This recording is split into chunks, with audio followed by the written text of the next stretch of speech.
You are watching the Vodka stream.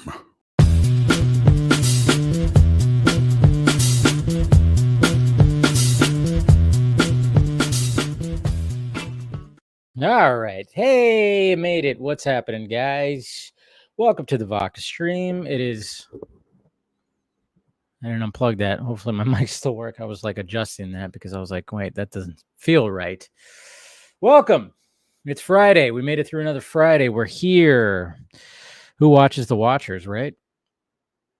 If you don't like Man of Steel, I can't take your movie taste seriously. Okay. You got Lane over here saying he can't take it serious. I don't know if you don't like Man of Steel. I ask questions like, why? Why don't you? Why don't you?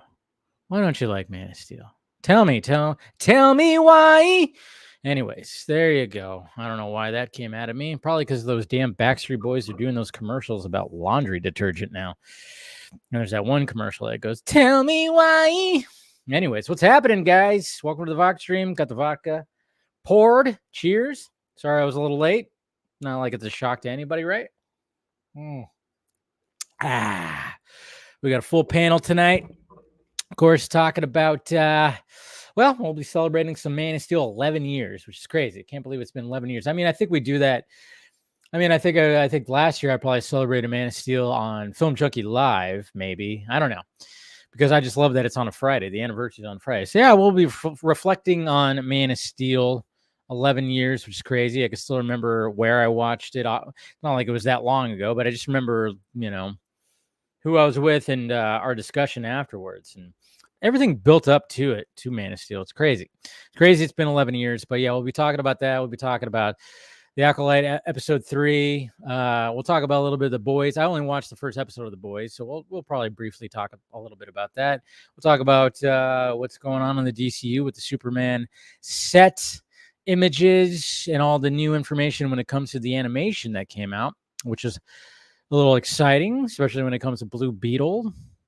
That was kind of cool. I was like, all right, there we go. We get some continuation of the Blue Beetle story and everything. So, and yeah, other things too. Zack Snyder's Rebel Moon, all that stuff. But yeah, here's the Q&A portion, guys. So bring it on.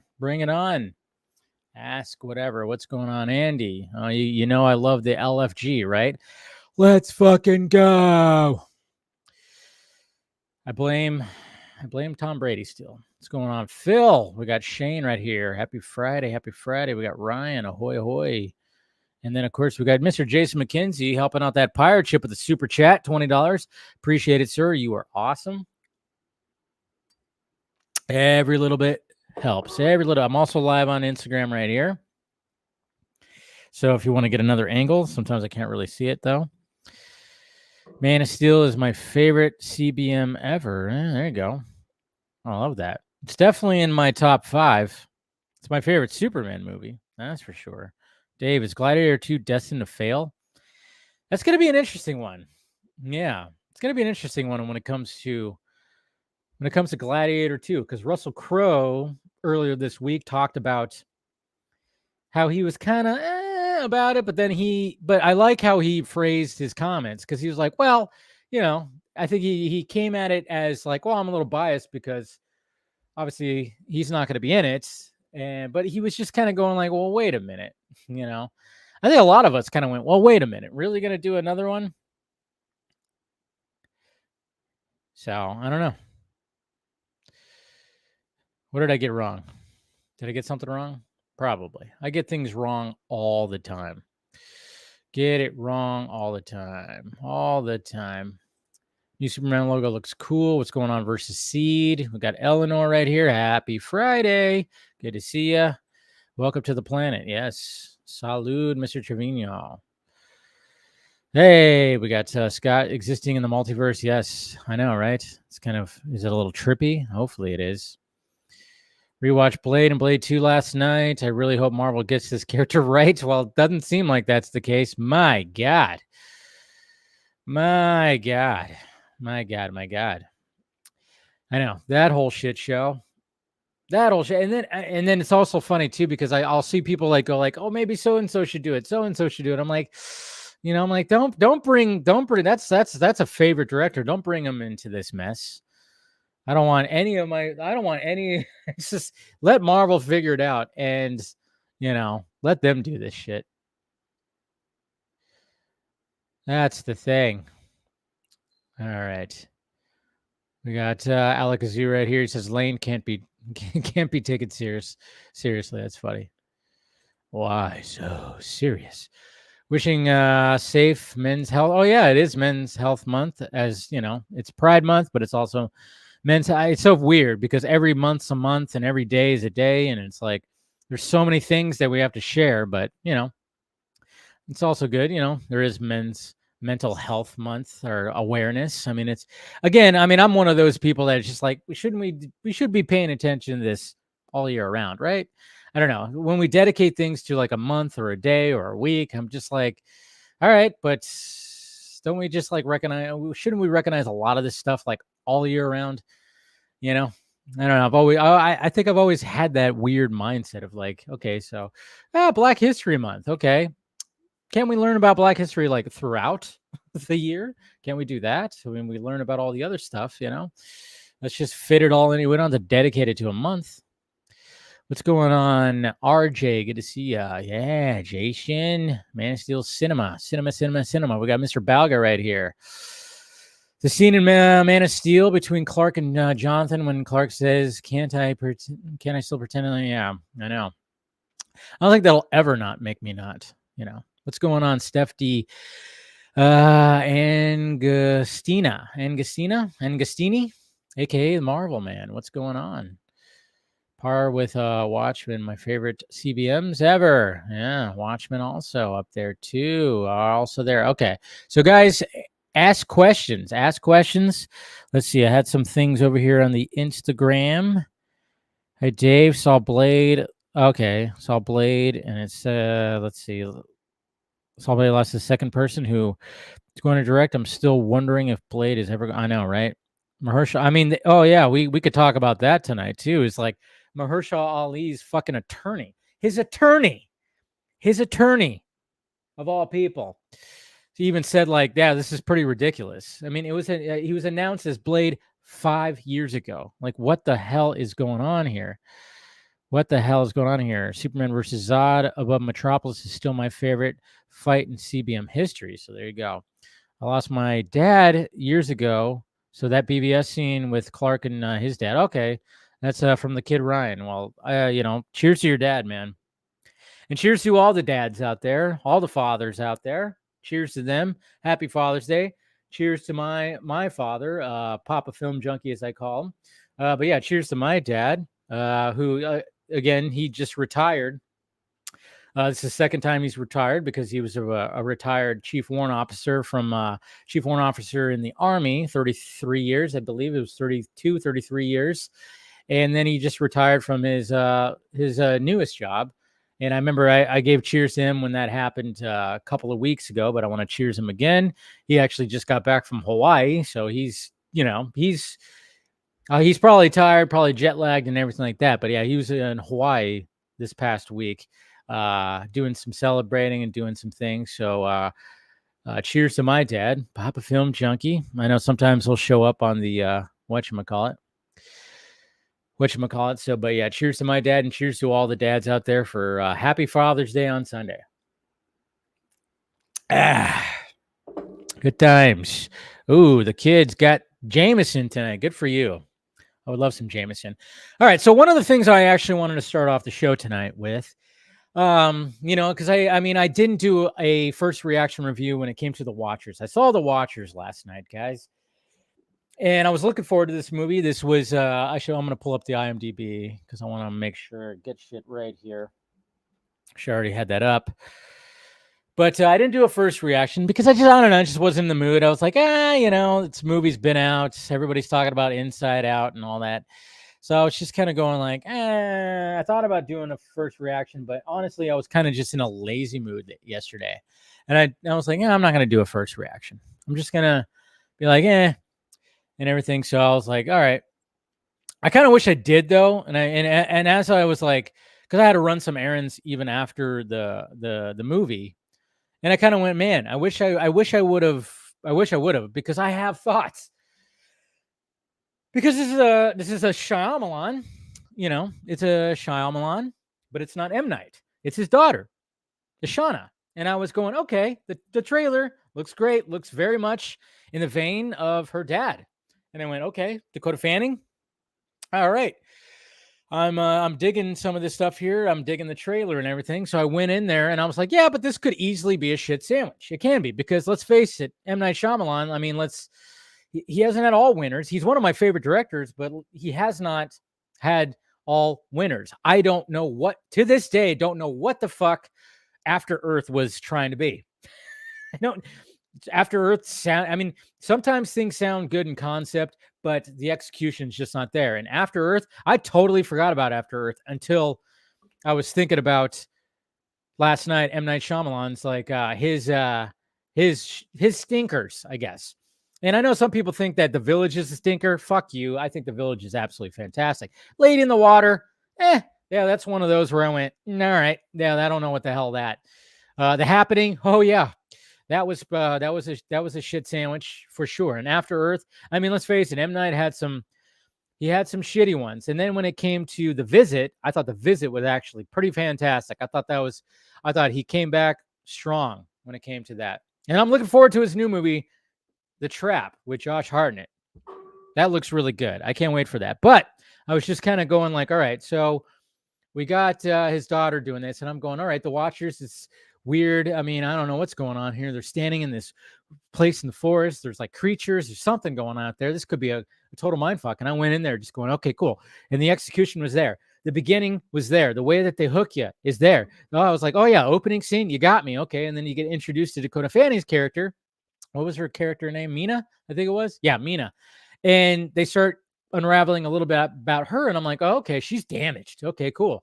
And okay, so she's going to go out to the forest. And then, of course, things happen where she ends up getting into this place with these three other characters. And then I went, okay, this is intriguing. And then this is where I started going, wait, what? I started going, wait, what?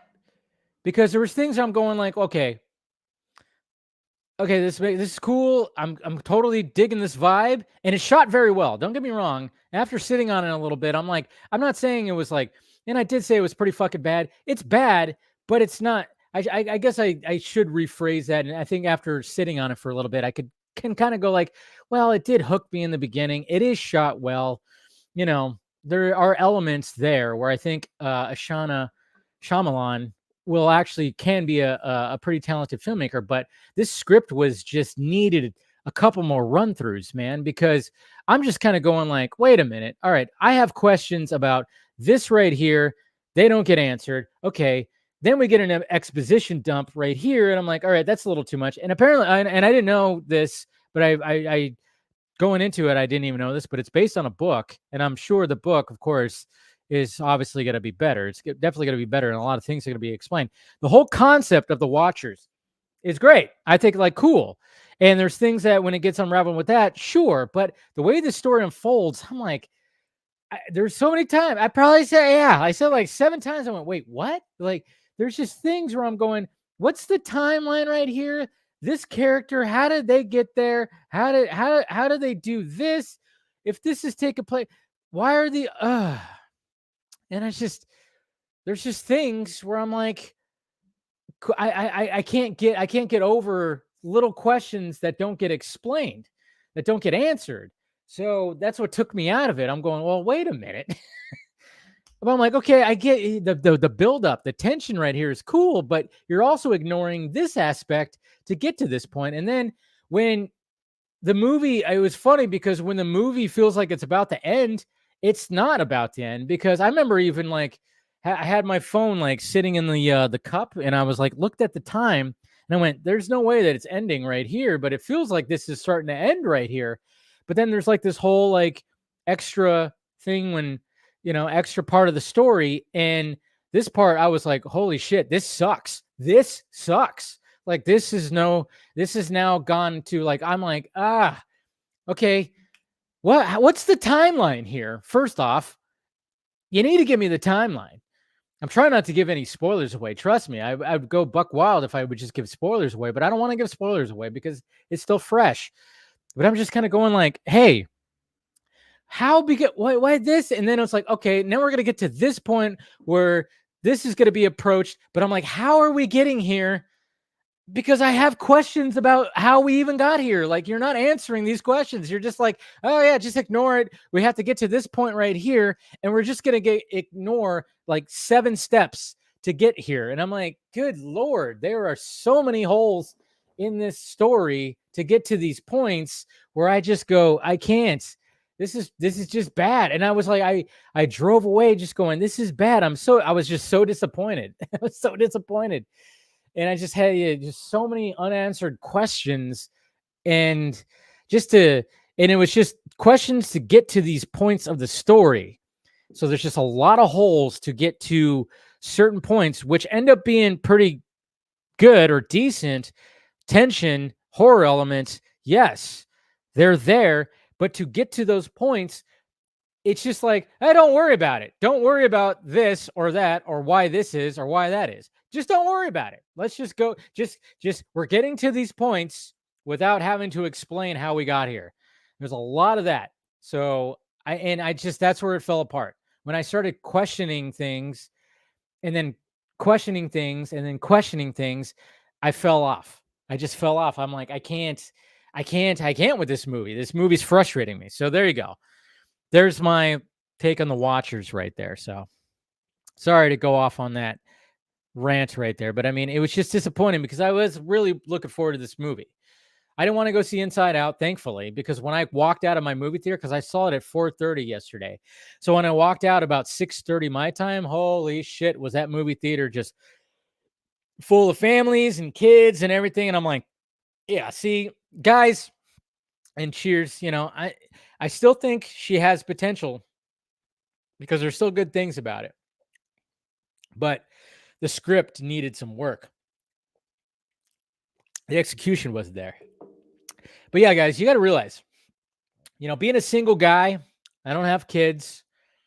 And when I go see these movies by myself, sometimes, when you go see a movie that's a family movie and you're just by yourself and you're sitting down in the front row by yourself, it's a little weird.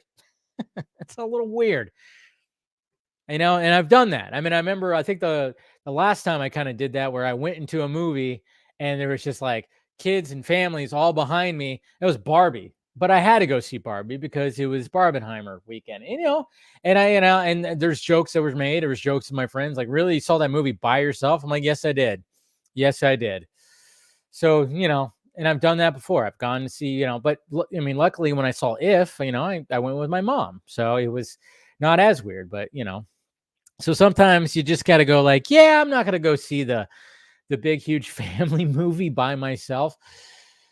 Because people are going to be like, hey, pay attention to that guy. Somebody do a search. Has he got a red dot on his home address?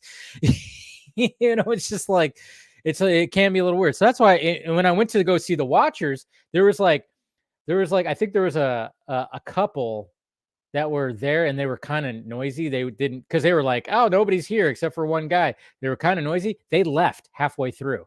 They didn't stay through the whole movie. So that's also not good. Anyways, but hey, go see The Watchers. Don't listen to me. I'm just rambling. It's whatever. It's just, I was disappointed because I was like, oh man, this had potential.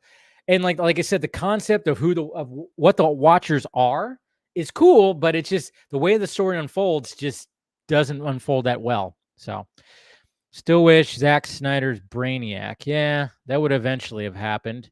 But then again, he took a different direction because Man of Steel 2 is going to have Brainiac for sure. Also, how cool was that? Hans and Zach, that new show. Yeah, Twilight of the Gods. Hell yeah. What's going on, The Bat? Good to see you. Good to see you. Let's see. Lane. Yep, on par with Watchmen. Okay. I already said that. Dave, do you think we'll get a BVS level controversy in future CBM again? Yeah, I have a feeling we would. Somebody's gonna have to push the boundaries. I mean, it just seems like everything, but it's gonna be funny because it'll be different. It'll be kind of different. I mean, we have controversy all the time. Look what's happening with Star Wars again. The Acolyte. everybody's just like losing their minds. So we're getting that with Star Wars. We're getting that with a lot of things because, again, like we've now, I mean, when we talk about the woke, if you want to like, okay, so we have like this side of the aisle that's like the woke, right? So they're going to point out every little thing that's problematic about something. And they did that with Zach. They've done that with Zach. But now we have the anti-woke that is now just as annoying as the woke that are just going to point out everything that's wrong and why it's like too woke. So that's the thing is like, and that's what happens with us. We're so tribal, and this is what happens with human beings is like, once you like brew up this thing, then you're going to brew up the anti, you got the anti, you got this, and then you got the anti, and then the anti becomes just as annoying. And so that's what's happening. So that's why like things are going to be controversial. I mean, I think James Gunn Superman is going to have some controversy in it for sure. It's definitely going to have that. It will. I mean, it already has because like I said, you have, you had like people over here that are like that were all about what Zach was doing, and then they hate James Gunn, and now it's like, okay, now there's going to be this, and then there's just going to be like back and forth, which is already happening, of course. RJ, what's happening? Creature Commandos in December and Blue Beetle animated series next up. I have to imagine it'll follow up with the whole Ted Kord is missing plot line. Yes. And that's what's so great. I'm glad that we're actually going to see more of that. And I'm glad that they're going to be like, hey, let's do animation. It'll be half the budget. We can bring all the voice cast back. Shola Maridueña can still continue being Blue Beetle. And then he'll end up showing up in live action, which, of course, he's going to show up in Booster Gold. So National Donut Day just passed. What? Oh, yeah, that was just recently. Yeah. I can't remember the last time I had a donut. Try to eat healthy, It's been a while. Why not? I don't even know what you're saying. RJ, let's see. I'm just happy that they found a way to keep Blue Beetle in the DCU and found a way to keep continuing the story. Yeah, so am I. I'm very much good with that. I wouldn't be shocked if Jordan Peele gets brought on to direct Blade. No. Why do you guys want to bring in these revered directors that are making cool original shit into this crazy fucked up? No. I saw somebody in my timeline. What about James? They were like, what about James Wan? But I mean, he was like thinking hypothetical, not thinking about like, but I'm just like, no. I want these directors that I'm liking that are doing original shit to continue doing original shit, not to try to come in and try to, work with Marvel Studios. No. What's going on, Cal? Gonna be drinking tonight. Oh, sweet, dude. Cheers, man. Got the vodka going.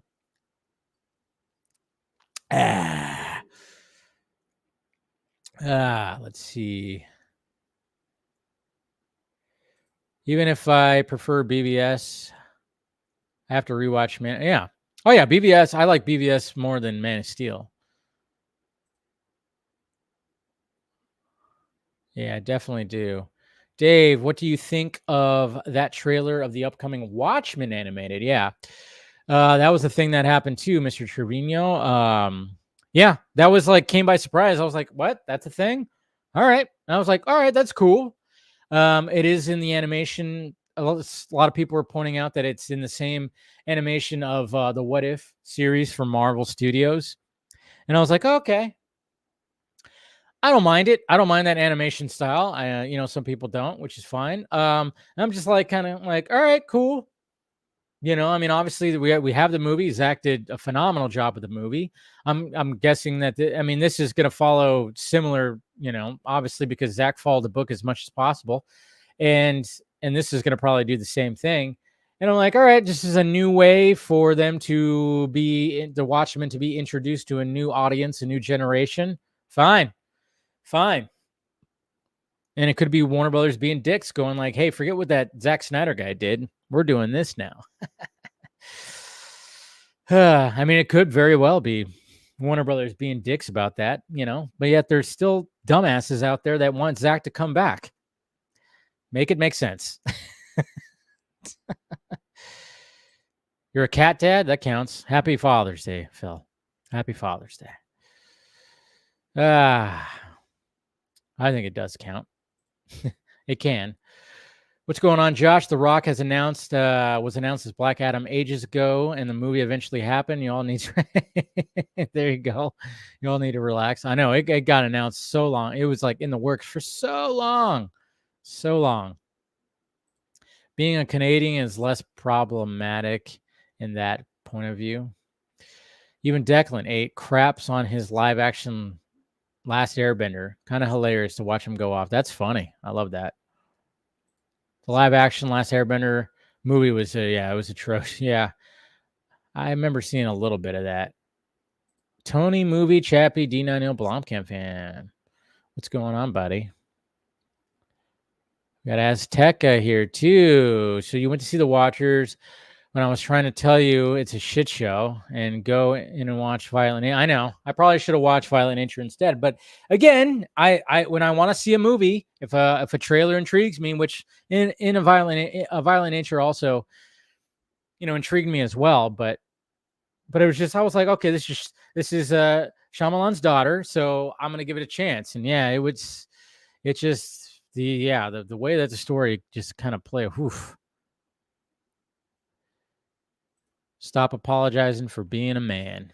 I never apologize for being a man. Never. Nobody should. I don't even know if she's seen the first Inside Out, to be honest. What's going on, Axel? Good to see you. RJ, love the Minions. Yeah. Inside Out 2 is about to make a lot of money. Yeah. Well, I mean, whatever could save the box office. Whatever could save the box office, Yeah. Fuck the woke and the anti-woke. That's basically what you got to do. It's like, no, you people in the middle are the most annoying. Time to pick a side.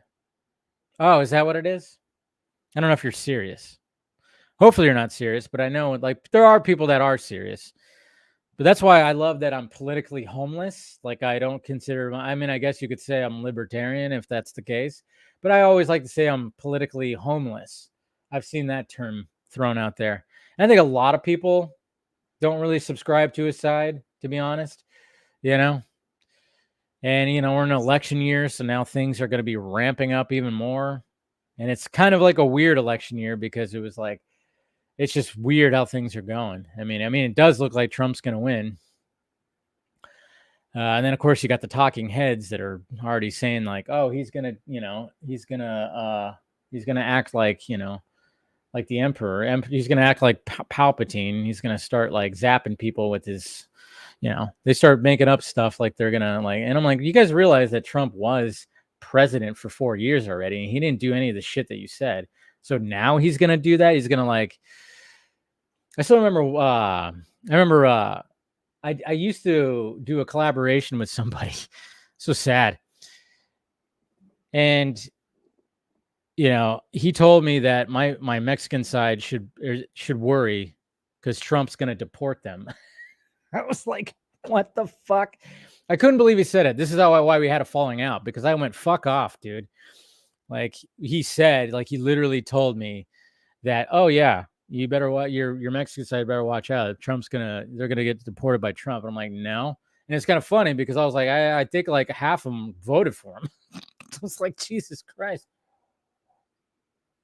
Yeah, that was like such like, wow. I'm like, you really gonna say that? Really gonna say that? That's how we had a falling out. He's also black too, by the way. Just say it wasn't a white guy that said that. It was like, I couldn't believe that he said that. He told me that. And that was like where I was just like, all right, we're done here. Can't believe he said that.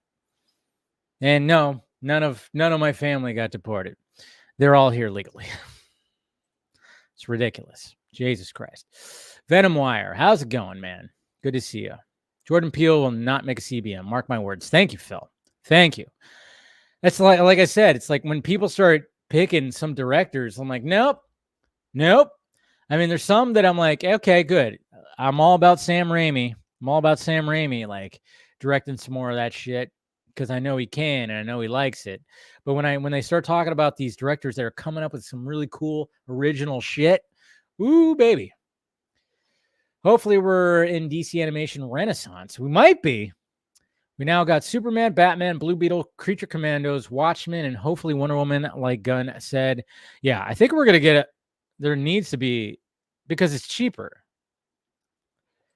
People are trying to get the John Wick director to do Blade after he said something about it. Well, I wouldn't hate that. And if he wants to do it and has expressed that he wants to do it, then fine. I'm perfectly okay with that. If Jordan Peele had a meeting with Marvel, I wouldn't be shocked. Oh yeah, I remember that report's out, but we never can verify if that's actually the truth. I just don't want to see that.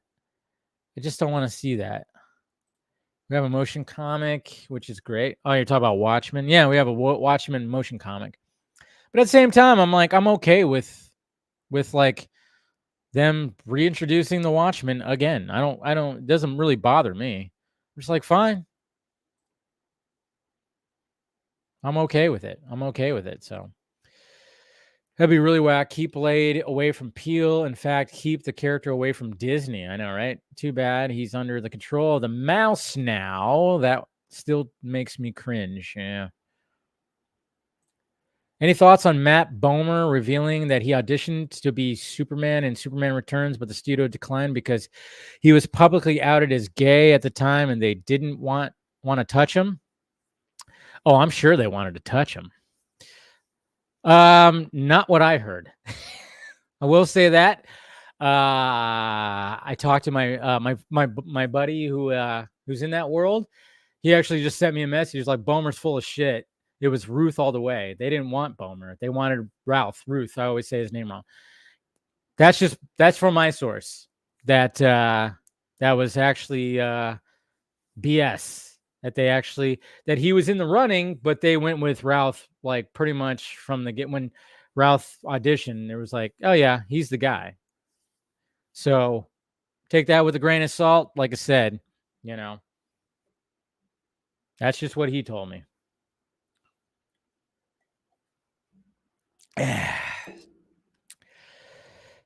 That's my take and my source. That was a big story too. Yeah, Rock. Yeah, I know. They're going to be doing Disney movies. The Rock. Yeah, I know. I know. Is Dwayne Johnson going to be showing up is he going to be showing up in a Marvel movie now? Is he going to show up in a Star Wars movie? Dwayne Johnson as a Jedi? Gilmer, hey, is there a character you found more interesting in an adaptation than in the comics? That's a good question. That's an interesting one. More interesting than in the comics. I'm trying to think. I'm trying to go through it all. I mean, I think in general, it's kind of the obvious one, but I think Iron Man. I mean, I think they definitely made him more interesting to me. Like anytime that I came across any comic books, but I wasn't a big Marvel fan, but he ended up being interesting when it came, just Robert Downey Jr. and just everybody approaching him. So I think a lot of people could say that because it is kind of crazy to think that they started off like the Marvel Cinematic Universe started off with Iron Man as opposed to like Hulk, even though Hulk was second. And then Hulk was actually not as, it's not as revered as Iron Man, but you would think like, oh, maybe they would have started off with Captain America or something, or the X-Men, redone the X-Men again. But of course they couldn't do the X-Men and they couldn't do Spider-Man. So it was like, all right, let's just do Iron Man. So I think like that definitely helped. RJ's poking the bear. And it's kind of funny that it's continuing a live action DC movie story in the form of animation because it's the best alternative. Yeah, no. I am totally 100% with you. Because, yeah, Blue Beetle did not do well at the box office. It essentially bombed. But I think there's a lot of positivity behind it that warranted the fact that it's like, okay, we could still continue and we could still have Sholo, which is, he's still a rising star. He's still going to be in Cobra Kai, and I assume he's going to be in the Karate Kid movie as well. So it's just like one of those things where, all right, I don't think there's any. Well, is there somebody? Oh, there's somebody in there. But I was just like, you might as well keep him aboard and do all that stuff. Give me that Jay Oliva directed. Yeah, I know. See, that's what I would like. That's what I kept on putting out there too. Doomsday Clock by Snyder when? That's never happening. I don't know if Zach would want to even touch something Jeff Johns. Nah, he wouldn't. Nah, he wouldn't. I don't think he would ever want to touch that shit. Aren't we getting a Kite Man show? It looks so unfunny.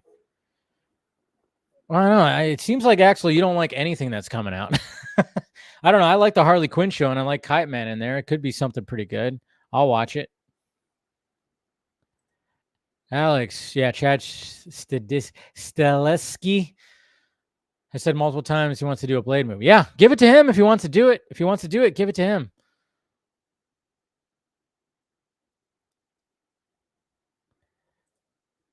I'm going to go with Bomer on this because homophobia is real. All right, just telling you what I heard. Just telling you what I heard from my friend who also is. Yeah.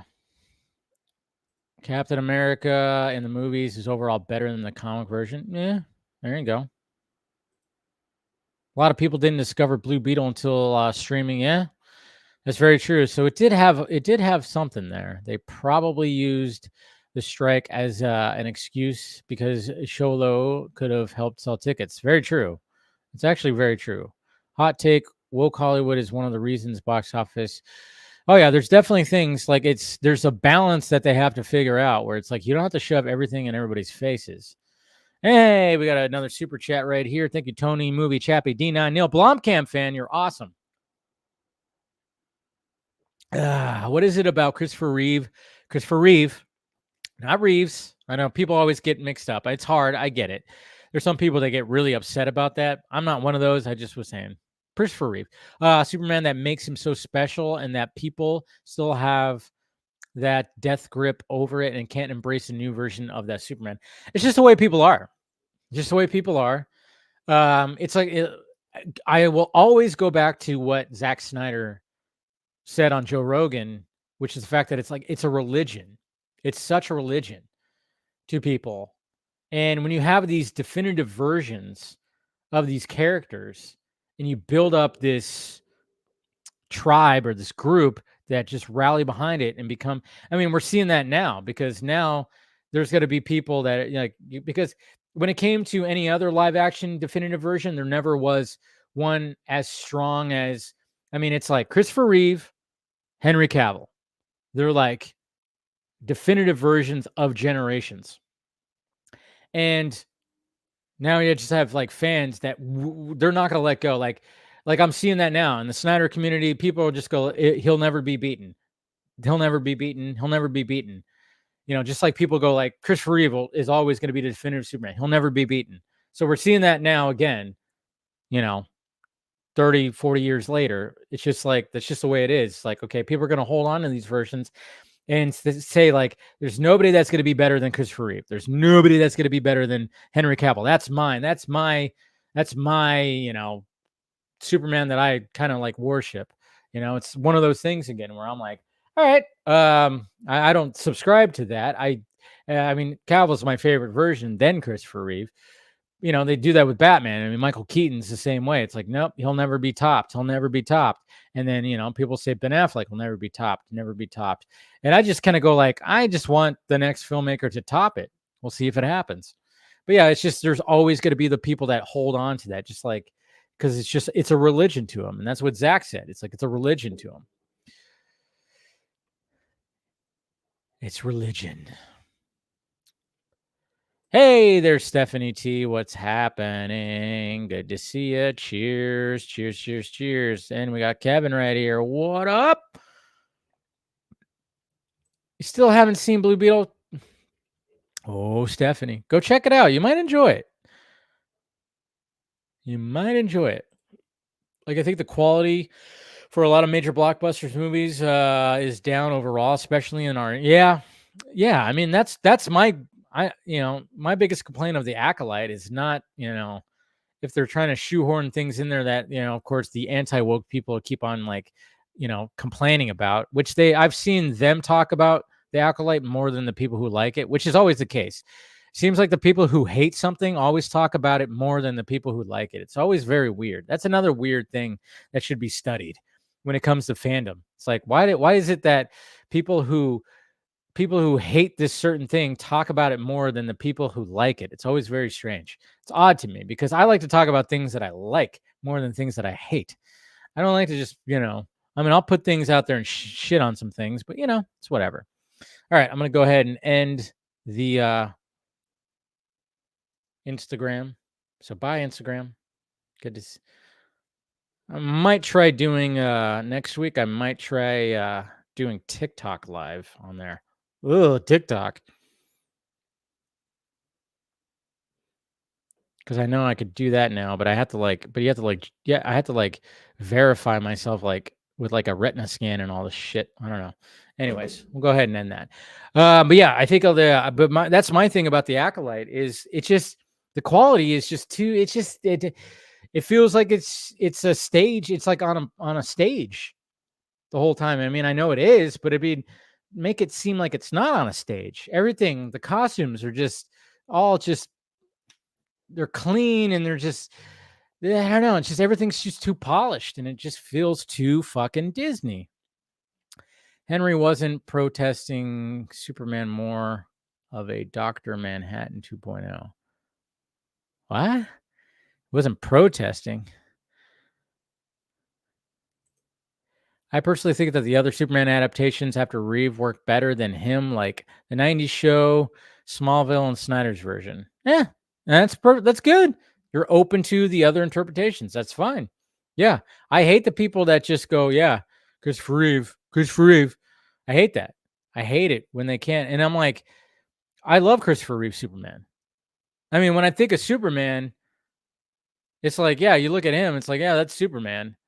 But then for me, it's like my favorite Superman's Cavill. My favorite Superman movie is Man of Steel.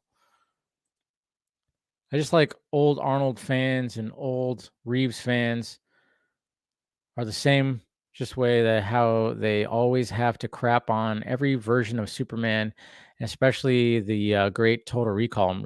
Yeah, good Lord, man. I will always defend Tony. Cheers to you. I will always defend that Total Recall movie. Yeah, I get it. The get your ass to Mars. Yeah. 2 weeks. I love the the Arnold Total Recall movie. It's great. It's one of Arnold's best, sure. But that Colin Farrell Total Recall movie that is more about, more based on the book, and you don't have Mars and everything. It's great. It's a fucking great sci-fi movie. But the fact of the matter is like it didn't work for people because people were too hung up on the Arnold version. And it's like, I don't know. I just love the fact that I can go, yeah, I get it. The Arnold version, yeah, it's iconic. It's that, it's this, it's whatever. But I can watch these newer versions and I could be perfectly okay with it, It's funny.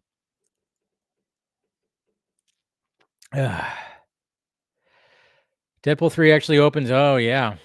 That thing's going to be massive. Oh, we got Fabian right here with, let's see, what do we got here? What hashtags we got today?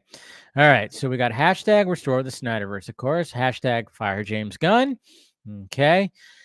Those are always the ones that you always use. Hashtag boycott Superman Legacy. Okay. Well, I want to drop the legacy, though. It's no longer legacy, Fabian. Okay, just say boycott Superman. But then again, if you do that, then it's just like, oh, maybe you're talking about Superman in general. Hashtag Man of Steel 2 with Henry. All right, so you didn't even want to put Henry Cavill's last name. Now you're just getting lazy with your hashtags, man.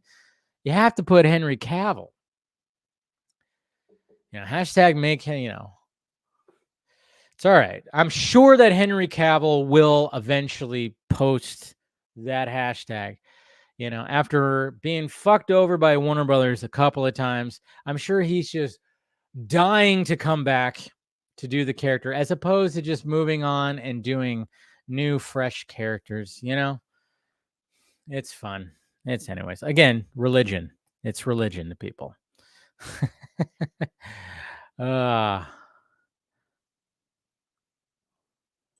Correct. Gotta love it. Oh, is that what happened? All right. Uh-oh.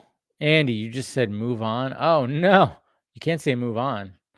Can't say move on. What? No. You've seen the movie already? I thought you weren't going to watch it. Oh, what are we talking about? We talking about Superman? Oh, because Lane's talking about that. Yeah, and I wish more Star Wars would be like Andor.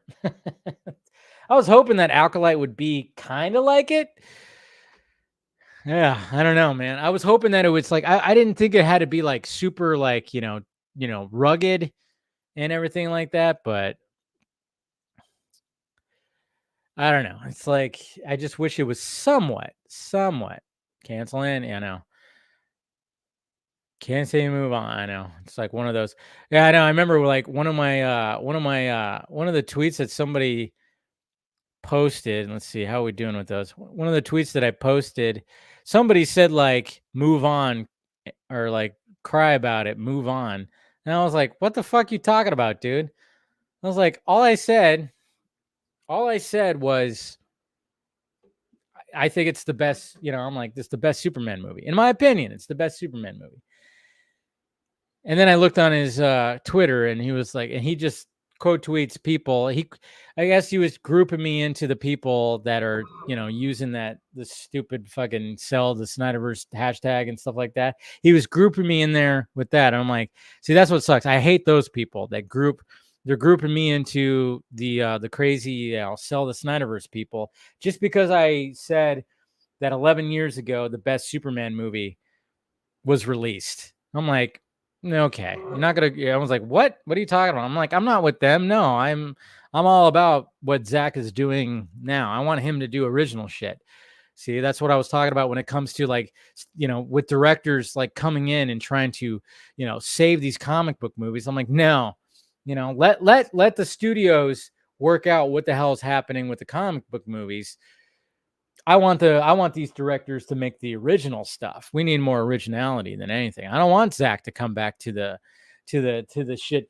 I mean, it's still a shit show. I mean, I think James Gunn is going to help for sure. I do think James Gunn's going to help it out. We'll see. We'll see. We'll see. Shane, I tried to warn them to be careful and give them good advice about DC future, but they just don't listen. They just don't listen.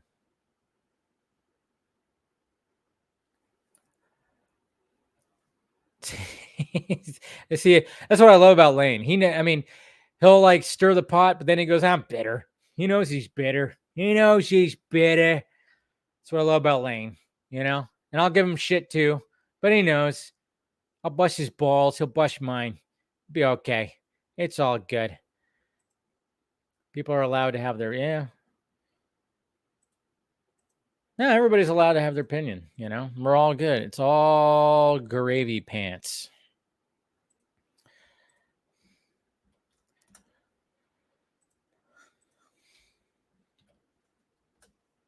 It's all good stuff. Let's see what else we got.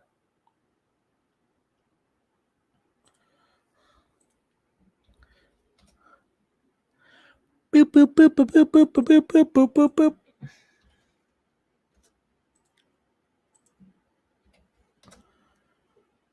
All right, setting out some invites. That's all. That's all. That's all. But yeah, it is still like crazy that it's like, oh man, it's been 11 years since Man of Steel.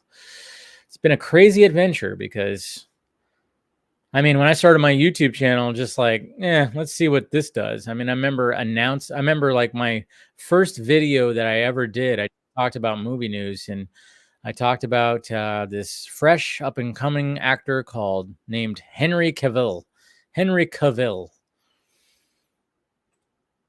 it was like, oh, his name's Cavill. Okay.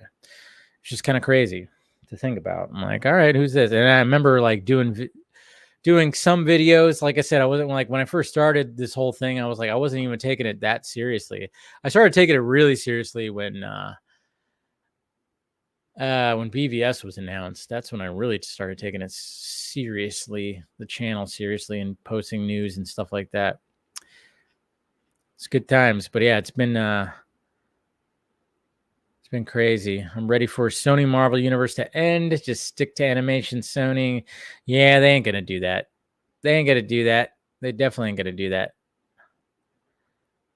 Yeah, the Venom movies are pretty fun, even though I didn't really like Let There Be Carnage that much. I only think I watched it once. I don't think I watched it again, to be honest. I probably will though. I'll watch it again. Just why not? I just wish there was like, can there be a longer cut, because that thing was cut to shit. It's just Madam Web that sucks. I don't know about just Madam Web that sucks. I think there's a little bit more that sucks. Wait, did he post something? Did Denny post something? Something happened? What's going on? We're not going to get him. Yeah, I remember at one time I wanted him to do Batman Beyond, but that was after, like I still had the boner from fucking Blade Runner, from his Blade Runner movie. So I was like, yeah, okay. Let him do a Batman Beyond now. That's right, guys. We're going to do a Patreon members stream tomorrow. So if you're part of the Patreon and the members and you want to come on and talk, join. Probably be doing that around the same time tomorrow night. So if you guys want to join that, you don't have to have your camera on. If you want to just come in and say hi or whatever the hell, you could do that too. Anyways, done with the vodka. Cheers, everyone. That went pretty long, and I'm sorry, but I'm actually not sorry. What am I talking about? All right, let's start bringing some people in here. Scott! Oh, there he is. Hello. How's it going? It's good. Good. What are you drinking? Pinot Noir. Ooh, so you got the wine going too. Oh yeah. I mean, I've just come to I've fucked myself up way too many times on this stream to realize that wine I can like last all night on a good bottle of wine. I'm telling you, that's why I went to it. That's why I went to it. I got so tired of the seltzers. I got totally tired from that. Partially that was the X, but it was like it was just like one of those things where I was like, I was drinking seltzers. I'm like, I'm tired of these too, because then it just makes me pee like crazy. They do that now, but at least when I enjoy seltzers, they're nice and cool and refreshing. But it's just I've done. I mean, I will bring out a bourbon or a whiskey on occasion, but it's like I gotta do one and then I'm done, because Drunk Scott is from. Drunk Scott that has appeared on the Vodka stream has been from way too much bourbon in my life. Oh yeah. We will all remember the night of the Snyder Cut. Well, the Vodka stream of the Snyder Cut being announced. That was fun. Oh, it wasn't the. You guys want to go back to that one? It was the week it was released. Yes. Was it the weekend it was released? It was the night after, because it came out on Thursday. We had the Vodka stream on Friday. That was the one. That was the hugs. That was me promising everybody hugs. That probably it probably was. Yeah, you're right. That probably was. Which, by the way, speaking of hugs and talking a little bit about Man of Steel, I just got this framed. Oh, look at that. That's pretty framed sweet. This week. Yeah. I immediately just see Steven in his I know, beard. right? Yeah, that was from Full Circle last year. That was when we that was after. Was that after Zack Snyder's Justice? No, that was after BVS. I was trying to remember, because BVS. I think it was BVS, even the long night, because that was the night we stand in line to get stuff signed, and yet we still went out to dinner afterwards. Dude, that was a long ass night. Not gonna lie. It was a long ass night. Yeah, that was BVS, because after Zack Snyder Justice League, we were on the Universal City Walk, and we went to that one sports bar. Yeah, we did. And that was at Yard House. So yeah, that was after BVS, and that was BVS. When Joey showed us his in live action his beer drinking skills. Jesus Christ. That guy just one gulp. I mean, it was like a cartoon. He's shown it on here before, but see it in live action was like crazy. And then Steven ordered the Yard beer. He ordered that. And didn't I order that? Did I order that? You didn't order that. No, you didn't order that. Okay. No, you didn't. But he did. and we took a picture of it, and it was like, man, this is very suggestive because it was, I don't, just saying, it looked a little. And by the way, I have yours. Yours is right here. Oh, okay, yeah, you got the. Oh, you got the. Yeah, that's right. You got the necklace, the Deadpool and Wolverine, and then of course the jokes were made that it was. That's us right there. Yeah, I'm the Logan in the relationship. So. Of course. I think everybody would actually agree with that. That's I'm very much the Deadpool. Yes, very much so. It's funny though, because in other relationships, I'm the Deadpool. So it's why I can wear both. I am my own best friend at this point. What can I say? There you go. All right, we got Andy showing up. Hey, what's up, Andy? Hello. How are you? Going? I'm doing well. How are you? Doing pretty good. Can't complain. It's Friday. I was very happy that we made the Vodka stream YouTube short this week. That was fun. That was I immediately you didn't. Did you see it, Andy? I didn't see. My YouTube notification always gets messed up. Like something that I will get. I also posted on Instagram. Yeah. Well, on Instagram, it's I will see posts from things that are like from 2 months ago. Like, yeah, they're all over the place on Instagram. Yeah, like there was one time I got a notification of one of your shorts that was from like 2 weeks prior, and I'm like, why am I getting this now? Yeah. Like I don't. It happens sometimes, Andy, because I almost don't even pay attention to the YouTube notifications because since I'm a patron on his Patreon, I'm getting them when they drop on his Patreon first. Yeah. So that was when I was like, oh, our little exchange. Well, I mean, it was a funny exchange. We were talking about the bouncy secretary. The bouncy secretary. Cat and the caption just says, Scott says she's bouncy. I was like, oh, great. I'm getting called out this week. Okay, that's good. Thanks. Yeah. Yeah. So it ends on you, Andy, saying, what are we talking about? And it's going boobies. Boobies. Oh. We're talking about boobies. That's what it is. We got Chris Balga showing up. What is happening? Heyo. Hey. Howdy. Hey, Chris, your volume's a little low. Your volume's a little bit low. Might want to turn that up a little bit. Fix that. Test. 1, 2, 3. Better.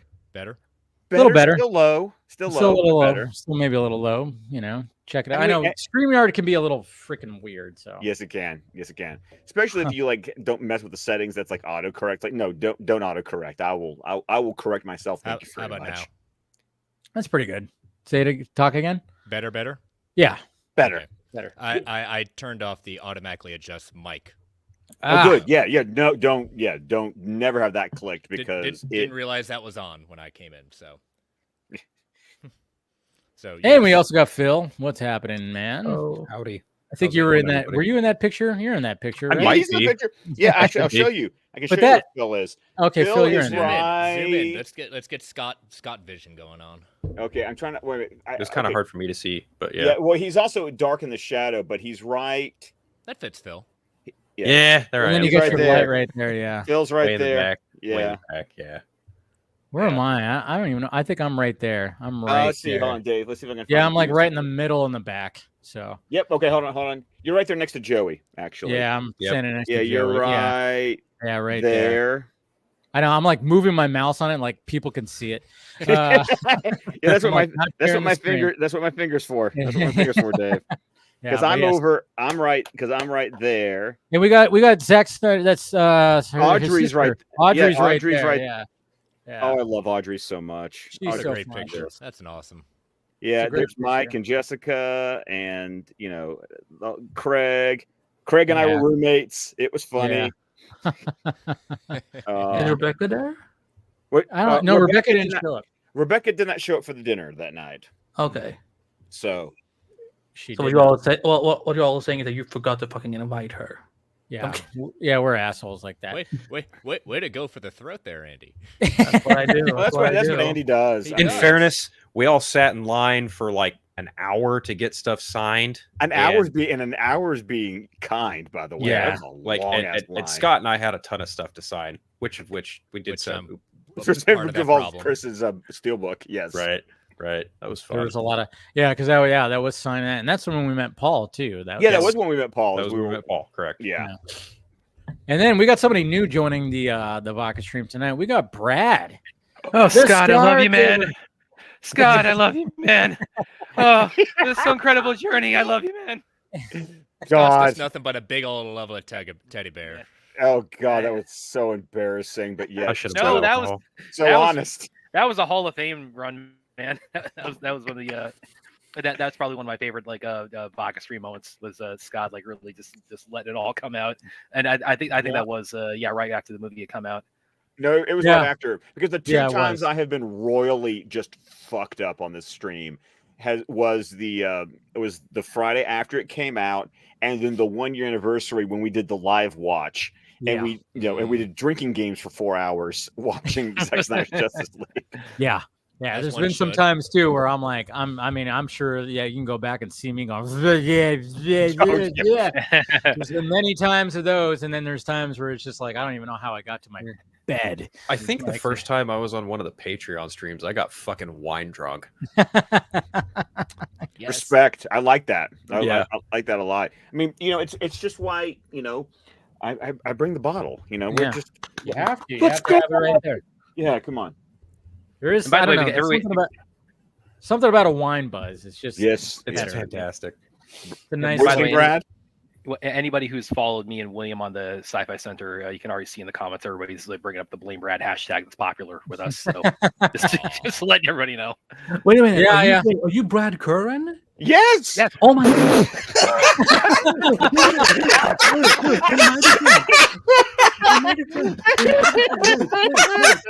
I love it when I bring people together like this. Shut up. Let me explain. You didn't recognize me, man?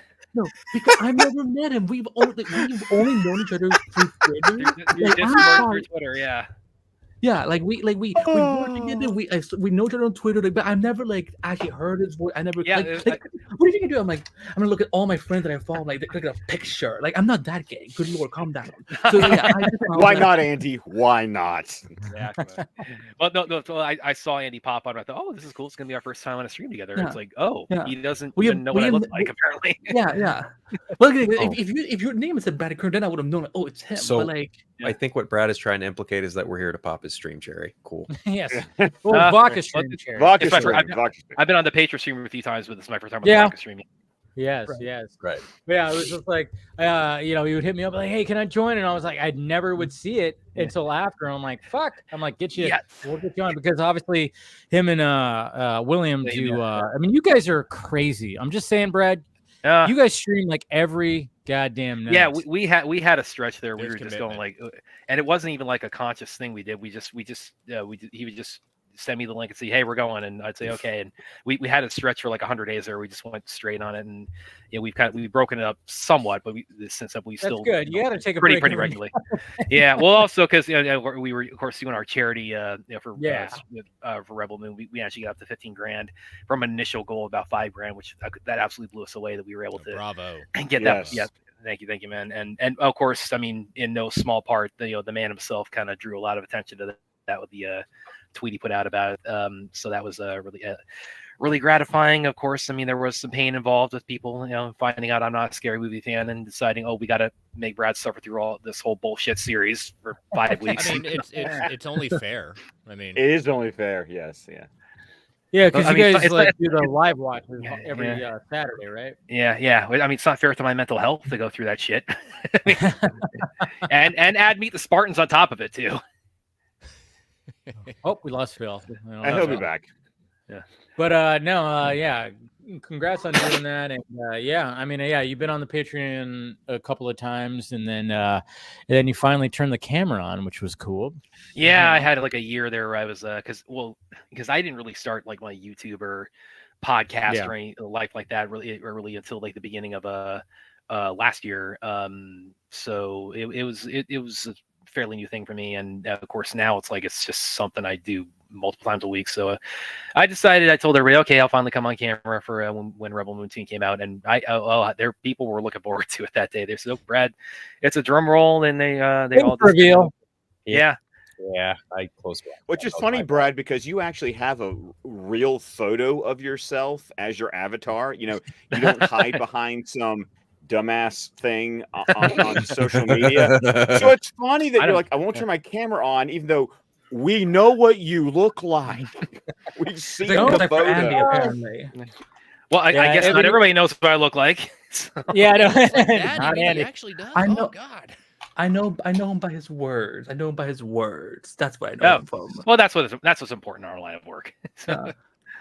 Exactly. So no, but thank you, Brad, for coming on, and long it's time pleasure, coming, and you and guys are killing it over there with what you guys are doing. I saw that. Thanks a lot. William, the Sci-Fi Center is now monetized. It's a partner now. They have you guys have that. That's cool. Yeah, it's cool. And just hitting milestones when it comes to. I mean, that's what happens when again. I mean, it's one of those things. I remember I was watching someone I follow, and he was just talking about things. He goes, "Hey, I put out 10x, and guess what I got in return? 10x." It's like, you put out more shit, you're gonna get that in return. It's like, yeah, you pump out some stuff. It's like, yeah, it's like it might not seem like it's a lot, but it's going to be a lot if you keep on. I mean, that's why I'm like, every day I just pump out clips, videos, streams, and guess what? It's like, yeah, I get somebody new every time I see a stream. I'm like, I don't recognize. I say, keep pumping. Keep pumping. Keep pumping. Hustle. Yeah. Hustle. But I'm just saying, like, you keep doing that and you work build that it corner. Come on. Exactly. Yeah, I know. Throw those dollar bills, ladies and gentlemen. Throw those dollar bills. I stick my leg out there. And there it is. But that's the thing. It's like you keep on doing streams, and you guys, like I said, it was like, geez, it was like every night. It felt like for a bit there. Yeah. Well, I mean, obviously, Williams had to create like a ban list, which we ways of me and the audience find ways to bend those rules a lot. But we obviously a lot of our topic, at least early on, was things like the recent stuff with DC and of course Rebel Moon and things of that sort. But it's it's been a real fun adventure, like kind of cultivating a nice kind of community over there. We've had I think you've met Ruth on Twitter. She's she jumps on our Saturday watch parties a lot, and it was really funny to hear that she discovered us when we did our Howard the Duck watch party last fall. Which William, if anyone's heard him talk about Howard the Duck for more than 10 seconds, knows he likes it about as much as I do scary movies. Right? Oh yeah, it's a masterpiece. It's right up there with The Room. No. I just remember. I just remember that was on Squadcast Movies. It was a bookend film, as we like to call it, for so long. It reigned one end of the spectrum until another movie dethroned it by a few points. But I have to go back and look at our scoring and see by how much did Howard the Duck lose out at being what we consider the worst comic book movie of all time. I mean, for a while there, everyone was like thinking like anyone that was a bad movie coming up is Howard the Duck Watch. Yes, Howard the Duck Watch. Is Howard the Duck the one where, like, for some reason there was a duck that had boob tits? Yep. Yes, that first 5 minutes. First 5 minutes of the movie. And remember, gotta love the 80s. Brought to you by Lucasfilm. Yes, by Lucasfilm, exactly. Hey, I mean, the thing that can get me through that is just Leah Thompson. I mean, that's the only shining. But she's light. also, but the bestiality also. Yeah, it gets a little weird. It does get a little weird. Well, it's funny. A little movie is just weird. Yeah. That was after Back to the Future, right? Yeah, it was the year after. I got to meet her actually at the in 2015. Yeah, I was at Tampa Comic-Con. She was hosting a panel because it was like the 30-year anniversary of Back to the Future, so they did one of those kind of commemorative ones for Back to the Future. So she was on a panel there, and she got the Howard the Duck question, and she basically answered like, yeah, I was in that. I mean, this isn't verbatim, but I mean, the sentiment was, yeah, I was in that piece of shit, and I did better things, since then. So she's like, yeah, that's behind me. So it is what it is. No, I mean, that's just what you have to do. I mean, that's the thing. It's like, no matter what, I mean, you make decisions. I mean, she was young. I mean, I was just watching a podcast with where Anthony Michael Hall was the guest, and it was just kind of like him. I mean, he was like, when he showed up in Vacation, and then of course he was in 16 Candles, Weird Science, and he was like that actor, that child in Breakfast Club. He was part of the Hughes people, and then he kind of just like, I mean, it was just kind of weird because you think like, wow, in the 90s, where was Anthony Michael Hall? But he was consistently working, but he was just, he just was under the radar kind of thing. Well, and then in the 2000s, he had like a 6-season run on the USA doing that Stephen King The Dead Zone show. Yes, that was good. Dude, I remember like I didn't watch the show, but I think I watched a couple of episodes or a few episodes or whatever the hell. But I remember like I didn't put it together. I think a lot of people didn't put it together. Like, that's the fucking nerd from Breakfast Club. Like, what the hell? He grew up. Yeah, he did. I've been told actually that he was good in that show. Mm-hmm. I've been told I resemble actually Fender from Breakfast Club. I've been told a girl back in college told me. I can see it a little bit. You got it a little bit, yeah. I actually had a goatee at the time too when she told me that, so that kind of made it a little bit like really. And I hadn't seen the Breakfast Club at the time, so that's pretty much what started me on that journey. It's like, oh, okay, what's that all about? And okay, she recommended it to me. I checked it out. It's like, yeah, I can kind of see that. I only knew that guy at the time. What's the actor's name? Judd Nelson. Yeah, you'll remember him as the bad guy from that masterpiece in '97 called Steel with Shaq. Oh yeah, that's right. We talked about that on. We did talk about that. He's also the sheriff in Jay and Silent Bob Strike Back. Oh yeah, he is. Yes, he is. Let's go corn her off drunk. Yeah. Oh, Steel. Yeah, Steel. Oh yeah, when we were talking about that, Heavy Metal was the episode. Heavy Metal was the episode, and it was funny because we talked about Steel, and of course, we had to bring it up a little bit. You had to bring it up. I had it. We had to do it because it had to do with like the fact that in the animation, it was like, hey, like, and I had to ask Scott, I was like, how is his mouth moving? There's no explanation. It's just animation. It's just animation. And I was like, well, they could have taken the movie Steel approach, where it's just a helmet thing and that's it. And then he was like, you had to bring it up. I'm like, of course I did, And then it was funny because when I edited the clip, I obviously pulled up the trailer, and I watched the trailer and went, holy shit. I was like, I forgot who was in this movie. Like, and I forgot that Judd Nelson's in this movie. I was it was a 10-year-old me, like, because I was thinking, I was, stupid, naive kid that I was thinking, because I was, I knew Steel from, the Reign of the Superman. So I'm thinking, this is going to have a Superman cameo, and he's going to save his life and tell him, like, make something, do something with your life to make the world better. I thought I had like this grandiose vision of like, we were going to like a comic accurate Steel, and we didn't. I knew well enough to leave that movie alone until it came on HBO Max. I did not. Wow, 23 years or whatever that was. Yes, I did not see that movie until I watched it. And Brad, it was only because it was leaving HBO Max. It was like one of those where it's like, it's leaving HBO Max in the next 7 or 14 days. It's like, this is my one shot to finally watch this movie. So I took my shot. Thankfully, we got a good Steel years later on Superman Lois. Oh yeah, yes. that's one of the things I'm really enjoying about the show is the dynamic between Superman and John Henry Irons, and that's been very cool, very cool way. Yeah, I had to bully poor Volley when I interviewed her. I was like, have you seen Steel? He was kind of like, I have not, because after the interview we became friends. So I have like every once in a while like bugged him, being like, oh look what I just saw it in my reel with Steel, like with Shaq. I'm like, you sure you don't want to watch? That was one of those movies that when you watch like something like The Boys now or anything where it's just like, oh yeah, you're gonna do the big superhero movie. I mean, that was engineered to be like, okay, we're gonna get Shaq.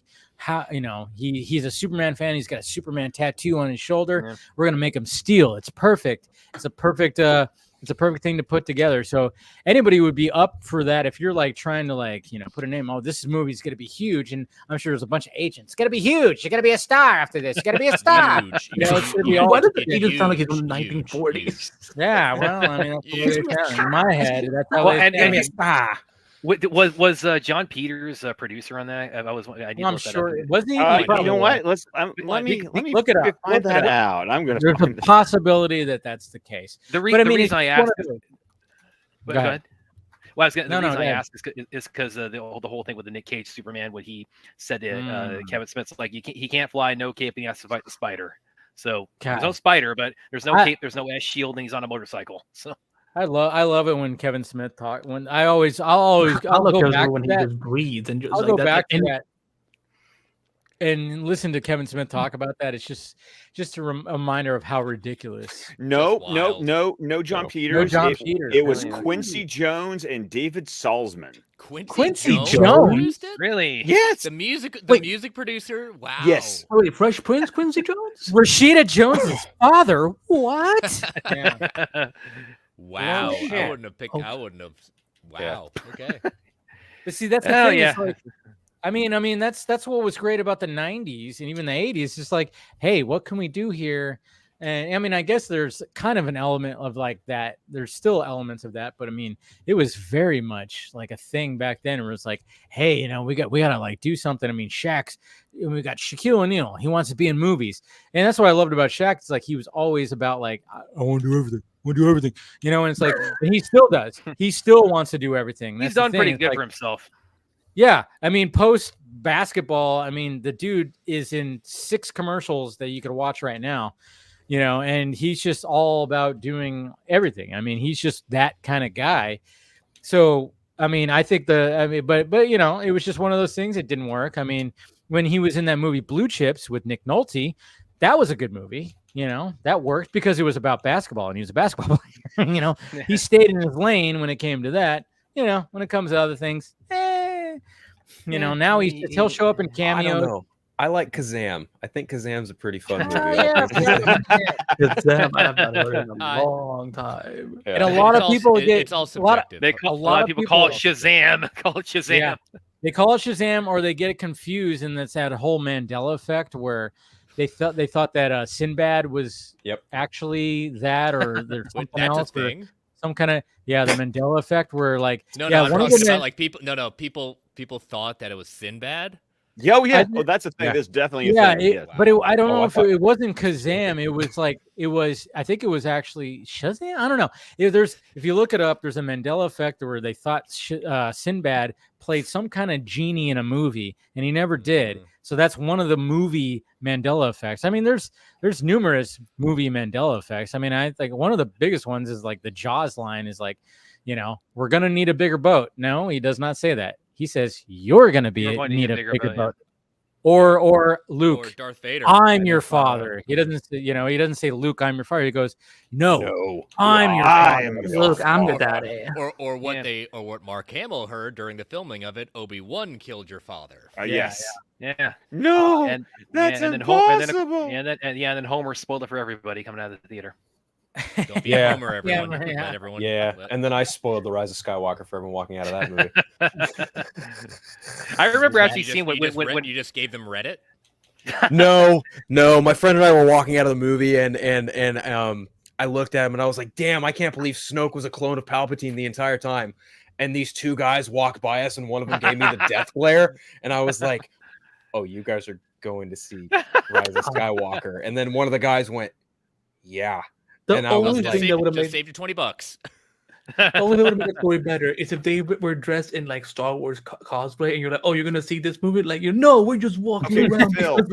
And here's the funny thing: I thought Snoke was a clone of Palpatine. Mm-hmm. I actually don't remember Rise of Skywalker explaining that to me. Like, obviously, because I've seen it one time in the theater and never again since.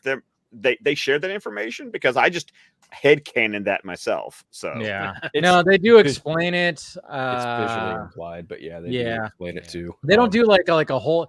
It was always a weird thing because I remember like after Force Awakens came out, I remember just going, okay, I just came out. I was like, Rey's either a Palpatine or an Obi-Wan descendant, you know, but at the same time, I was really hoping it was more Obi-Wan. I was like, let her be Obi-Wan. I don't want her to be Luke's like long lost daughter. That's just too easy.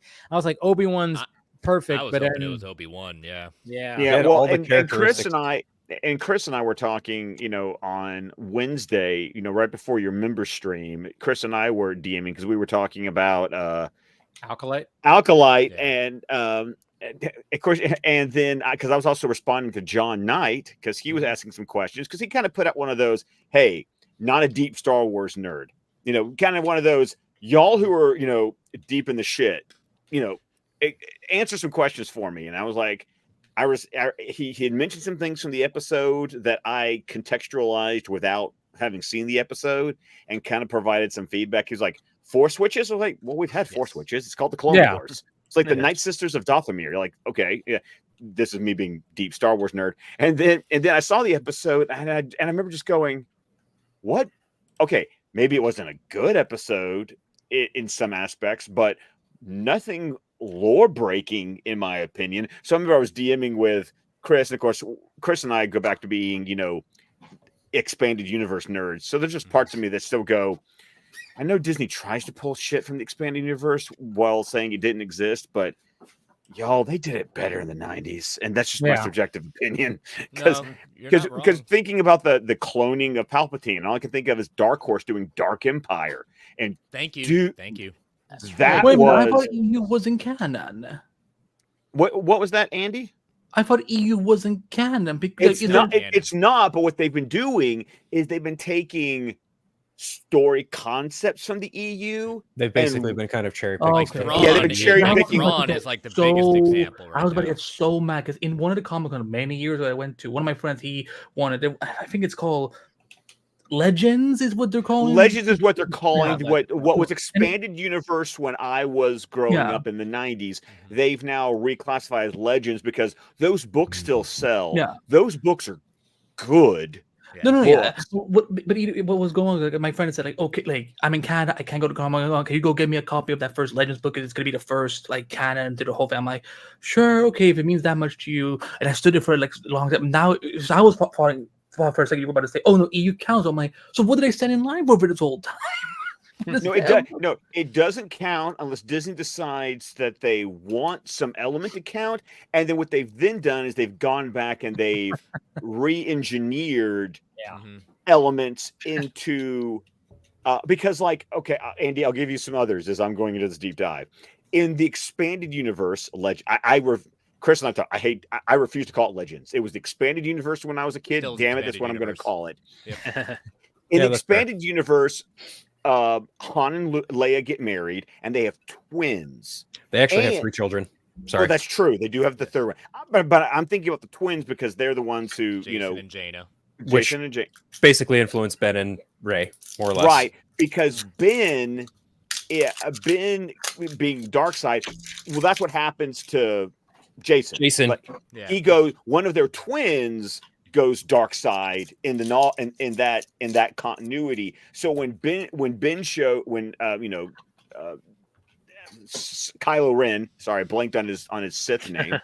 When Kylo Ren was revealed to be Ben Solo, which also was confusing because in EU canon, Ben Skywalker was Luke's son with Mara Jade. Right. Mara Jade is a character that the fact that they haven't. If you want to talk about that's a crime. That's a crime. If you want a badass female Star Wars character, Mara Jade is right there. Burst purple lightsaber. Yeah.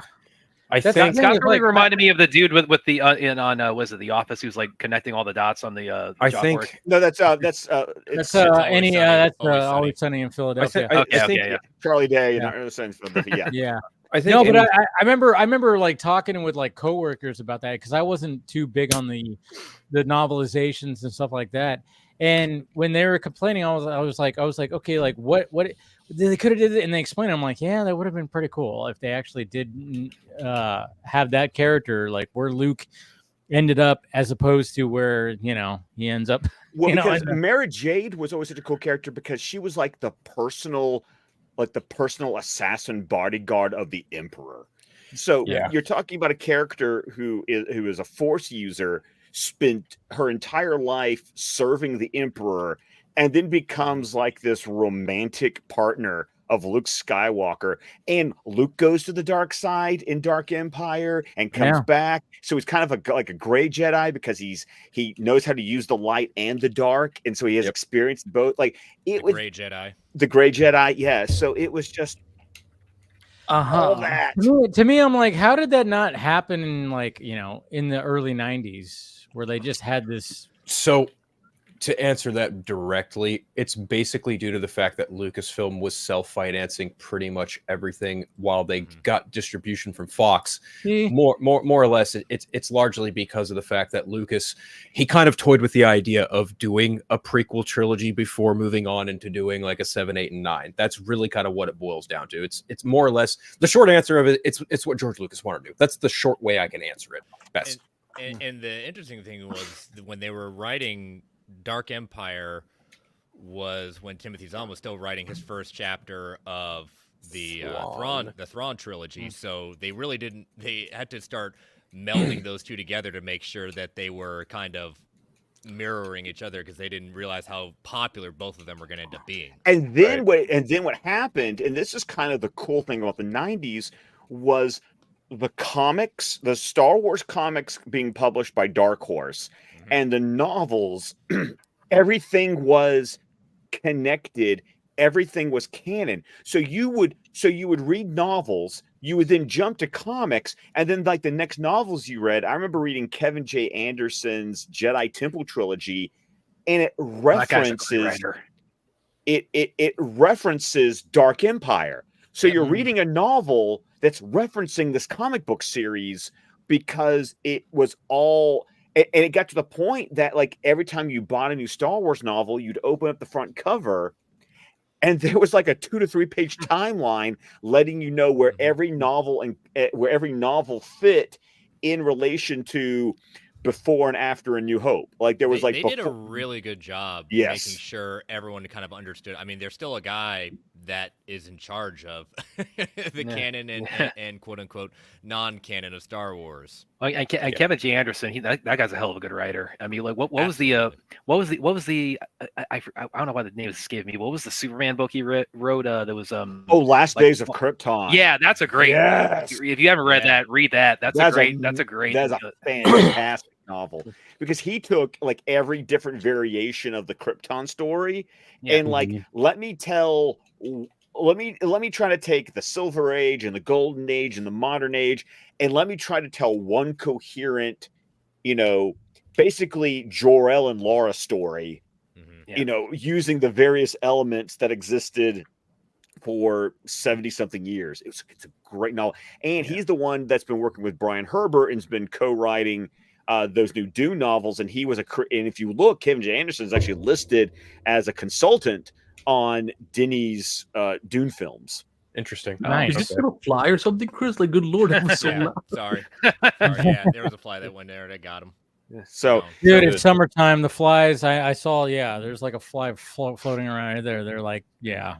But I'm not one of those. I'm not one of those EU fans that can't enjoy the Disney Star Wars stuff. I really love The Mandalorian. Basically, anything Dave Filoni's been doing. Well, you've just been canceled by all the EU people, so yeah. That's fine. I'm fine. Scott, I get it. I get it. Together, I've been bad tonight too. What'd you say, Phil? I get it, Scott. I get it completely because people come after me when I say I don't really like Andor that much.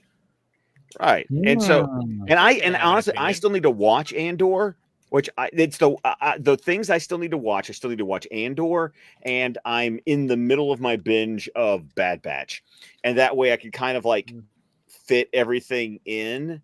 But it's simple. I like what I like, and I don't like what I don't like, and it's just wait. You're making sense now, Scott. Stop. No. And so when it comes to the Acolyte, which we never got to talk about episode 1 and 2 last week, but episode 3 seemed to have been like the topic this week. Weirdly, it's pretty much, I'm with Dave. I'm with Dave on this one. On that, it has some potential, but for me, it's just lacking in the execution. Like when I was actually watching it with Declan and Heather in the room. And when the witches started doing the like ascension ceremony, Heather literally sat there. She was reading a book on her phone and she just went, and she like just snickered at what was going on the screen. And I just went, okay. And Declan was playing with a sticker book going, that's weird. It was a little odd. It was a little odd. You both, interestingly enough, are right. Yeah, I know, right? Yeah. I mean, we live in a world where the Force exists. Why couldn't witches exist? No, well, they do. But there's a problem with witches because, like I said, the Night Sisters. It was the execution. It was the execution. The Night Sisters was the best part of the Clone Wars for me. Yep. I love everything that had to do with Dathomir on the Clone Wars. So the idea of Force switches, no, that doesn't bother me. It's just the way they were being done. I mean, I haven't watched the show, but like, could it be that maybe these Force witches are maybe like the precursors to what becomes known as Night Sisters? No, it's the idea that there's different.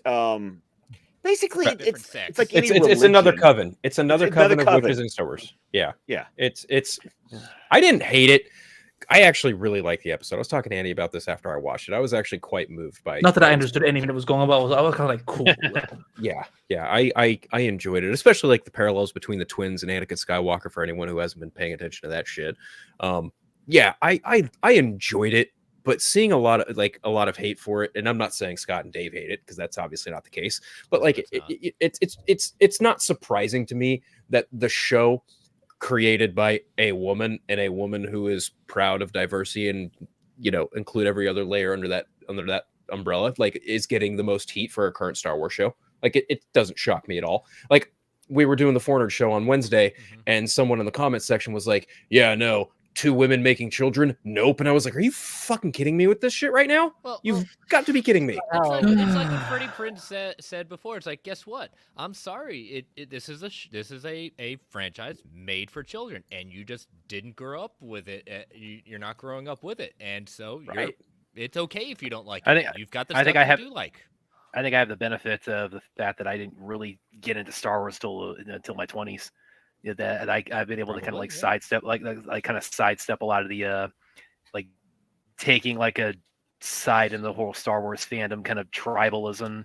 It's like, because I'd seen the original trilogy when I was a kid, but for whatever reason, it just wasn't. I didn't gravitate to it really at that point until I was about. I'm right there with you. I didn't see the trilogy until I was 18 in 2012. No, you're even further back than I was. Yeah, no, but even I wasn't even really I was like, this is a cool, I love the trilogy for its production values and the fact that it was so practical effects and that George Lucas funded it himself and all of that. But I had more connection to the sequel trilogy, shocker. And so so I get what you're saying, but again, I'm like, this is why I'm like, Star Wars fans is just exhausting to me. Like, that's why I'm like, the first thing I watched in Star Wars in like the first time in a long time was Obi-Wan, like 2 years ago. That's it. I haven't seen Mandalorian. I haven't seen. You're missing out, man, on Mandalorian, especially season 1 and 2. See, I like season 3 because I liked all the Mandalore. I like season 3, but season 1 and 2 are the key for me. Thank you, Scott. Yes, the Mandalorian stuff is fucking awesome, and more people should be more excited about it. No, for me, Mandalorian for me, that's like that. Yeah, it's great. Yeah, for me, Mandalorian, that's the best of anything like Disney Star Wars we've seen. That's pretty much what's been working. I just think it's so lazy to just write off season 3 completely because Jack Black and Liz are in it in one episode. I've seen that sentiment shared. I mean, it was kind of dumb, but I was like, I don't care. I was still. But you're allowed to have one off episode in an otherwise like. Solid season. Yeah. God forbid they have a general audience to actually honestly for something at that point. I mean, I would have preferred it had not been Lizzo because now about what we know about her, But like seeing Jack Black in Star Wars, that was like the funniest. Like, I woke up one day on Twitter and I just saw like, why is Jack Black in Star Wars? Why is Jack Black in Star Wars trending? And I'm like, oh, thank you for the super chat, Axel. My favorite story about Death Star Gunner who blew up Alderaan and how he actually helped the Rebel Alliance by stalling. Does that sound familiar? Is that from the book A Certain Point of View, where there's like these little stories of different side things during the episodes? I have no idea because I haven't read. They have those? That's pretty cool if they do. Yeah, they do. They do. It's from a certain point of view, and it's based around each one of the main trilogy. So it's all these little like this random like character that happened to be in the Mos Eisley bar. That just happened to witness. See, I love that shit. I didn't know that. Okay. Oh, man. I love that kind of stuff. Cool. I love that kind of stuff because I think about that stupid shit. Like, when I'm watching it, especially if I've seen something many times, I'm like, hey, what about that guy that moves that lever that makes it go, ooh? Like, what is he feeling? Like, I mean, like, what are that? A lot of therapy after what happened. I think like see that's where my brain goes with a lot of things where I kind of go like, I start going, hey, what about that person? What about, and I start like thinking about that shit and it can ruin things for me. And I hate that, but but I'll like try to keep myself checking, like, hey, you're thinking a little too much into this. But it is kind of funny to like think about stuff like that, where you're like, yeah. Like we're thinking about, I mean, like Kevin Smith kind of thought about that when he was talking about Clerks. I love that. Like in Clerks, when he was talking about like they were building the new Death Star. They're independent contractors, all these innocent people fucking got killed because they were building the thing, like these independent contractors and plumbers and all this shit. And I was like, yeah, that's kind of the shit that I kind of go like, yeah, it's true. You don't put the Rebel Alliance on trial. Well, come on. I'm gonna put an even bigger one in your head there. It's like you think about the guy with the handle there. It's like imagine like the guy who has to like maintain or monitor the handles on the kind of the one that Obi-Wan walks onto when he's shutting down the shield, because he has like 4 of those. He has to go. He has like 4 or 5 of those. He has to shut down. Like, okay, who's the guy who has to like climb out there with no banister behind him and like switch those levers on and off? Oh, he's probably got a freaking like Boba Fett like jetpack thing going on. It's like Silent Bob with the cigarette, just saying, "Oh, come on, man, fine, go and do my job." So, Phil, I'm curious because I'm intrigued by this, because you're saying you're enjoying The Acolyte. I want to hear from you as someone. Like I said, I'm more meh on the show right now. Like it's like I'm going to keep watching, but it's not blowing smoke up my skirt. It's like it's a thing that I'm watching. It's because it's Star Wars. That's basically how I'm feeling. So for you, as someone who actually enjoys it, talk to me about that. Sure. So I'm not too deep into the High Republic stuff. I haven't read any of the books. I've had information fed to me by another coworker of mine who's about 20 years my senior, who's very much more deeper into Star Wars lore than I have ever been. Like I would consider myself kind of deep into it. Like I know a lot of stuff in the AU, like, Jason Jaina, Anakin Solo, Luke, Ben Skywalker, like a lot of those ancillary characters who are in the EU. But like when it comes to the Acolyte specifically, I actually appreciate that there's a narrative now of a Sith-centric narrative that's never really been presented in Star Wars before. And I feel like this is a nice way of doing that. I do think that the supporting cast is pretty stacked. Like Lee Jung-jae, I think he's phenomenal as Master Soul. I think he's a standout character in this. I actually am very curious to see who the master is in regards to May, like who is her dark master. The theory that I'm leaning towards is one of two things. It's either got to be a Revanite or Darth Plagueis himself. That's my guess. I don't know for sure if that might be the case, but it'd be cool if it was. I can understand Dave's perspective on it feeling Disney-ish and also feeling like it's on a soundstage, but then at that point, it's like, how much of TV is also set on a soundstage these days? Which, it's a fair criticism. If it's noticeable, it's noticeable. I don't think it's as noticeable as, say, something like Thor: Love and Thunder consistently using the fucking volume technology. But, that's neither here nor there. It's about how you utilize your setting. And I think, depending on the episode so far, I feel like episode 1 utilized its surroundings well. I feel like episode 3, maybe not so much, because there are questions you could probably raise. I just think overall, the thing that really intrigues me, I just kind of go back to the idea of, well, if the Sith were extinct prior to the Phantom Menace, this kind of doesn't necessarily just prove that, but it just goes, maybe they weren't extinct after all, but there were remnants of them. And even going into like Knights of the Old Republic and the Old Republic, like there were large factions of Sith 3,000-4,000 years prior to the Phantom Menace, and there could very well be remnants of them even 100 years before Phantom Menace. I guess ultimately, like another thing that kind of intrigues me is, while I'm not super inclined into High Republic, this I guess would be an entry point for anyone who's like, well, what is the High Republic about? And this is at the tail end of the High Republic timeline. So I think for me, like I'm just really endeared by this mystery of, well, why is May killing these Jedi? Because after seeing the 3rd episode, we only saw the perspective of Osha and the Jedi. We never saw what exactly happened while everything else was burning on Brendok. How did Torben's eye get slashed? Because if you pay close enough attention, it's blurred. He's in the background, but his face is cut. Yeah, he so got messed up.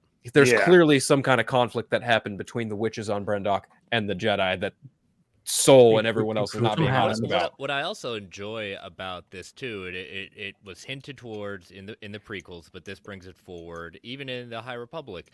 But right here in the Acolytes, like, the Jedi aren't all goody goody at that point. Yes, and there's I a agree lot completely. of, especially getting into the High Republic stuff. Like even Yoda wants to like sweep things under the rug at some point in the novels. Like he's trying to let's not talk about this. We're not going to bring this and up also, anymore. I mean, and that kind of going back into even the era of Clone Wars that George was involved in. Dude, if you've not read there was a novel that focused on Chris, Phil, the Sith apprentice from Clone Wars who Ventress, yes. There's a whole novel about what happened, like of all these episodes of Clone Wars that never got made about Ventress. You're and talking like about Dark Disciple? Yes, thank you. Yeah, that's what I thought. Yeah. And that's like the Jedi order a hit on Count Dooku. And they're all like, "Oh no, we need to take him out." And the Jedi like going, "Are we really doing this?" Like the whole point about when the Jedi fall by the end of Revenge of the Sith is the Jedi have become a bureaucracy and they get in their own way. And there needs to be a cleansing, basically. So I'm not all about Jedi are all good. No, they're not. If you've been paying any kind of attention to the universe. I mean, it's clear they're not even mostly good. Probably is the thesis of it. If Qui-Gon could even see that in the Phantom Menace, it's pretty clear that not all Jedi, if not the Jedi themselves, are not clean and squeaky. Even Luke says it in The Last Jedi, and I'm not even the biggest fan of that movie. He straight up calls it out. Like, the Jedi were so engrossed in their own hubris, they couldn't even see Darth Sidious rising to power, and then he wiped them all out. For crying out loud, Yoda said, "Oh, I feel Luke in pain when he's wiping out sand people." That's all you can feel? Pain? You can't see what's going on. The Last Jedi is one of the best Star Wars movies ever made. Now you're just trolling. He chose violence. He chose violence. You know what? I'm gonna choose violence with him because I love The Last Jedi too, man. No, I have no problem with double team. Yeah, I think it's they don't have taste. It might be better than Rise of Skywalker. I think it is. Rise of Skywalker. I think the best thing about The Last Jedi is The Last Jedi. Again, a little bit louder with your chest. What did you say, Dave? What was I think I might like Less Jedi than more than Rise of Skywalker. No.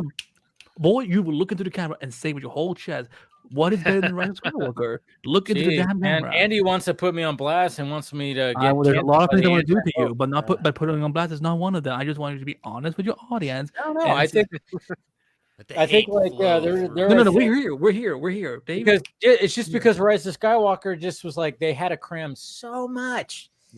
Well, they were also trying to rewrite. They're trying to wipe out The Last Jedi. Yeah, and it was so obvious. To wipe it out a little bit, and they were trying to just like cram. They were trying to cram fucking almost 40 years of just Star Wars into like one movie, and it was like you're like, hey, we're gonna wrap up this whole thing, and they were trying. It was just. I mean, there should, to be honest, like my whole thing was like, man, I wish Ben would have went good at the end of Last Jedi, and then we had a whole movie with Ben. Yeah, that would have been good. Ben Solo, with him. I mean, like when he was finally like, he had the lightsaber. I mean, I love that when he just does that, and then he does, and then he starts taking them all out. I'm like, fuck, I want a whole movie with that. What the hell? Like we have like. A mixture of Luke and Han Solo like in one right here, essentially. What the fuck? This should have been the problem is that when they created the sequel trilogy, they didn't create a plan. They just created movie after movie after movie, and no one talked to each other. They didn't set up an idea of a plan. They needed a whiteboard is what they needed.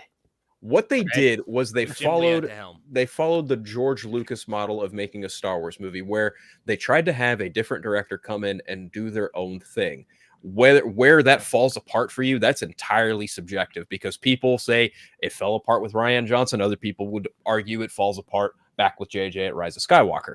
I think ultimately their plan, to Chris's point, like, yes, you had a plan. You wanted to bring in 3 different directors and do their movie their way. That's fine. The biggest problem was this is not 1977 where you're mapping it out one movie at a time, having no idea where the fuck this could go. No, you have Star Wars. It is an IP. You should know where the fuck this is supposed to go. And that was their biggest problem. They did not. As coming someone from education, you planned with the end in mind. Yes. 100%. Yeah. As that's much the way I just. And I was just saying, like the fact that they didn't have it planned already. It was like, and I remember hearing things like, "Oh, they didn't have a plan." I'm like, "How do they not have a plan? It's just Star Wars." Well, here's the But shit then part. when you see what happens, you're like, "Oh shit, they didn't have a plan." Here's the shit part. They looked at George Lucas's outline for 7, 8, and 9, and then they went, we're gonna do our own thing. Thanks anyway, and that's why George Lucas was. They ultimately... paid what, like $4 billion? Yes, within their right. Yeah. True, Andy. But George Lucas was under the impression that they were going to utilize his treatments, and then when they did not. But was it in the finding? If it have wasn't, have you seen the video of George Lucas freaking out in that Disney executive room? I don't think I have. I take that. I don't think I've seen that either. There is a video of him like standing up and being visibly frustrated by the notion, like when everything was all said and done and they were getting ready to sign on the dotted line, he was quite frustrated with the idea of them taking over Star Wars. Well, okay, let me rephrase that. He was frustrated when he found out that they were not that they were not going to use his script. Bob Iger even talks about this in his memoir. He does. Like Bob Iger genuinely feels kind of bad. I don't know if he genuinely feels kind of bad, but he notes in his memoir that he feels bad about kind of like yacht.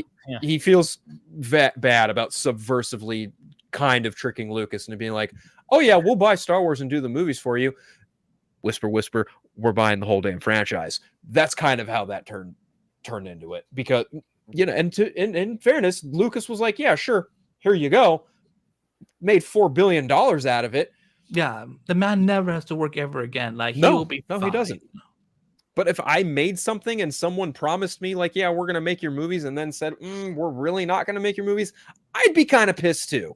Or writing scripts and making actors or in this case, actresses think they're going to be more in a movie and not, and losing directors over it. Yeah, people do that. And are we talking about Star Wars or DC? Honestly, we're talking about X-Men actually, and even to like just raise another hot take. I actually prefer the Rise of Skywalker to Colin Trevorrow's Dual Face. I think that script was fucking terrible. Oh, you read it? I did. I read a draft of it. I didn't go through it all, but I was kind of awful. It was awful. I did not like it. Even the name of it just makes me fucking cringe. And I love like the Dual Fates track on Phantom Menace. It's one of the best pieces of Star Wars music ever. Naming a movie after it, that's fanboy service 101. Lazy as fuck. That wasn't a good name for it. And I was kind of wondering that too. And I didn't read the whole script. I think I got like some of the like cliff notes when it came to it.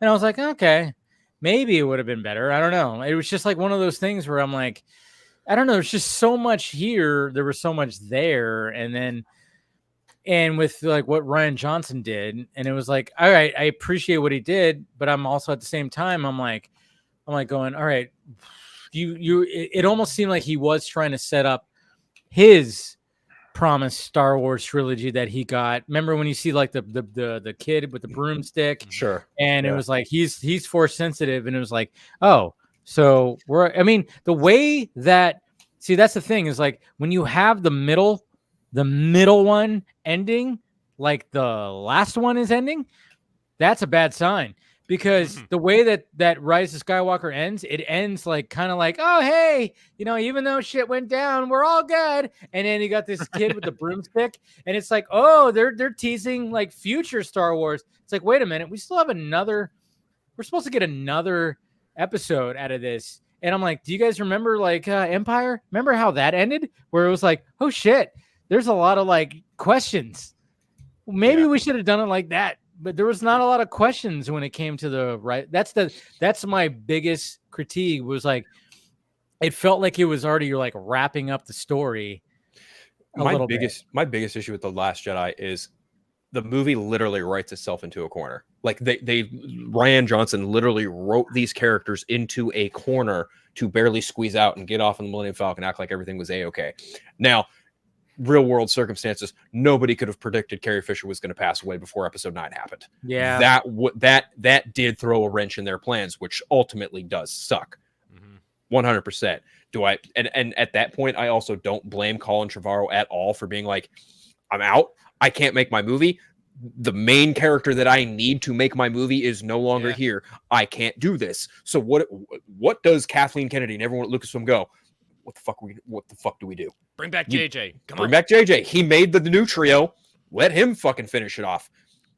I don't know. And I think bringing in Chris Terra to help punch up that script and do things on the fly while on set, that was smart of them to do, because that dude knows how to like just make dialogue work. And the fact that they had to make that movie with stock footage of Carrie Fisher from the prior films, I understand the criticism, but I also think that from a filmmaking perspective, that's bold, especially if you want to continue and finish off a franchise. But I'm also with Dave. I think they tried to cram too much in such a small 2-hour, 15-minute time frame. There was no breathing room in that movie. I like the Rise of Skywalker for what it is, but I'm not like blind to its faults. I do think that there is like a 3-hour version of that movie somewhere in a Lucasfilm vault that they're not showing. Released. Never mind. Well, that started like right when around that time where we had the there was like the release the Abrams cut. Yeah. Well, that was when the Snyder cut campaign like really hit supernova around when I thought the Snyder cut movement began in 2017. Yeah, but what he's talking about, when it hit that was right about the time that the worldwide trending event happened. November 2019. Yes. Yeah. That was right about the time where like Zach, Ben, Gal, they all jumped in. So like that was when you could tell stuff was happening behind the scenes that we weren't privy to, and like it was becoming a reality. That was obviously when Kylar and company were like, okay, we can use this. What you got, and kind of thing. Up to that point, it had always been crazy fans online. Oh yeah, it never existed. It never existed, and all that kind of stuff. But 2019, jobs right here. Yeah, 2019 was when, like, after that worldwide trending event, like all the morning news shows were talking about it. Mm-hmm. Yeah. So suddenly, I probably were bots. I probably were just bots who had made those things trend. Like I didn't think it was real people. well, there were definitely some bots going on that day. Yeah. I'm not gonna. I mean, come on. There's no way you make the numbers that thing made, and there weren't like. Oh, there's always going to be bots. There's bots involved. One of the things I think it's going to be, but not majority. Yeah. Right. One of the things that's going to be interesting with Star Wars is if, and I say if, we get this Mandalorian movie. Mm-hmm. You know, that's going to be that will be the test in the sense of where Star Wars kind of is with the general audience, because we haven't had anything. I mean, people knock Kathleen Kennedy at that point. I mean, again, she's got, you know, the franchise billions to her name in the sense of what was done, love it or hate it. The real test is going to come post-COVID, post-Disney Plus era Star Wars.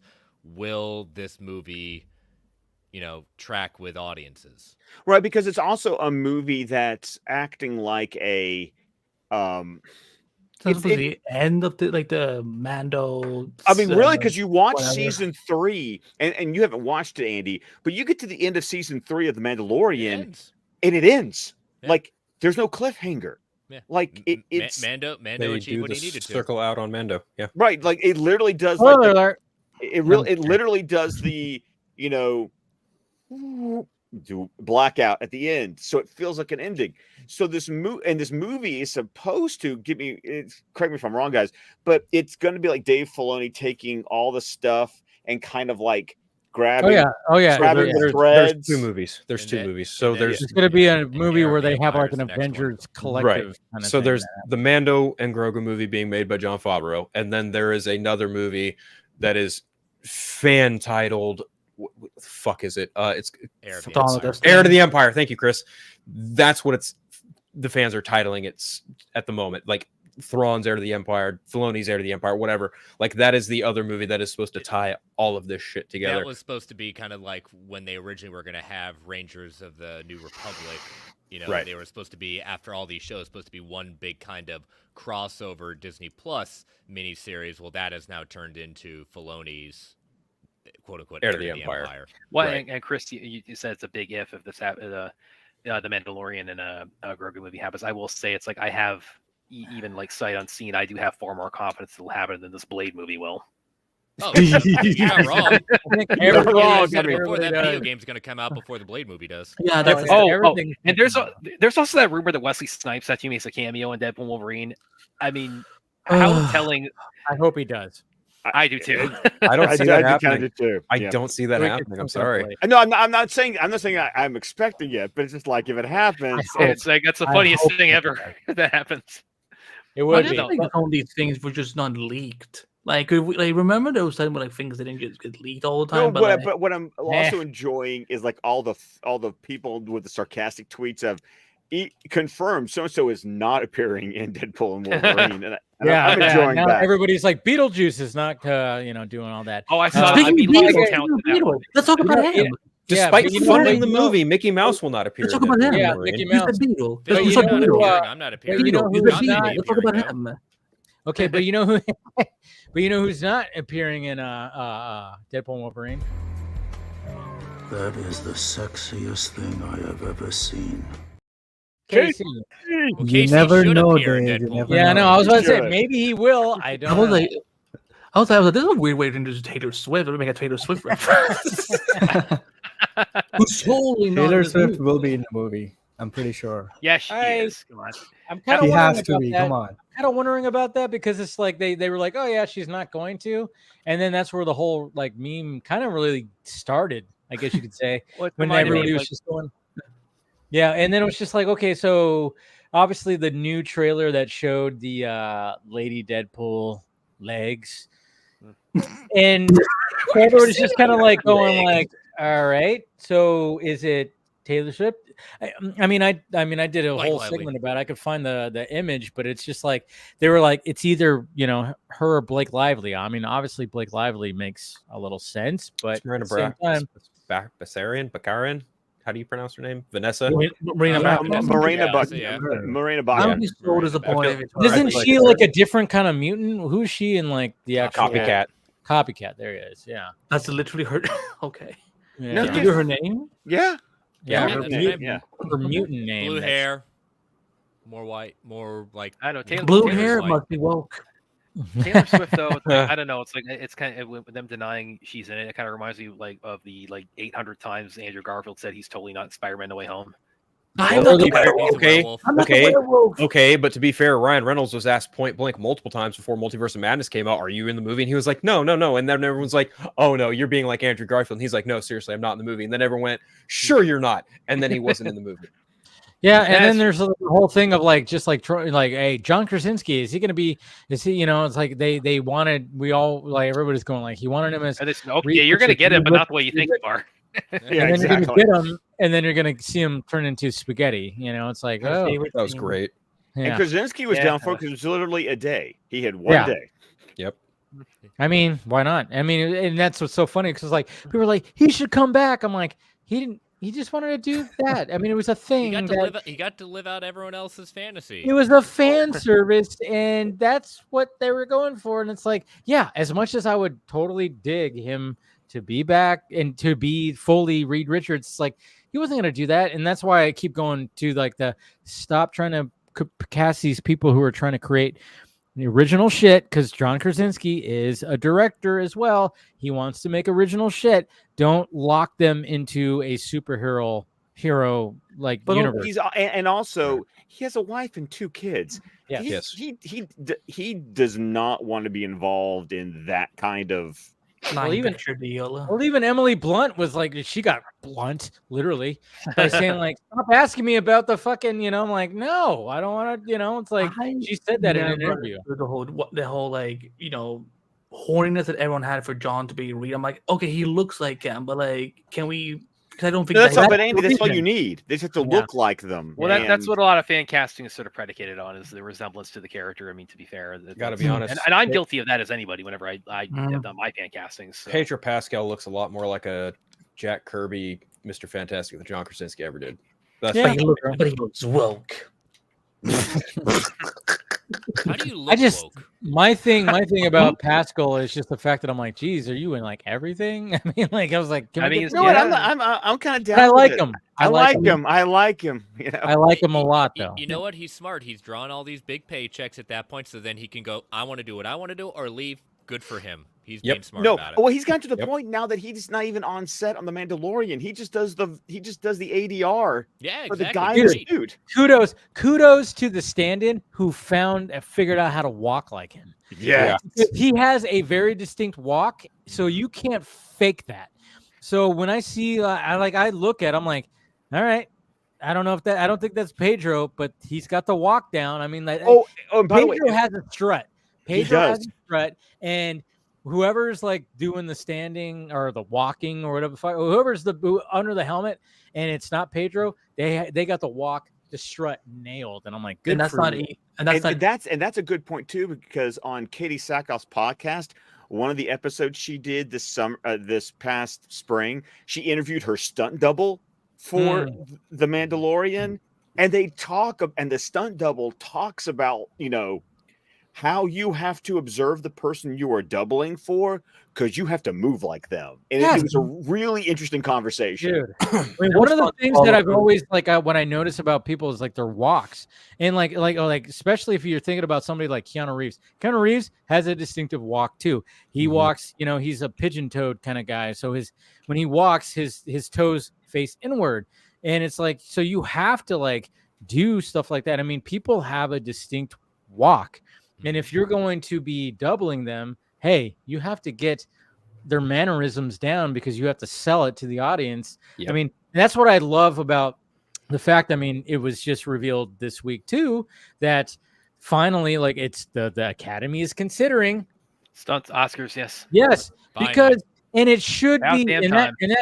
and if they finally do that, which I think they are, and they should do it, what can be considered when it comes to a stunt performer getting an Academy Award is how much they're emulating their, And that's a question. And I remember having that conversation on Twitter. I think it was with Stu Little. The question was, okay, so if they do a stunt category, who wins the Oscar? Is it the performer? Is it the coordinator? Is it the team? Like, it's probably going to be the team. It's probably going to be the team. And I bet it's going to be the coordinator who like accepts the award. Because I love that scene in The Fall Guy when Ryan Gosling is talking to that guy at the bar, and he goes, "Stunts, cool, man. Do they give Oscars for that? Stunts? No." You can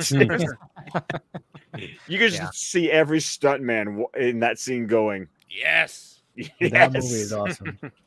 It's a shame it didn't do better. And with stunts, I mean, first of all, it's like, I mean, Stahelski's going to have probably like the first 5 years of that in the bag, once they finally implement Tom that. Cruise is like, hey, what the fuck? Can I get an Academy Award now? I bet Tom Cruise being crazy. There's a different Academy Award. I bet Tom Cruise would call up Stileski and be like, "Hey, let's make a movie so we can nab that Oscar." Oh, I would believe that. That sounds rad. That sounds awesome. Yep. Stahelski directing Tom Cruise, because that'd be, I mean, what act of death define? That might be the one where Cruise finally goes into space. And you already know that Chris McCord would be like, EP credit on that. Thank you. and isn't it going to be interesting, like saying, man, Tom Cruise, did he get a Best Actor nod? Nope. Did he get that? Nope. He got an Academy Award for stunts. And you know what? And you know what else? He's not going to accept it in person. He's going to do that video where he's hanging off on the side of a plane by one hand with no parachute. Saying, go see Mission Impossible 12 come summer 2020 for your consideration. He's gonna do some kind of crazy bungee jump, and somebody tosses him. But it was kind of that news story about Mission Impossible 8 being delayed because of submarine breaking down. Like, of course they're actually on a submarine. Of course they are. That's the best headline ever. You know what? At that point, all I could think of Shark still looks fake. I know, man. I saw that too, and then I saw that the budget's gonna be, it's kind of getting inflated too, and it's like, yeah, it's like over 300 million now. They're like, that's a report. And Dead Reckoning Part 1 did not do well box office wise, which is a shame. Sadly, it was a good that movie. It was great. It was great. Awesome. Oh, that train, that last third with the train is oh my god. Yeah. Oh man, that movie rocked. All right, we got one take with the train, guys. Let's get this right. Jesus, because it's dangling there and So I have to say, because KC's here, I have to ask him, because I don't think anybody here saw The Watchers, right? I haven't. No, I have okay, not, no. and you guys kind of heard my spiel about it. KC saw the Watchers, and let's take a break from like this, all this stunt and nerd talk, because I do want to like get his take because we've had private conversations. And he actually enjoyed it. I did not enjoy it as much as KC. So KC, can we talk about spoilers though? I know. I think I don't mind. I mean, I wasn't gonna watch the movie. I don't so even know it's what not the gonna fuck bother that me. is. all right. Andy, do you know KC, anything? talk about Andy, do you know anything? I know that the Snyder is never coming. It's time to move on. I would have timed you. I would have timed you out if you found the Sci-Fi Center man for saying that. Just saying. Okay, so KC, the floor is no. yours. Like when it comes to how you felt about the Watchers, because I just felt like I was like, did I miss something in this? Because there's this Nope. questions that I had. Okay, there's nothing I missed. But There's nothing to miss there because they literally tell you every single thing in every scene. Yes, And because it's there's like- a lot of exposition dumps Yeah. that happen. But I'm just talking about little things like timelines. Where the fuck are they showering and cutting their hair, shaving? I mean, like they're in this little fucking spot and they're in there for a long time. But and okay, so their food is crows. They're just eating crows. Is that what's happening? They're eating crow. Is that Yeah, I mean, that's crows? something. These are the that's questions something, that I had. Yeah, These are the Interesting. questions I had. Anyways, go ahead, Casey. first of all, I liked how it was filmed. Okay, It was yes, like I agree kind with of you on very this. dark, and Yes. the atmosphere was really good. Cinematography the was ho- good. Yeah, and Music the was horror good, too. aspect. Yeah, the music was amazing. I Score watched was it in Dolby Atmos, and the sound of every little thing was so fucking amazing. I just loved that. And also the horror aspect was really cool. I liked the Watchers. Their design was really cool.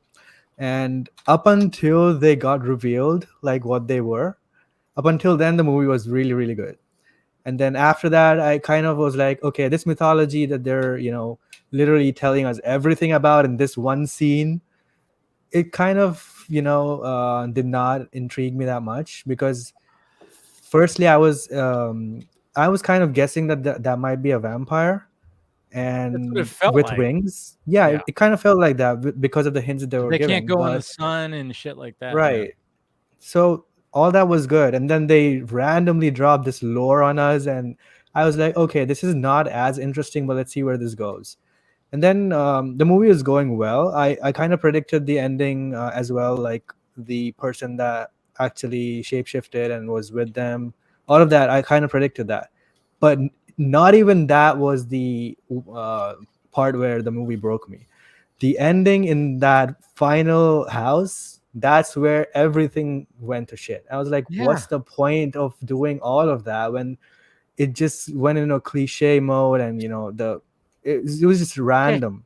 Okay, but And the timeline, like Did how M. Night long? direct this? Sorry, I don't mean. Yeah, to- no, it was his daughter. Producer? Daughter, Okay, yeah. okay. Yeah, he go on. produced it. But I was like, the timeline was fucking me up. Like, first off, I'm like, okay, so if I'm going into a Shyamalan movie, even if it's his daughter, I'm going, all right. Everything I'm looking at, I'm gonna be like, there's something. Yeah. There might be something. So even right at the beginning, because we see Dakota Fanning's character who works at this exotic pet shop, and like her like boss or team leader goes, you have to take this bird to this location. They never show his face, and I'm like, oh yeah, they didn't show his face. That's got to be Exactly. something. That's got to be something. It's nothing, of course. And I'm like, where the fuck? Like, that's where the first thing I went, wait, what? Why did she get sent off to go into this crazy location? And then she gets, of course, trapped in this magical forest where it's like, oh, okay, there's like some weird shit that's going on here. And of course, she has the bird. I was, and it's kind of funny too, because one thing I didn't mention, I was more concerned about the bird than the characters of this whole fucking movie, to be honest, because I was like, what the fuck? I mean, and then I'm like, the timeline, because we see these other characters, they talk about how long they've been at this place. And I'm like, okay, how are you shower? I mean, there's no shower. Like, you see this place, there's no bathroom. They're shitting and pissing in buckets. And how are they cleaning up? How are they? There's a dude. How is he shaving? How is they cutting hair? What is going on? And like, there's just little simple questions. I'm going, what the fuck? And I'm like, how long has Dakota Johnson's character been here? She's been here for a while, because there is random voiceover with her. There's a voiceover with her at the beginning. and there's a voiceover in the middle that I think is just trying to help the story along, to see like, oh yeah, it's been a little bit and now here we are. And I'm like, what the fuck? I mean, if you're gonna do voiceover through the whole thing. It was just like 2 spots. And then when the thing, like the initial story like kind of wraps up, and I went, what the fuck? We're getting off this thing here. And again, okay, yeah, we are kind of getting into spoiler territory. But when they get back to reality and she just goes back to her apartment, I'm like, what? Firstly, when they got into that bus, I was thinking that bus was full of the Watchers, and they probably have another scene there. And then it just ended. So like it's just like they just like go back to reality, and I'm like, you guys have been missing, and nobody's concerned here. What the? I mean, again, right now, Dave, you reminded me of the John Krasinski meme saying, "What is going on?" Yeah, that's what I'm pretty much. That ending in the house, I predicted that that was the Watcher, and that was happening. But the only way that makes sense, what happened at the end, the Watcher getting out of that place and into the world, the only way that makes sense is if there's a sequel and if this is a franchise. True. But if you don't get a sequel, who cares if that the Watcher gets out? Nobody cares if the Watcher gets out. There's just like these little questions where I'm just kind of going like, make this movie? who is like expecting this bird that she was supposed to deliver, and then she gets like goes up. That's another thing. Yeah, it's who like, ordered that bird? What about? And then, of course, they try to do this thing. Okay, so another thing, I don't like. Well, we'll get off this topic soon. I'm sorry, guys, but I just wanted to. I'm completely lost. You can't spoil that. I'm completely lost in the woods on this. No. But before you say something, but I was just saying, like, they try to do this thing, and I was like totally going, oh, what is this about? They do this thing, and this is what M. Night Shyamalan's done, and some other directors done, is like they try to tie the main character to what's happening with the past. So like this whole thing that happens with the past with Dakota Fanning's character, because she has a twin sister and something happened with their mom who died and everything, and they there's like flashbacks every now and again, and they try to tie it into the story. And when you finally reveal it all, it doesn't fucking it doesn't work. It doesn't work. It's like there's no like reason why they needed to tie that, because it's just like it's like a metaphor. Like, oh yeah, I'm what happened to me. I think these are great like little blurbs they should be putting on like the upcoming 4K and Blu-ray, Dave. These are gems. And these are also questions that you say it's based on like a book.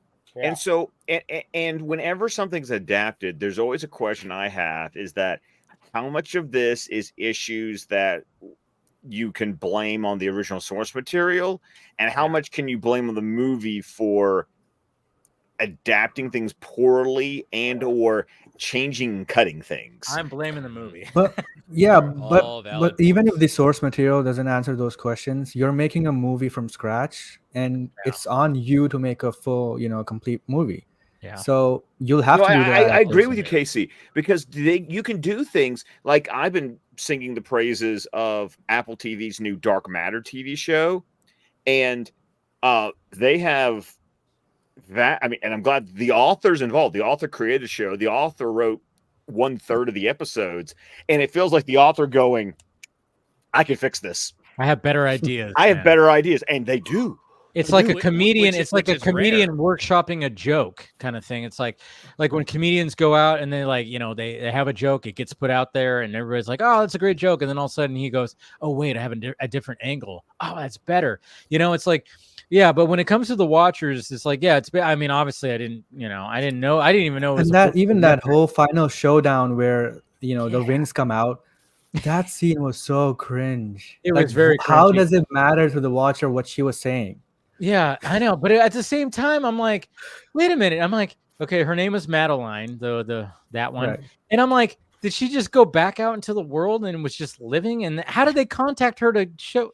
There was just does that have any impact on us right now? That's clearly a sequel for set up for the sequel, and that will affect the sequel. How does it have any impact on us right now? Because I'm like going, all right, when they were in this, because part of the thing is like when you get to in this part of the forest, it's kind of like there's a fucking bubble of magic that is happening. And I'm like, okay, so is just time sit still? And so when these people were I missing, don't think it had anything to do with time. see, that's the I thing. just That's what I bothers just think that me. it was some fairy tale magic shit, and I just chalked it up to that. See, that's the thing that bothers me is the fact that it's like, okay, these people have been missing, and they just go return to their normal lives, and nobody questions it. I mean, that's the thing. Is like she just goes back to her apartment. All right, I'm gonna take a shower. I'm like, what? Like your landlord didn't? I mean, I know it takes place in Ireland, but your landlord didn't go like, hey, this girl is like not coming back. Let's just get rid of this shit. Let's turn off the power. Let's do all this. And then you got the other girl who had like a fucking house with her husband, and that house is just there in the middle of nowhere too, by the way. And then it's just like, okay, so then Madeline, who ends up being, the one of them, and it's like, how did you contact her? Did she have a cell phone? Did you have a phone number? You guys exchanged numbers? There's like these little things, these little questions that were like, I was going, wait, what? How is this happening? But I'm like, I get it. You want to get to this point, but I'm like going, how did we get here? This doesn't make sense. About the bird thing, I think I think the boss that actually sent her there could have been a watcher as well. Yeah, that's why we never saw him. That's why we were just hearing him, and that would make sense that someone actually sent her there with the bird, because no one would actually ask for the bird from there, right? So maybe it was like somebody who knew who Madeline was, Yeah. and like you have to go rescue her. Right. That could be okay. I'll get it. I see. Okay. This is where we'll end it because nobody knows what the fuck we're talking about. Yeah. No, but I'm just saying, like, that does kind of make sense. Where it's just like, okay, if you guys watch the movie, you guys would probably understand it more, because this bird does. It's like it doesn't make sense of like, why are you gonna send her off to go here? But the bird plays a significant role of like getting them away from the watchers, so I'm like, yeah, I mean, and maybe that's why, like you said, and I could accept that, where it's like, yeah, because like you don't see his face, and I was like, there's something there, and I'm thinking maybe there was a directing choice there, storytelling choice, and that can make me like it just a little bit more, maybe, but at the same time, the whole thing about the watchers and their lore just took me out, because I didn't think that was intriguing enough. Up until the point they explained it all, I was interested. But then after they explained it, I was like, it's not even as cool as vampires. Yeah, I know. Yeah, they're not vampires, guys. You guys want to know what they are? Okay. The Watchers. They're the Watchers. Their design was cool though, and the way she directed. Well, no, they're not. They're not Watchers. They're. Well, I won't say it if nobody wants to say. You're talking about the significance of a bird, the story. I just sit here thinking like, okay.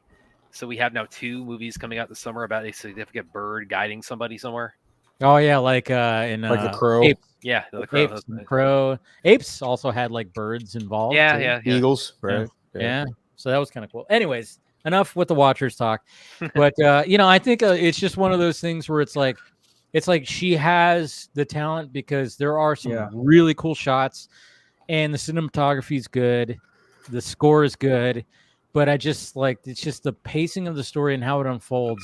It just fell apart, where I was like, wait a minute, you have to explain how we got to this. And there was like some very intense moments, like when she goes down into that burrow. That was like really like, oh shit, that was pretty cool. But there's just certain things where I'm like, what the like wait, what? Like what are they? How? Like this? Like the timeline? What's going on here? I mean, it's just like I guess you could say just a little lot. There needed to be a little bit of logic injected into this story. She wrote the movie as well. So. Yeah. Well, she adapted it because it's from the book. Yeah. But like I said, it's not a terrible. Like she has talent. She definitely has talent, and I think as a director, she did well, because the way she shot the horror, the tension building of all that, not showing the creatures for a very long time, and stuff like that, I really liked. But then the story elements kind of fell apart. Yeah, this is her directing debut.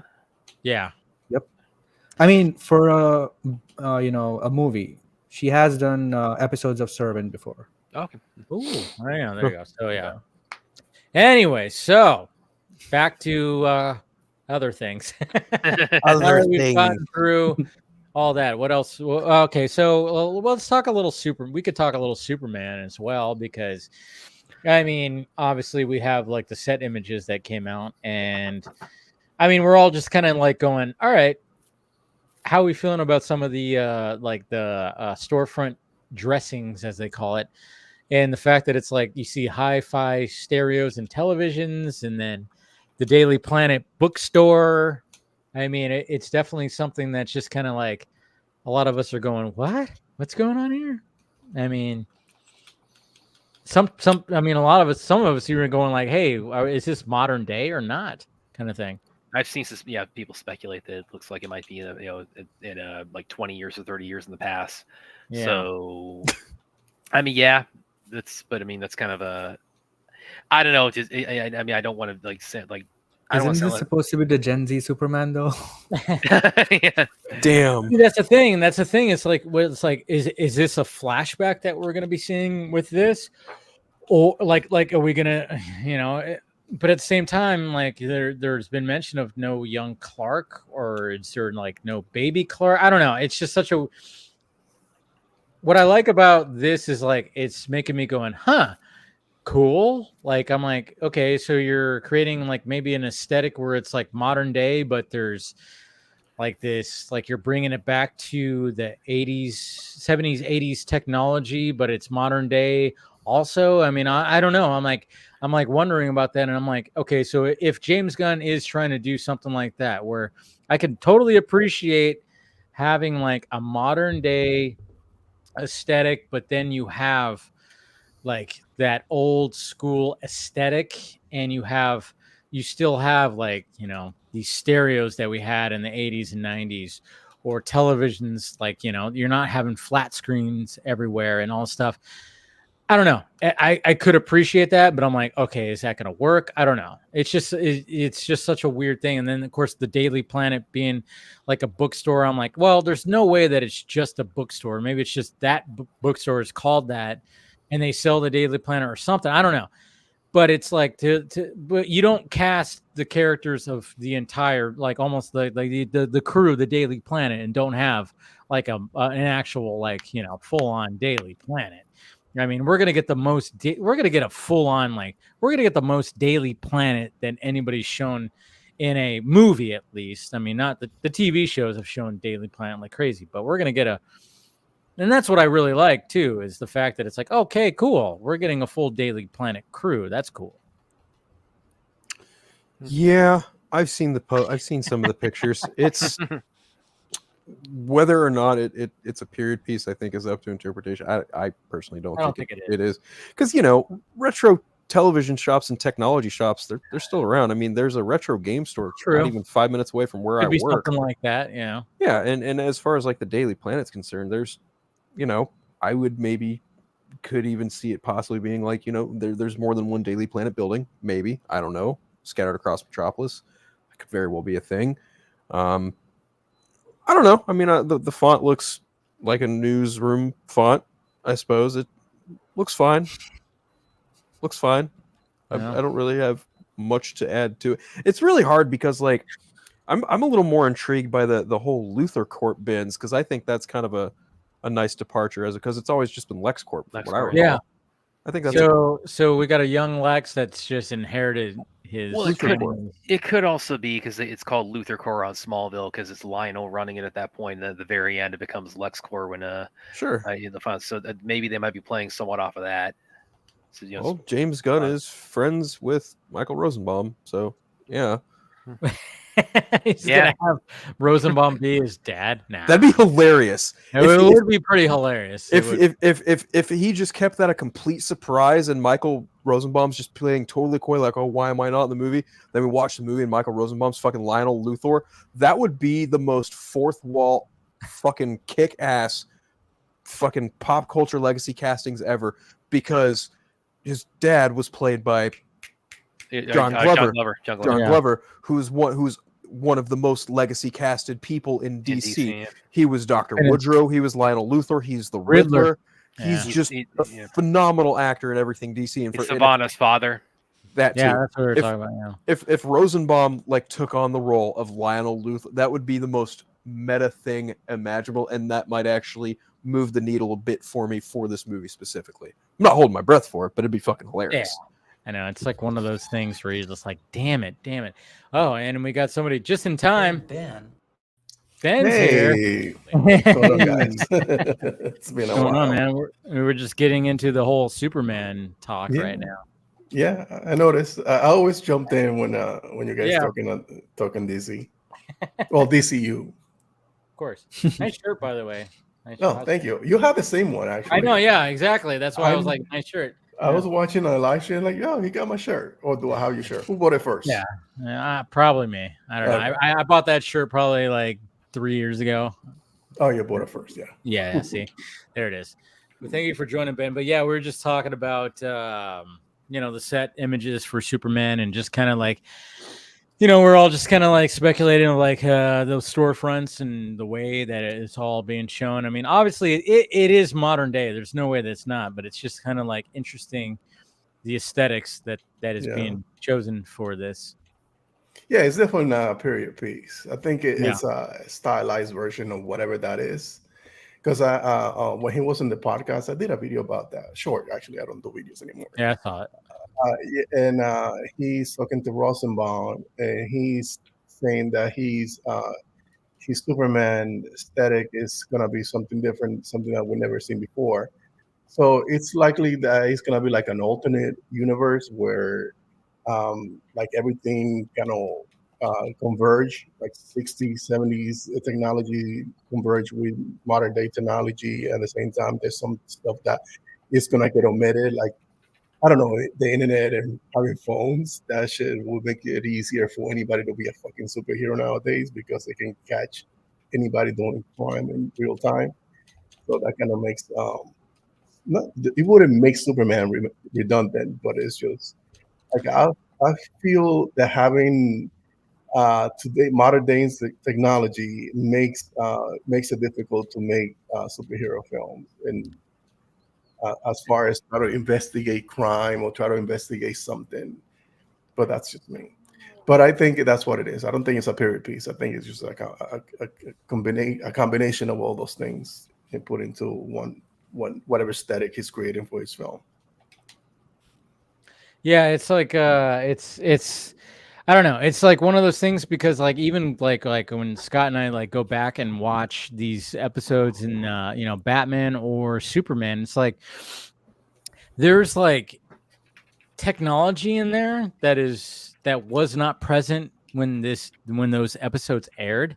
But they kept like a very, like, I mean, obviously when it comes to Batman the animated series, there's a very old school like 40s 50s like aesthetic, that they keep with with Batman, but they're still like, oh yeah, like Bruce Wayne can make a phone call from his fucking from his car, like and of course the Batmobile is like has all the technology, but at the same time it's like, even like when Alfred picks him up in like a Rolls Royce, right? It's like he could still watch something on TV or something like that. And then when it comes to Metropolis, it's more of like the new age kind of stuff. But at the same time, it's like, there's still things in there like that is still like not, because obviously it was in the 90s. So, but they were like going like, oh well, there's Lois does have a cell phone. And there is computers, and there is kind of like an internet presence to it. It's like, it's interesting. I don't know.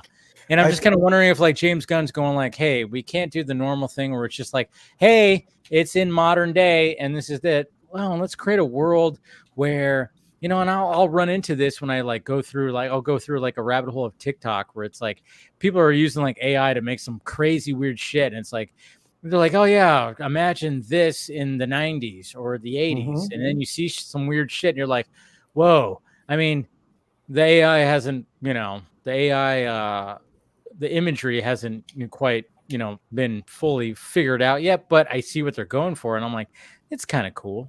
It's like if you watch like Batman 89, it's supposed to be grounded to a degree, you know that everything was shot in a soundstage, but it feels like a world that exists somewhere in the universe. I think he said the good thing about DC is that DC doesn't adhere to specific locations like Marvel does. The Marvel has Queens, Brooklyn, New York, and in other cities from the US. Even though DC does, but they have this universe where it exists outside of everything. They have Gotham, which is not a real city. They have Bloodhaven. They have Metropolis, and they do not exist anywhere. And he can take he can take liberties on creating or forging whatever universe he wants with those cities. It makes it his own. And I think that's why they don't look like anything that is familiar to us, but we are intrigued by what's going on because we try to figure out if it's a period piece, right? Yeah. But in reality, we don't know what the fuck that he's doing with this film. Yeah. Anybody else? I mean, it's kind of tough to say because there's no footage to go off of. There's nothing really to really infer upon outside of that one promo image of Corn Sweat in the suit and whatever set images have been put on. I don't know. It's an interesting conversation to have, like to try and figure out what kind of time frame or even time setting or world setting it's going to have. I feel like if Gunn is smart, he'll do something a little timeless like the animated series or even like Batman or Superman or otherwise. Like if he's smart, like set it apart from something that hasn't been done before. I kind of understand where Ben's coming from, but at the same time, like it's the world we live in. It's kind of hard not to, ground some of these stories in a reality that is relevant to ours today. Yeah, it's one of those. I agree with that. It's just a style he's going for. It's one of these things like, okay, so Metropolis has always been put on this beacon on the hill, but it could also have all this. I mean, like you said, the animated series, like it is this height of technology at that point, but with kind of an Art Deco kind of style attached to it. So, he's trying to appease. What he's trying to, when it was entitled Superman Legacy, my idea for what they were trying to do is like bring in all these different elements for everything that Superman represented to people, and you get a little bit of everything there. A legacy vibe. I'm not going to be a whole mess of things, but like just little winks and nods here and there to like think, okay, this is, I'm down with it. When I saw the whole thing about like, oh, it's going to be a period piece, I said, really? Got that all from just one image there? All right.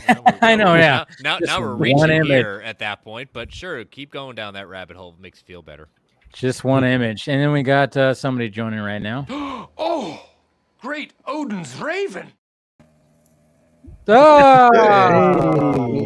Haven't got that one in a while. Casey's Watcher. I love it. Yeah. Casey Watcher. Yeah.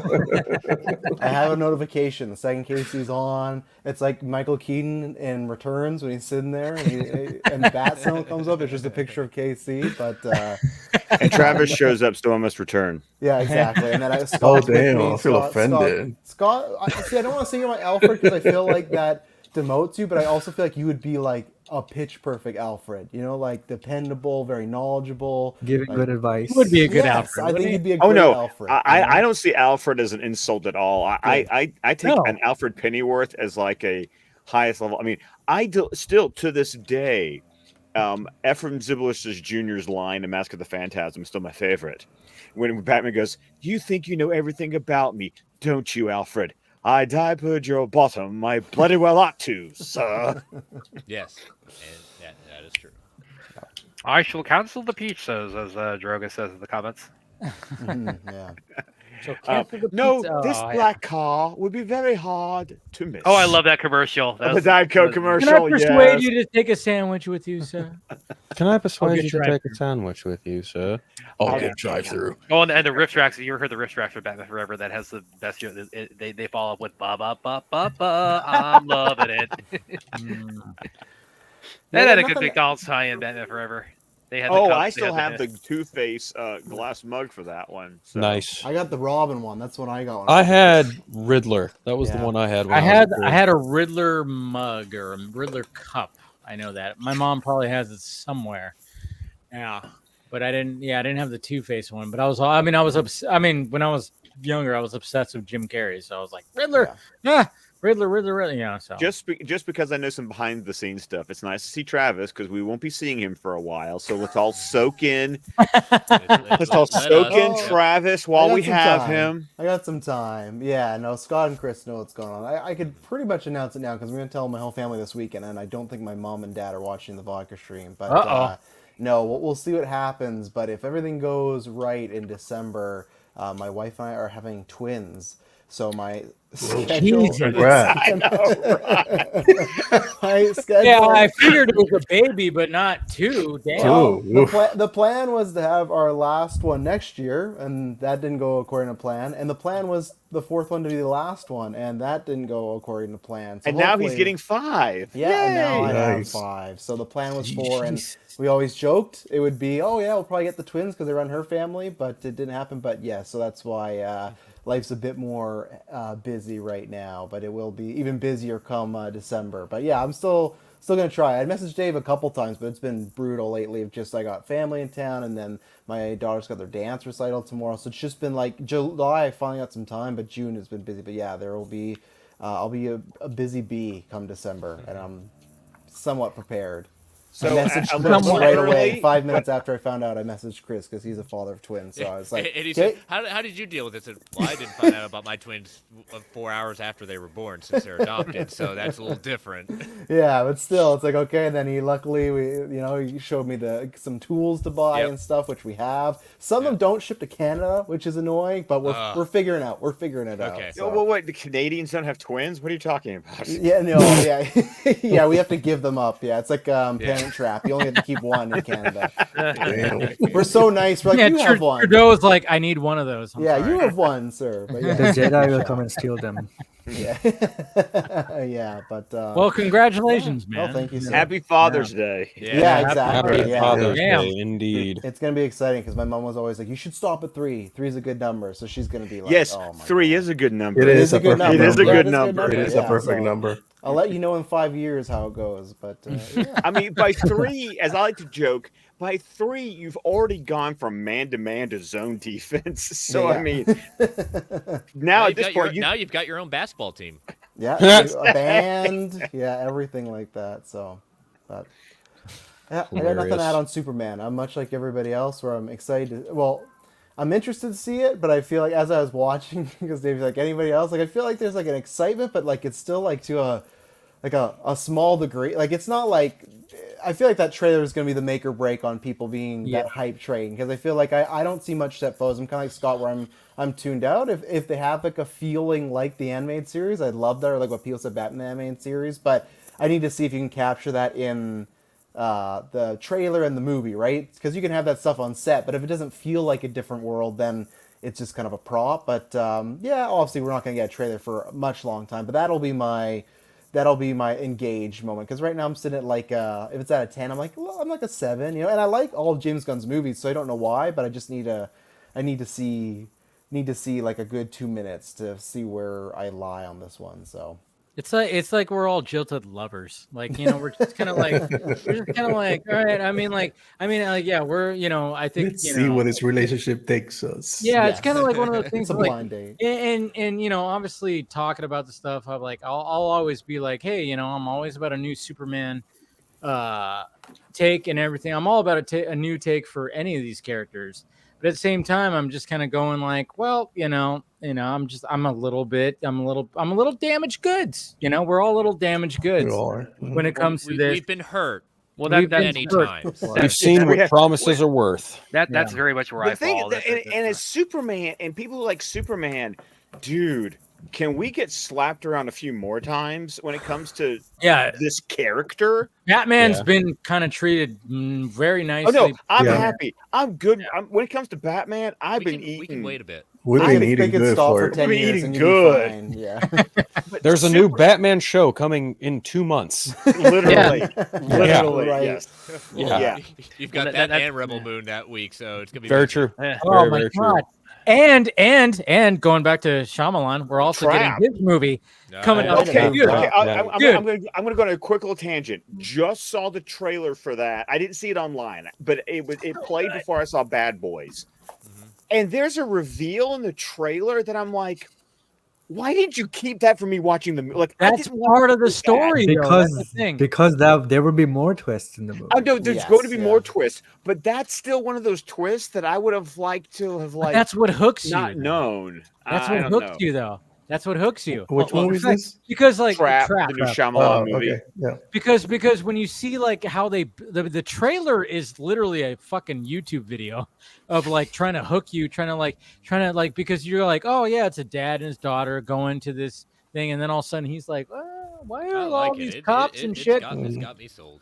Yeah, and then all of a sudden he goes like, he asked that guy. I'm ready for the Hartnett renaissance. So, Like, it's already happened. No, Oppenheimer brought him back. I love it. Yeah. Oh, it's No. I think it was Black Mirror that brought him back. Yeah, Black Mirror, and then Oppenheimer on top of that. Yep. And then now we got this, and then it's just like, all right, hey, So is it let's found make him footage? DCU Batman. He's already there. Just kidding. I wouldn't hate it. Actually, I wouldn't mind that at all. I wouldn't hate it. That's who Nolan wanted originally, right? And he was, I can't remember, did Nolan go the other way? Or No, I think Hartnett that went the other way, right? No, he was for Superman Returns originally. Yeah. But Nolan talked to him There's a before picture of him. You guys are way off base. Hartnett was considered for Batman a long time ago before Nolan got a hold of it. And Nolan met with Murphy first, I think, before he landed on Bale. Yeah, he met with Murphy, yeah. No, there's an image of him with a Superman suit. He actually tried for Superman. It was Gyllenhaal who Nolan called personally to be like, you didn't get the role. It was Gyllenhaal because Gyllenhaal was almost getting the role for Batman Begins, but which that was like that just kind of blew. I mean, to me, I don't see Gyllenhaal as Batman. I mean, like I kind of get it, but I just never really see it. But Nolan did talk to Hartnett about Batman. He said never got that far, and Hartnett was actually more interested in the Prestige at the time. He wanted to talk to him about the Prestige. Yeah, that would have been good. Yeah, so it's funny. So he's always been You know around. what? Yeah, that must have been from a Oppenheimer press or something. I remember reading that recently. Yeah, you're right. I think he was the guy at that time. Like he was about to be the next guy in 05, right? Like he was having a good run there, and Hartnett, yeah. I think like when it comes to Hartnett, people were just like, yeah, because he was like a stud, and it was like, oh, look at this. But at the same time, he was like, he was very. Then he was like very like kind of one noted. I think it was just like. And then it's just kind of like people got like, and now he's like, and then it just kind of fell off. And then obviously he's kept up his career. No, because he did Penny Dreadful on Showtime, and that was he did Penny great Dreadful. on that. That's the thing is like now really he's coming back in like a different light where he's not so one noted. I think, you know, now he's not matured. He's not the guaranteed to jack you up guy. Yeah, guaranteed to jack you up. Yeah, exactly. That's the fucking greatest one-liner ever in an alien movie, dude. Yeah, The Faculty. If anybody's wondering what that's guaranteed to jack you up. It's really good in Othello too. It was an Othello film. I mean, that's the thing. Is like he always. It's called but it's based on Othello. Yeah, it's based on Othello. But with basketball. I think what Josh Hartnett like struggled with was the fact that he was always like that heartthrob like. Stoner type of young like teenager. You know what? There's a movie that he's in that I think is a really good romantic comedy. Is 40 Days and 40 Nights. It's amazing. That movie is fucking really amazing. Fucking great. And he doesn't get enough credit for that because and then of course Shannon Sossamon. Anyways, love her. Always had a crush on her. But that movie was fucking phenomenal. I thought it was like oh wow, like I didn't think that. I was like, look, what is this movie? He can't fucking have sex or masturbate. What the hell? But they played it out pretty well, and I'm like, god damn, this movie, I watched that so many times. The trailer, they even like they use Pressure by David Bowie just to kind of emphasize like what he's putting himself through. Yes, they did. Yeah, that movie's awesome. I mean, there's always those actors. I feel, and I have felt this way before, where there's actors who, when they're the pretty boy roles, I don't appreciate. Let's not forget. Oh boy, that's right. Yeah, that's right. Sorry, don't say fuck all about the Superman legacy suit. To me, and I was like, oh yeah, I forgot that he did try out. He tried for Superman. Yeah. The chonies on. He's one of those actors that I can always remember when an actor, I went from "you're just a pretty boy, I don't care" to "okay, now I'm paying attention." Because I remember that moment with Leonardo DiCaprio. I remember that moment with Brad Pitt. It's always like I remember that movie. I remember the movie that made me go, "Oh, there's something there." Like the movie that convinced me that they were more than just, the pretty boy. And I feel like Hartnett never got that chance. And now, as he's gotten older, he's like for me, it was watching Penny Dreadful that made me go, "Oh, okay, I see what you're doing." But that was a cable show, But and now another one. Sorry, I didn't mean to cut you off, but another one, Lucky Number 11. Yes. Also a fucking great movie that he was in. I'm like, people slept on that one, and I'm like, and if you just go, oh, let me like pull up that cast. What the fuck? More like Morgan Freeman, Ben Kingsley, Bruce Willis, Lucy Liu. What the fuck? That movie is.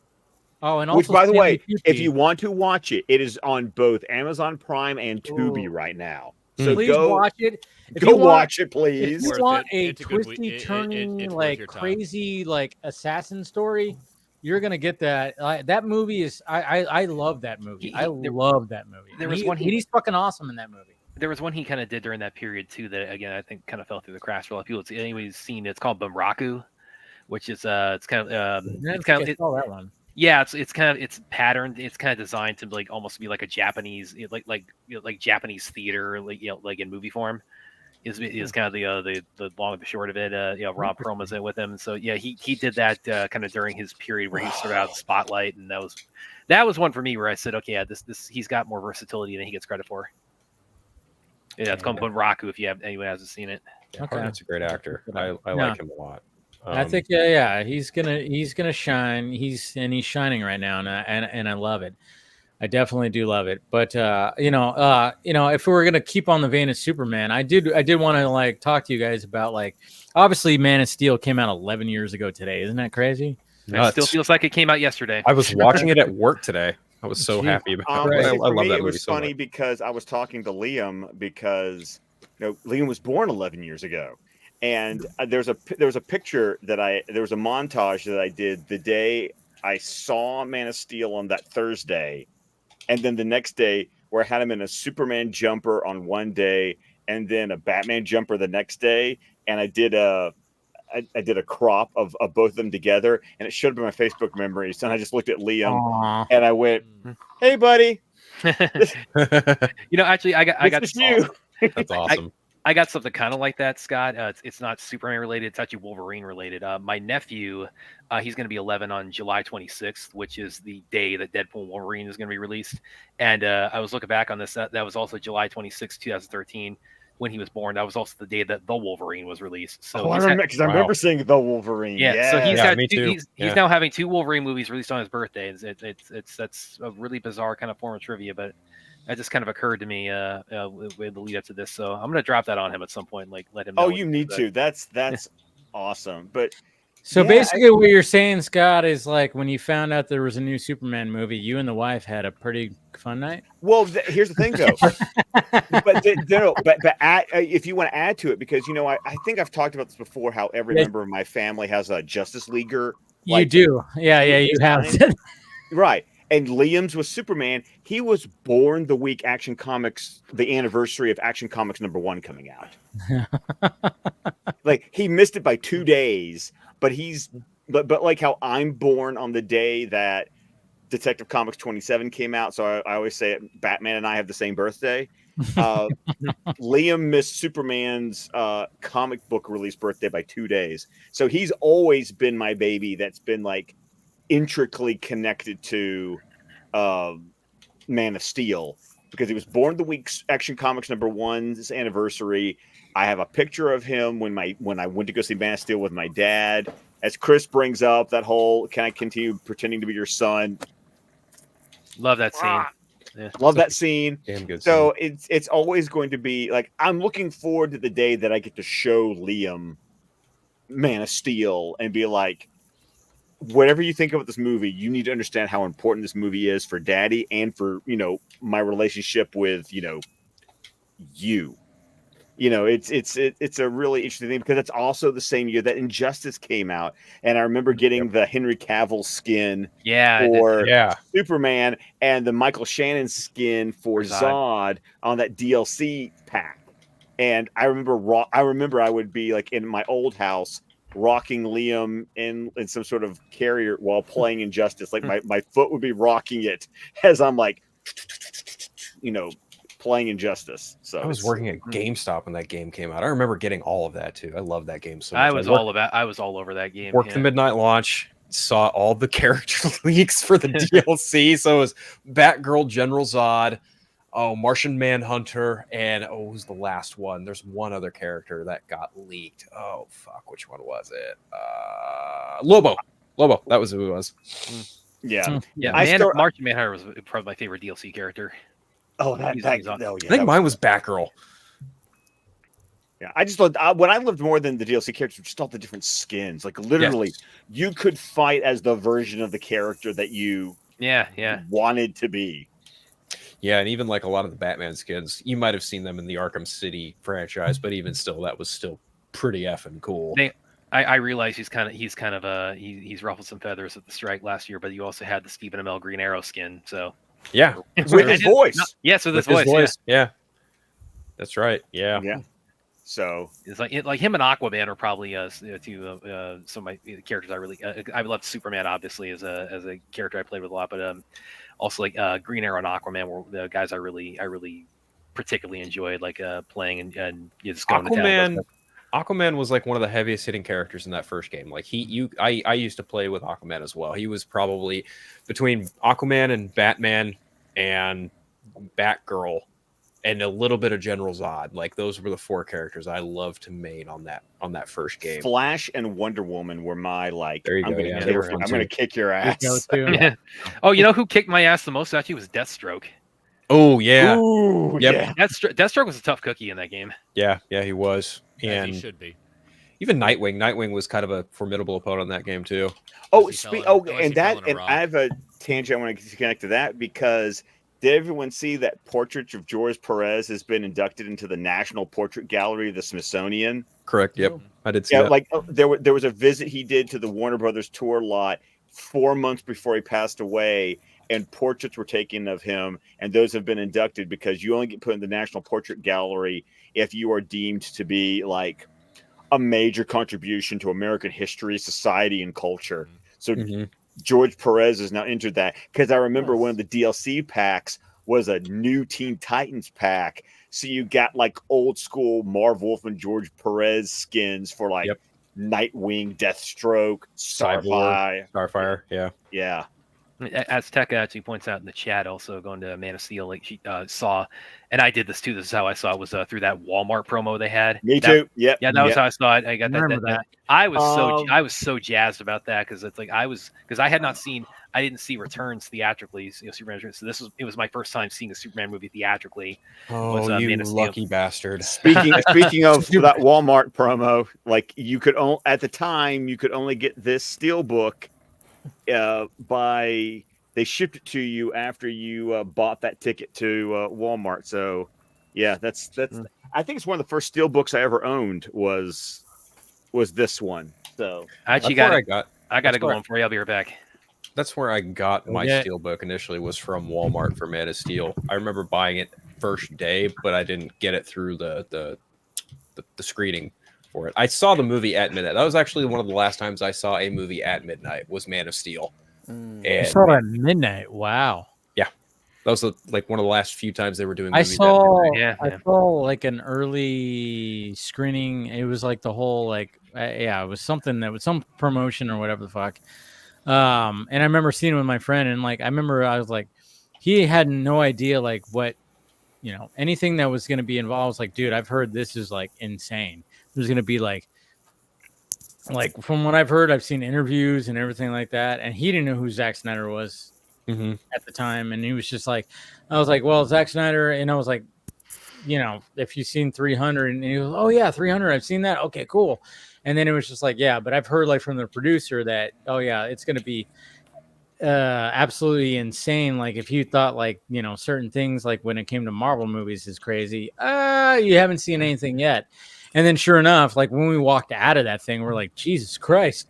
They were like, just like buildings were just toppling and they were just like, holy shit. And I was like, we were both like going, that was kind of cool because it's like, yeah, what would happen if you had a fight like that in a city? It's like, buildings are going to fucking topple. And I'm like, it was just kind of like something like, and they're like, how many people died? We were like, going, how many people died?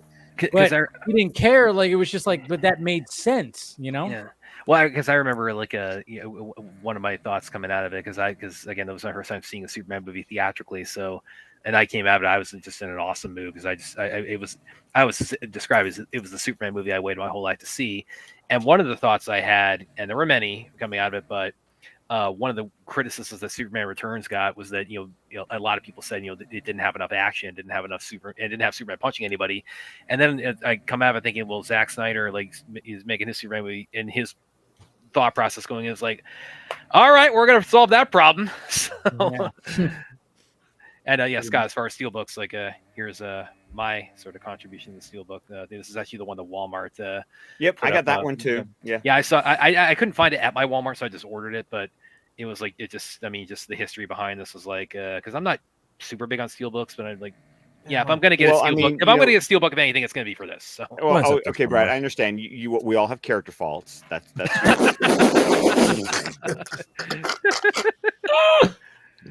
Just no one's perfect, so I get it. That's y'all good. Can't be Scott.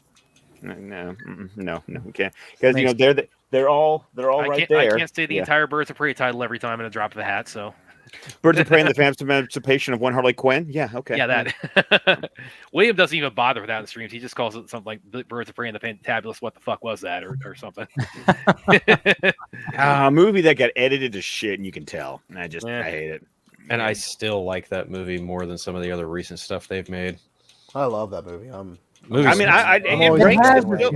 It still ranks high. I mean, Hugh McGregor in that movie is great. But really, he and Margot Robbie really just I mean, obviously Margot Robbie is just she's great. She's a great Harley Quinn, but that's what absolutely both of those two that's what just like helps that movie, and then all the other stuff that they're like whatever the fuck they were trying to do with that. It's like, it chunked it up because it's one of those movies that like it was one of the first times I can remember watching a movie going, I see the edits. I see I hear the ADR because I know you're changing that.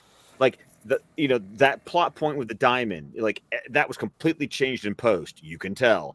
But it was a weird experience for me to watch the movie and go, I can see it in real time. I mean, it doesn't hold a candle to Madam Web in that. I don't know what that was. I mean, as a fan of Black Canary, it was also really cool to see that character brought to live action for the first time. That was great. Like Journey Smallville did a really great job at that. The characters were really good, except for Black Mask. Like they really shitted on. Oh, I'm going to disagree with you and say Rosie Perez was not great as Renee Montoya. I agree. I blocked that out of my fucking mind. You're right. That was like a Judd Apatow type of character taken. I totally that was in my mind too. That was just not a not at all. A fan of Renee Montoya since the animated series. That was just not a good. Yeah, that was a rendition of that character. That's just Rosie Perez being Rosie Perez. Yeah, exactly. That was Rosie Perez with a badge. That was actually something I looking back on the Dark Knight trilogy is you could tell that the character Ramirez was kind of like meant to be like a absolutely. And the other guy was meant to be Bullock. Yeah, definitely, 100%. Yeah, no, but when it oh man, I mean, it was like Rosie. I was like, no. But I remember like people were like, wow, why didn't they do Jennifer Lopez? And I'm like, yeah, even though Jennifer. Why didn't they do Eva Mendes? Or Eva Mendes? She was retired by that point, so she kind of retired. Fair. Oh yeah, I would have totally accepted Eva Mendes. Sofia Vergara. But when people were saying like Jennifer Lopez, I was like, okay, yeah, that would have worked. Even though I'm not the biggest fan, it would have worked better than Rosie Perez. Yeah. And De Armas wouldn't have been half bad. Ooh. But she would have been too. But I would. Too young. Yeah. Fair. Because even in the show Bible for the animated series, she's supposed to already be like Mid-30s? married and either divorced or widowed. Oh, I okay. remember that was the. Damn.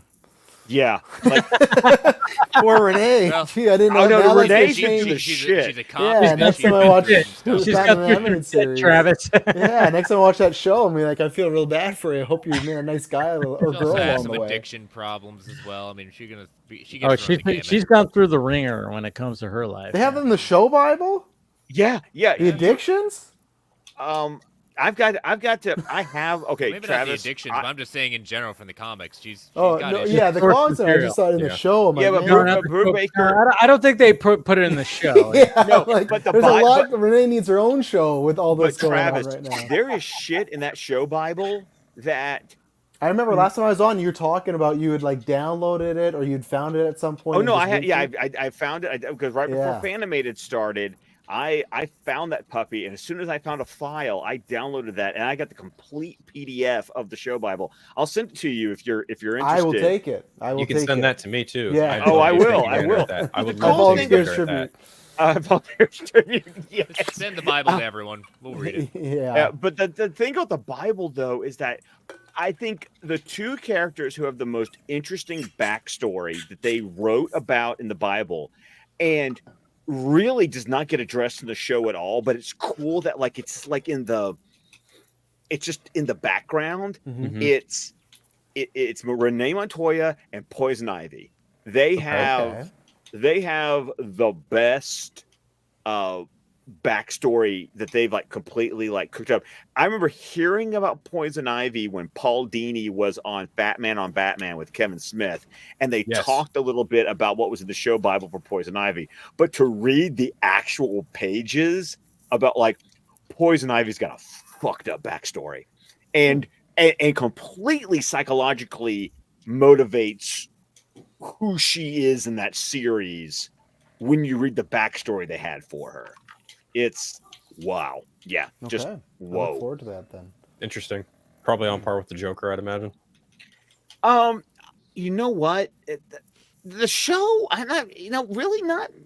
No, Poison Ivy's just got a like, super fucked up backstory. Super fucked up backstory. Do they even have much backstory stuff in the show Bible for Joker, or do they kind of leave? I need to go back and look at because the show used they called him Jack Napier. I mean, he's canon as Jack Napier, yeah. in the animated series. He's a gangster, right? Like in Phantasm. Right, because Phantasm. Yeah. So he's it's like a what if, almost like what if he fell off the building but didn't die and he kept doing his stuff, Sure. So, yeah. Well, we saw him die in quite a few different episodes. Yes. Like Well, the one that comes to mind immediately is Laughing Fish, where he gets allegedly eaten by a fucking shark. Right. Yeah. Or when he's in the cockroach, flying he wing keeps at the end coming of World's Finest, it's like Puddin'. At this point, he probably is. Yeah.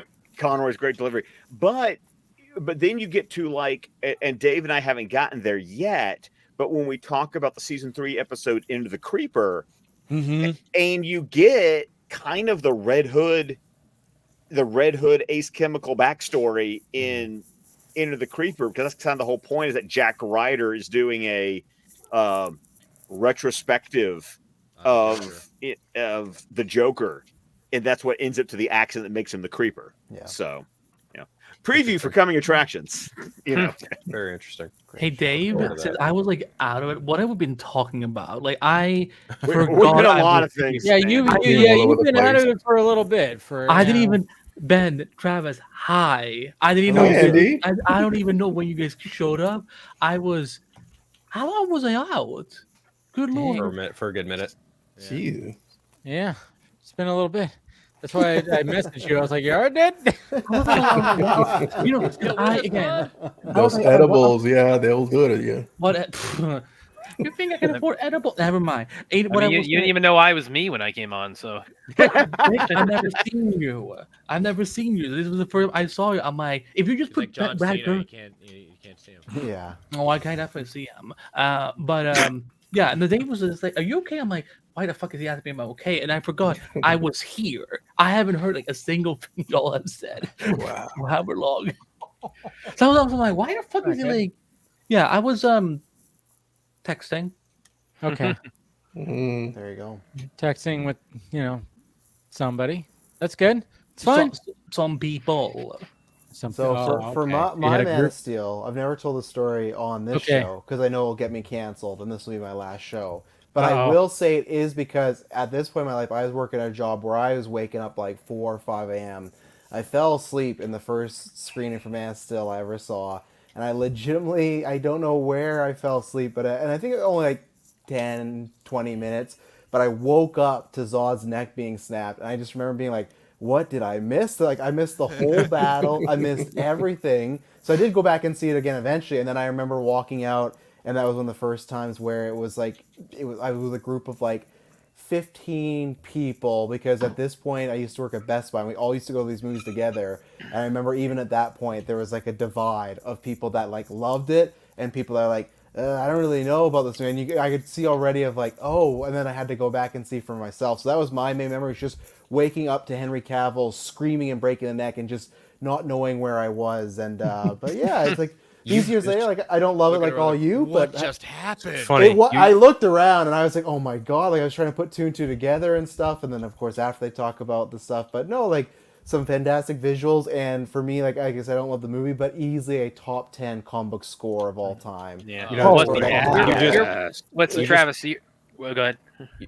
I was just going to say real quick, Travis's experience of Man of Steel reminds me a lot of my first experience with the first Guardians of the Galaxy movie. I fell asleep, then woke up to Peter Quill doing a fucking dance off against Ronan the Accuser. And I was like, wondering what, to save the world. I was like, this is fucking stupid. Well, because I was kind of likening Where's Travis, Superman when you need him to snap his neck? well, Travis, like what you described there, it's like because that happens kind of like in Metropolis Grand Central Station. So I'm kind of imagining your experience is sort of similar to like what like that like maybe like a really drunk homeless dude like fell asleep on the bench and like didn't notice like the whole battle like unfolding around him, and then wakes up right when they crash through the skylight and Superman has him in the headlock. It's kind of what happened to you. Yeah, because for a while I didn't think Zod was dead. I was like, because I didn't like, I'm just waking up to this moment. And I'm like, oh, he's dead. And then Cavill screams like, oh no, like this went really poorly for Zod, and R.I.P. to Zod and everything. But yeah, that's what I always take from it. And the acting overall is good. Shannon is great in it. But yeah, the score is like, every once in a while I'll just put on the what you guys will know the track, like what are you doing when you're not saving the world? Yeah, what are you going to do when you're not saving the world? Yeah, that is like a monthly, it'll just feel like, oh, I gotta put this on, I gotta listen to it. It's just such a good build up. And you know what's so great about that is like, because I had seen the before the movie came out, I like picked up the CD of the score in like Best Buy or something, and I kind of flipped it over, like listing off all the all the different tracks, and I knew going in there was a title called "What Are You Gonna Do When You're Not Saving the World," and it still doesn't spoil anything in the movie for me. Yeah, not like Qui-Gon's noble end, I was so crazy to look at anything on the score. Like one time, I was like on Amazon just looking for something, and they're like, "Oh, recommended for you." I'm like, "Oh, the Man of Steel score is available," and I started seeing all the time. I'm like, no, I do not. What is he? Because that can happen if you're not careful. Well, that's what I love about Michael Giacchino and his scores is he does puns for his titles. The Batman soundtrack's great. It's great, and the titles don't give anything away because they're all jokes that once you've seen the movie, the track titles all make sense. Yeah. But speaking of Michael Giacchino, I was like, how many times do you actually like watch a movie and you go, oh, you're like, fucking, Michael Giacchino? I mean, like, how many? He shows up. It's happened to me. So many movies. I'm like, he's here too. Yeah, I'm like, I watch a movie and I'm like, I forgot I think it was If. It was If. He does the score for If. Yeah. Yes. So I was watching and I literally went, oh, and my mom was like, what are you talking about? I'm like, I'll tell you later. I'm like, I was just like, the fucking Michael Giacchino. I was like, he's just like everywhere. Is someone snoring? Yeah, I was wondering what that noise was. Oh, I'll move a bit. You might hear my dog. My bulldog is right beside me. She's not only does he have 5 kids, he has a bulldog. Yeah, she's sadly. But you have 5 kids? She's sadly gonna be on her way out soon. She's getting very old, and she's like walking the wall. Andy, you missed it. He's having twins in December, so he's gonna have 5 Holy total. Oh, You're gonna have twins? Congrats. Andy missed a lot. Yeah, he missed a lot. Did he say that tonight? Yeah. Well, I knew Chris and I knew about it privately. Wait. So while I was here, He said that they were gonna have twins. Wow, hey, you were there. You were somewhere. Yeah, you were there. You were right there. You were like like Doctor that. Strange, Right seeing like there. the 10 million Right, I get different that way. future possibilities out there and everything. No, I was texting with some sources that I'm not gonna share anything with you all, but like I got lost. So that's what was happening. Yeah. What they say about Superman and Lois season 4, man? Wouldn't you love to know, Brad? Wouldn't Yeah. you love to know? Which I would love to know because I love that show. Which, by the way, I just got season 3 on Blu-ray this week. There you go. Which, by the way, fuck Warner Brothers for stopping to put digital codes with their TV seasons. Fuck you. Wait, really? No. When did they Sign start up for doing Max. When did they stop doing that? Okay, this was weird. They when Zaslav took when Warner Brothers Discovery happened, they like with their Max streaming series, they would like season 2 of Doom Patrol. Like season 1 of Doom Patrol had a digital code. Season 2 didn't, but then season 3 came back and I think had maybe had one. I don't know. And then like the first 2 seasons of His Dark Materials had digital codes, but then season 3 didn't. And now for like all of the end of like the Arrowverse seasons, Flash, all of them, none of them have had digital codes. So now it's kind of become the thing that you don't get digital codes with TV seasons, at least from That's so fucking stupid. I agree. So now for me to not have holes in my digital library, because I've got like on Fandango at home, what used to be Vudu, I have an Arrowverse playlist of every season in, or like in like timeline order. And now, like, wait! I have to check. Is Black Lightning on there? Of course, Black Lightning's on Okay, there. thank God. Because there's some people who are like, it doesn't really count. But bitch, shut the fuck up. It counts. He was in on Infinite Earth, and his Earth is part of, the Arrowverse Justice League that never happened. Exactly.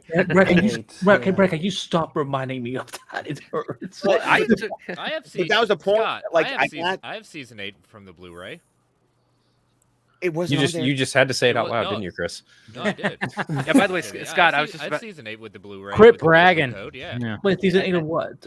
Of Arrow. He says last. No, not of the Arrow. Like Flash. Oh, like, Flash. Okay, season like 8. all these last seasons of stuff, like Superman and Lois and the Flash, and all these.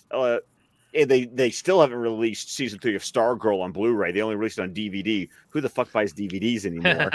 I'm just like DVDs were. Wait, DVDs are still a thing? Yeah, DVDs are still a thing, Andy. Yeah. Usually they're packaged with Blu-rays these days. Anything I get, but DVDs on their own are kind of a little. Well, now they're not even doing that anymore, and a lot of times now with 4Ks, they're not even bothering to have the 4K and the Blu-ray. Now it's just the 4K and the digital code. But TV seasons, at least with Warner Brothers, they've stopped including digital codes because either they want you to stream it on Max or they want you to actually have to buy it, in addition to the fact that I just bought a physical copy of the season. So yeah, I have season 3 of Superman Lois on Blu-ray, but I don't have it digitally because I'm waiting for it to go on sale. Scott, you know what else has come out on Blu-ray recently? What? The Flash 90 series with John Wesley Shipp. Okay, has it come out yet? Because it's Warner Archive, and I'm waiting. I was waiting to buy it. It was supposed to come out this week, from my understanding. And Scott, I did want to ask real quick when you said "fuck Warner Brothers" right there with the digital not have the digital code in Superman Lois season 3, and I just out of curiosity I wanted to ask, is that the first 500th or 1000th time you have said that about a bad Warner Brothers decision related to DC in the last 7 years? No, I don't know if I've ever said fuck. Especially I on have a live stream, yeah. Maybe on a live stream. I don't know. I know that privately is I've had to like wait on like not owning certain seasons because I don't buy the digital versions because I still buy the physical copy because I'm going to get the digital code with it. And now they're forcing me to buy it twice. So what I do is I buy the physical copy and then I just put it on my wish list and then wait for it to eventually go, on sale, where it's like I'll pay like $9.99 for the season or something like that. Well, see, now I wonder because I hadn't bought, because I was at some point gonna buy the complete series box of the Flash, but now I'm wondering like, wait, does that mean that like I'm gonna have 7 seasons that have digital code and then 2 of them that do not? That's gonna be so weird. Okay, and Andy, to answer your question, it is June 25th is when the John Wesley Shipp Blu-ray season comes out. I'm so excited. I have that on DVD. I don't have, but I didn't even know there was a Blu-ray coming up for it. Oh yeah, they announced it. I posted about it because like Warner Archive is finally releasing it, and I'm going to upgrade it because it's like the last. It's not the last, but it's one of the last of that my childhood era of DC comic book shows that I don't have on Blu-ray. After I get the Flash, the only thing I'm really holding out on, as far as live action, is Birds of Prey. I mean, it was a classic. It was a show that I watched, but I own it, and it was on Crisis of Earth. That intro's that was a good intro. Yeah, I wish though, because of the music rights issues, because the DVD does not have the song that played. Oh, I hate that on when it aired on television because of music rights. So that theme song is pretty sick. I actually talk about those shows because both the Flash and Birds of Prey actually kind of discovered a little bit later from when they started. Because it's a funny story with the Flash because they did reruns of that on the Sci-Fi Channel when I was a kid, and that was actually right. I first started watching that like not long after I started reading Flash comics, but at that point, Wally was the Flash. So I'm reading Flash comics, and then I go see the show, and they're calling him Barry. I'm like, what? Who's this Barry guy? And then I had to kind of dig a little bit deeper and be like, okay, this is what this is all about. He's a truest Flash. Say again? He's a truest Flash. Wally can shut the fuck up. So and yeah, Birds of Prey. I discovered that they actually did a reissue of the box of that when The Dark Knight was coming out. So that was when I came. That's when I bought it. That's timing. Yeah, no, well, but Warner Brothers used to do.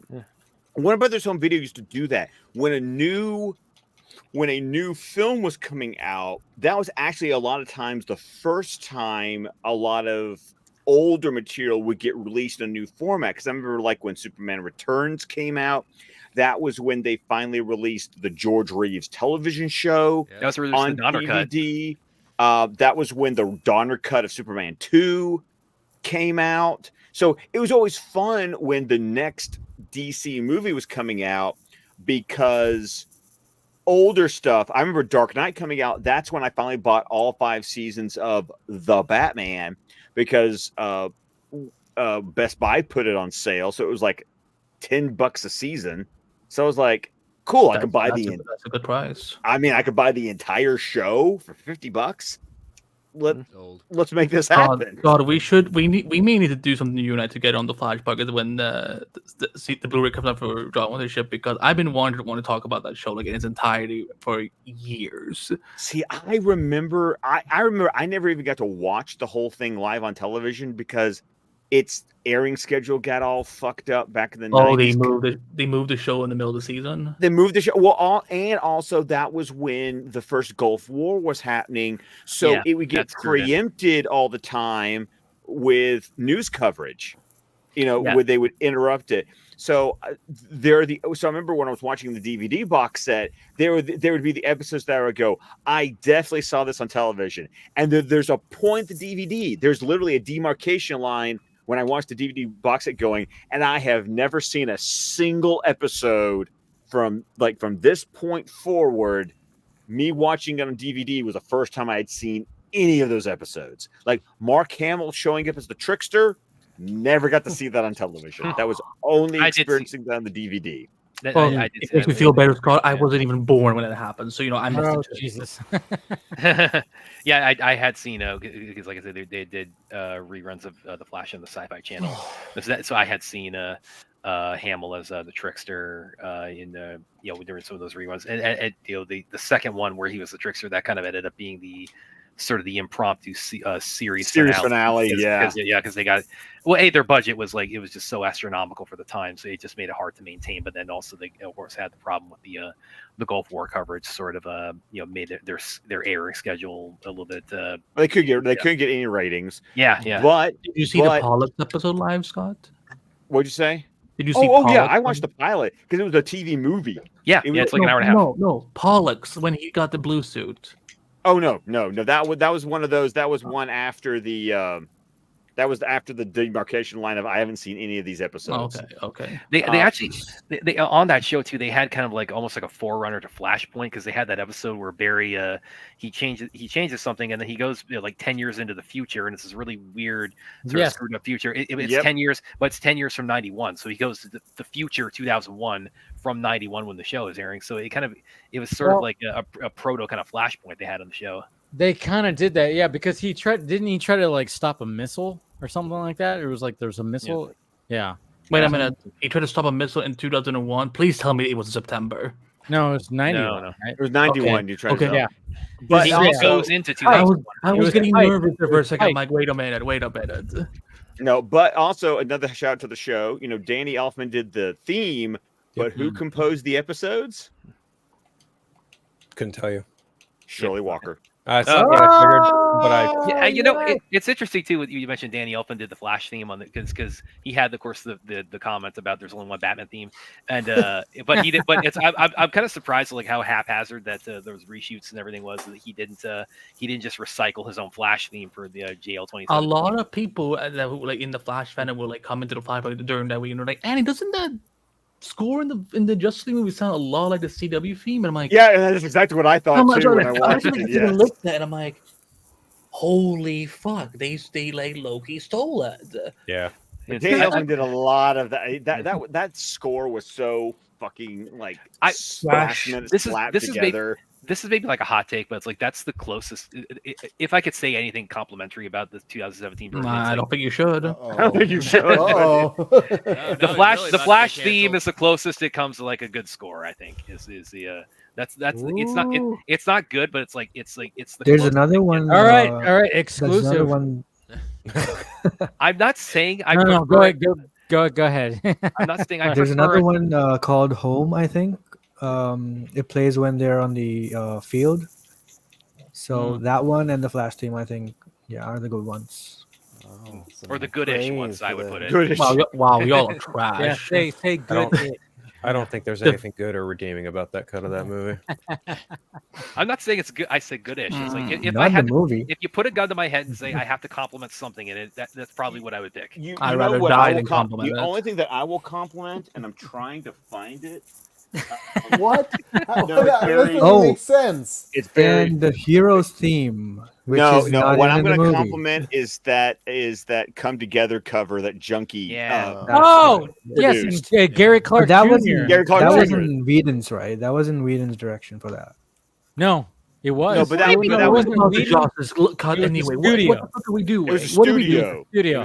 Because it wasn't. It also wasn't Zack Snyder. Like Zack didn't. Didn't Junkie work with Gary Clark for that? Yeah, because it shows up in one of the trailers. Okay, and then it only plays during the end credits of that 2017 cut. Yeah. But it's still Gary great Clark, cover. Gary Clark is one of the best great cover. musicians out there. It's and by the way, Phil. Scott, go ahead, Phil. I wasn't going to say anything. Oh, okay. I don't have anything nice to say about that kind of. I don't have anything nice to say about that kind of that fucking movie. So no. Oh, listen, I could trash it. Anybody wants me to. It's like It's I not hard to. It's really not hard to. Oh my god. The Scott, a little bit of a personal story too. I thought I'd share because I remember you and Tim had mentioned a lot after the 2017 Justice League came out that really impacted the listener numbers on us podcast. And I will say their commentary track before the Snyder cut came out of the 2017 cut is fucking laugh out loud. Yeah. I remember that you guys did that right before it came out. That was I tuned in for that because I definitely wanted to sort of the amount of times Tim had to censor himself. I was just fucking dying. Oh my god, that was great. Yeah, but it's interesting because you mentioned you guys lost a lot of the audience of that. Our audience, like Tim has put out the chart. Like I've seen you mentioned it. I've seen it. You know, it's awful what we lost after. I was actually the opposite. Where it's like I think I maybe had heard an episode or two of Squadcast prior to that, but it was once the kind of the calls for the Snyder Cut sort of really started kicking off. That's when, because I was looking for answers just as much as everybody else was during that period. So I that's when I first started kind of tuning in regularly. And I think actually the first or one of the first ones I listened to was the one that were actually Steve, hi, if you're watching my first time on the Vodka stream, you've been on plenty, man. When he was on with Tim. And then right after that, the one you and Tim did where you were kind of breaking down, maybe there is something to this rumor. That was when I really started. I became like a kind of regular Squadcast. That was Thanksgiving weekend. I remember because Steven came on because I was out of town for Thanksgiving, and it was the weekend after the movie came out. And then I came back because I was kind of surprised with Tim and Steven's takes and attitude. Yeah. On that, but by the time we recorded that episode that you're talking about, that was when we had already started getting stuff in our DMs that we were privy. Like I said, to this day, not our business to share what we did, what we did and did not know, except for we knew there were things, and then friendships and stuff happened from that point on. Oh, but, yeah, that was a weird. That was a weird period for that show. I know. Yeah. And I know that everyone still asks me, like, when's it coming back? I don't know. Ask Tim. Like, that's my answer. Ask Tim. Well, I you want me to text him? I can try. Well, I did want to share that though, because it's like especially with my first time on the Vodka stream, because during that whole period, I would say like a Squadcast, Film Junkie, and Chris Wong Swenson, they were kind of my main repositories of sort of information when I was following, like, okay, what's going on with this? So, well, Brad, you took the joke from me. I had to give him shit. Okay, Brad, I appreciate that so much, but Dave and I've had this conversation, especially after Full Circle. It's incredible how uncomfortable I am trying to like take a compliment like that because, dude. We all have problems with that. It means so much to me, but I don't. But I feel like such an asshole if I go, "Well, thank you." It's like, oh, cool. Like I don't know. It's really strange when you're at like a giant meeting, or not really a giant, but like a meeting ground of people that you've like talked to on the internet, and then they meet you in real life, and they're like, "Oh man, I really love your take on this," and it's just like, well, thank you. It's hard not to feel like a dick sometimes. I know. That's my problem. It's like I appreciate it. It was terrible at it. I was awful all weekend. Now, see, if Travis was there, he would have just given me shit, and I would know what to do with that. Yeah. Travis wouldn't. No. I mean, that's one of those things where it's like when you get into a group setting, and then like all of a sudden somebody's like going, "Hey, I like your shit," it's like. Hey, and I'm like, what's your name, man? And you're trying to like, especially when like, no, Brad, like I knew what you looked like, but there's all these other people who like I literally had to spend the entire time going, so what's your Twitter handle? And I go, oh, that's you, okay, because it's just. I wish I could have physically been there for Full Circle too last year, but I was definitely there in spirit with everybody. Poor Ben. He could have had a piece of that if UPS hadn't been dicks. But Ben, have you told that story? I don't know if it was UPS or somebody you stole it from in front of my house. The poster, right? Yeah, I got you a signed poster, man. Yeah, you got me a signed poster. Yeah, and I do not know. They were doing some construction in front of the house, and I don't know if the constructions guy stole it. Maybe I shouldn't say that because I don't know. Or allegedly. Yeah. Or it could have been that they threw it away. I don't know. I do not know. Fuck this bad guy. I hate Real Anarchy, and he was fucking. Maybe Tyler Siegel showed up and stole it. It was Garza. It was Garza. Yeah, he drove over and took it. No. My head kind of it was Tatiana Siegel. She showed up. I wouldn't put it past her. Not gonna lie. Yeah. I bet you've been wondering, like when we got the news that Zach was making the 300 prequel series, like, oh, I bet she's clicking together her like next hit piece on it right now. Probably, it's coming. Wouldn't doubt it. No, but hey, that's good. That's a good way to lead into. I mean, or are we done with the story, Ben? I think Scott. I'm so fucked up right now. I'm sorry. Dude, I know. Oh man, you know, Dude, it's this been is a why I while. love when Ben comes on because I'm like, he's gonna be coming on drinking. I love when he comes on too. Yeah. I mean, started what's the last early. time the Vodka stream had us like actually like drunk on it? Like it's Yeah, it's it's kind of been a fun minute. when we're fucked up. I mean, Oh, not yeah. gonna lie. And the best don't say that also around is- me. And Chris, I can kind of say this now, but now that I'm not in education anymore, it's so nice to not have to worry about what the fuck I'm saying because I'm afraid. Oh my god, my find this. Yes. as of Monday, my mother gets to say that very same thing because she retires after having been a teacher for 20+ years. I cannot wait to see her getting like, fuck them kids, fuck them. Oh, she's Fuck trying to. them kids. Yes. Well, like when she says it in Farsi, like we don't really have a word for fuck. So like, but now like once I talk to her on Monday, she's gonna be like, I never want to see kids again. That's gonna be her attitude. I bet at this point. There's no translation for the word fuck in Farsi. As far as I know, I mean, this is hard. Thumbs up in Iran. Don't do this. Don't do this in Iran because this is hard for Really? you. That's a bad thing. Yeah. up Oh, that in I Iran. was 7 or 8 when I visited Iran the last time, and I'm never gonna back there.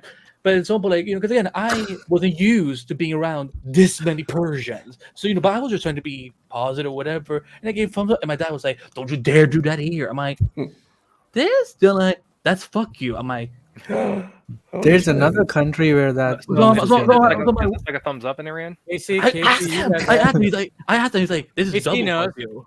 Oh, I Every remember when the country World has a Cup- weird way to I say "fuck think- you." Mexico has this thing where they go like this. It's like, what the Yes, that was the Yeah. one I was going to talk about because I remember when the '96 Olympics were happening in Atlanta, some of the soccer playoffs were being played in Birmingham at Legion Field, and I remember being told, "Don't do this," because for us this means okay, Mhm. but then learning that this was basically a "fuck you" Yeah.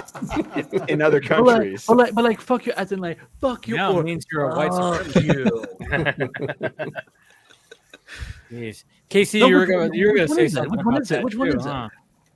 Yeah, I remember there being another country where that means fuck you as well. I think it was China or some other country like that. Really? Really? Yeah. Wow. That's so weird when it comes to just Hand men- gestures, I mean, you have to be. You have to be. dude, careful. I mean, Perfect like you could do conversation you for the vodka you can stream. literally Wait, go fuck to you like in another different languages. country and just like do a hand gesture, like, "Hey, this is normal," and then yeah. don't Well, do I love that scene in go. in the Gary. Okay, I'm forgetting the name, but the Gary Oldman Churchill movie. Mank. No, No, not Mank. Churchill. Churchill. Final hour. So Where when he played Churchill, it's right? when We won played the Oscar Churchill. for it. Final hour or something, right? God damn. Um, The last hour, the I final think you're hour. right or about the something like hour. that. I don't know everything, but I think no, the let's see. hour's Hold in there. on. Yeah, look it up because I can't remember what it's called too. I can't. It was a fabulous movie. I hate the fact that I can't like remember the It's name. gonna come to you right when we go off. Darkest Hour. Darkest Hour. Yeah. Darkest And he Hour. won the Oscar for You were that. close. He won the Casey. Oscar for it. He should have. It was it was an amazing performance. But I remember in the movie they addressed the fact that in England, this is peace. This is fuck you. Oh. So if you just turn your hand, Turn around, it Mm. because there's a famous photo of Churchill doing this, and one of his aides had to go, "Sir, this That is- kind turn of it. looks like Fuck stick you." it up your ass. So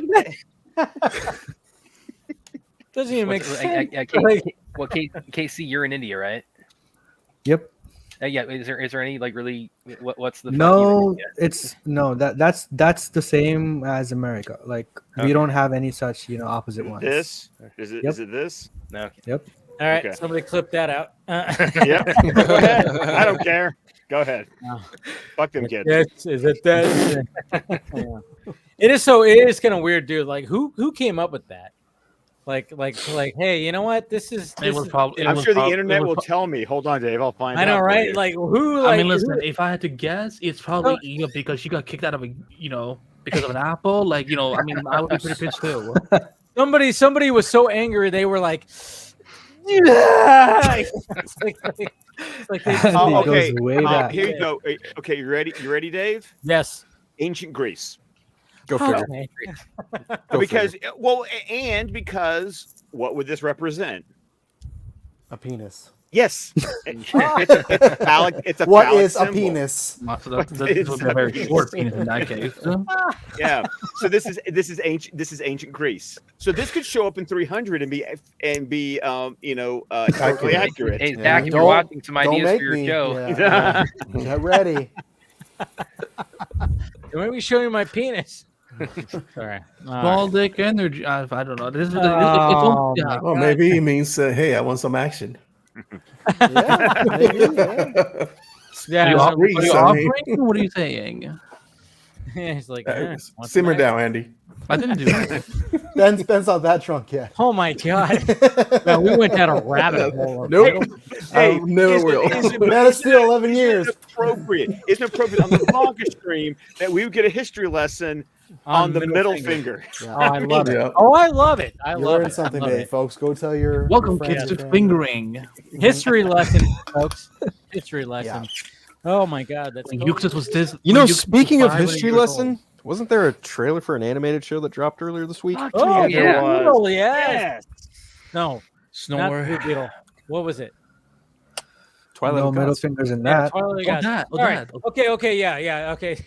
I thought he was talking about Too much Watchmen. I wine. completely read that wrong. I also thought that was Watchmen. Yeah, I read that situation Okay, wrong. okay. I said animated series, not animated movie. Okay, I missed the series part. Okay, Yeah, okay. I missed the series. But like, yeah. when you're still, okay. when you're that cute, it's hard to focus on what you're saying. I'm sorry. Let's transition to the Zack Snyder portion of tonight's show. And the fact of the matter is like we're You're going welcome. to get we have the run times too, also of For the Oh, early right, yeah. Rebel Moon, right? yeah 321 for Chapter 1. chapter 1, and then 250 250 for chapter 2. yes, so 214? about 621 for the entire R-rated universe of 6 hours. But will the extra hour make it good? 6 is Dave? good. Oh, Good Casey. question, Casey- I'm glad I'm not the only asshole here. Of course, it's gonna make it Do you good. like the movies, Casey? Do you like the movies? Yeah, I do. Okay. I I'm wasn't just sure making fun of the people that keep saying that. Okay. It's Well, just so and I- weird. What gets me, okay, as someone, we got the. Is it couple, weird right? or is it par for the course at this point? I feel it's par for the course. Mm. I Why also do love they even care?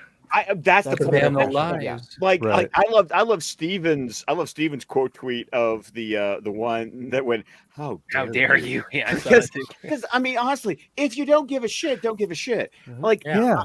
I'm looking forward to this because not only it's not just extended cuts. Like I hate that term because there's also, Maybe as it is I've one way said, extended. Alternate version, isn't it? it's an alternate Yes. it's an alternate version What's he because pulling on now? alternate universe. Well, apparently because there's one way since- that's also the extended. books, yeah. because also when I've read these two, what I've also learned is that there's stuff that we saw. You read in the books? What? You know how to No read? way. Fucking no way. Oh, yeah, of course. Yeah. All All right, of we're you. bringing back the middle finger.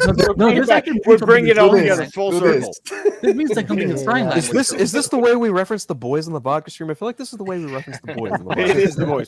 But We are when the I read boys. these, not only is it just long, but like stuff that we saw in the PG-13 cut of part 2 actually happens in the R-rated cut of Oh, I keep hearing the one. Shelob situation.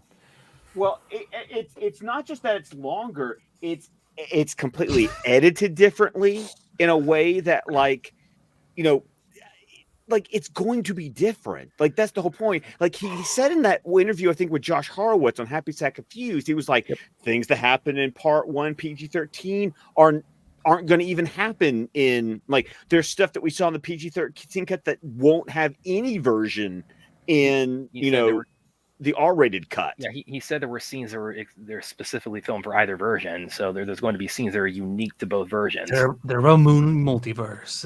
Yeah, Well- that's it. Well, but the point is that it's not just longer. It is going to be longer because that's actually what I just finished the novelization of part 2 this past week, and Fuck you, that you fast. More farming teams. are you surprised, Phil? I mean, come on. Other Have you breaking seen news, how many water books wet. I read in a year? I have to read fast.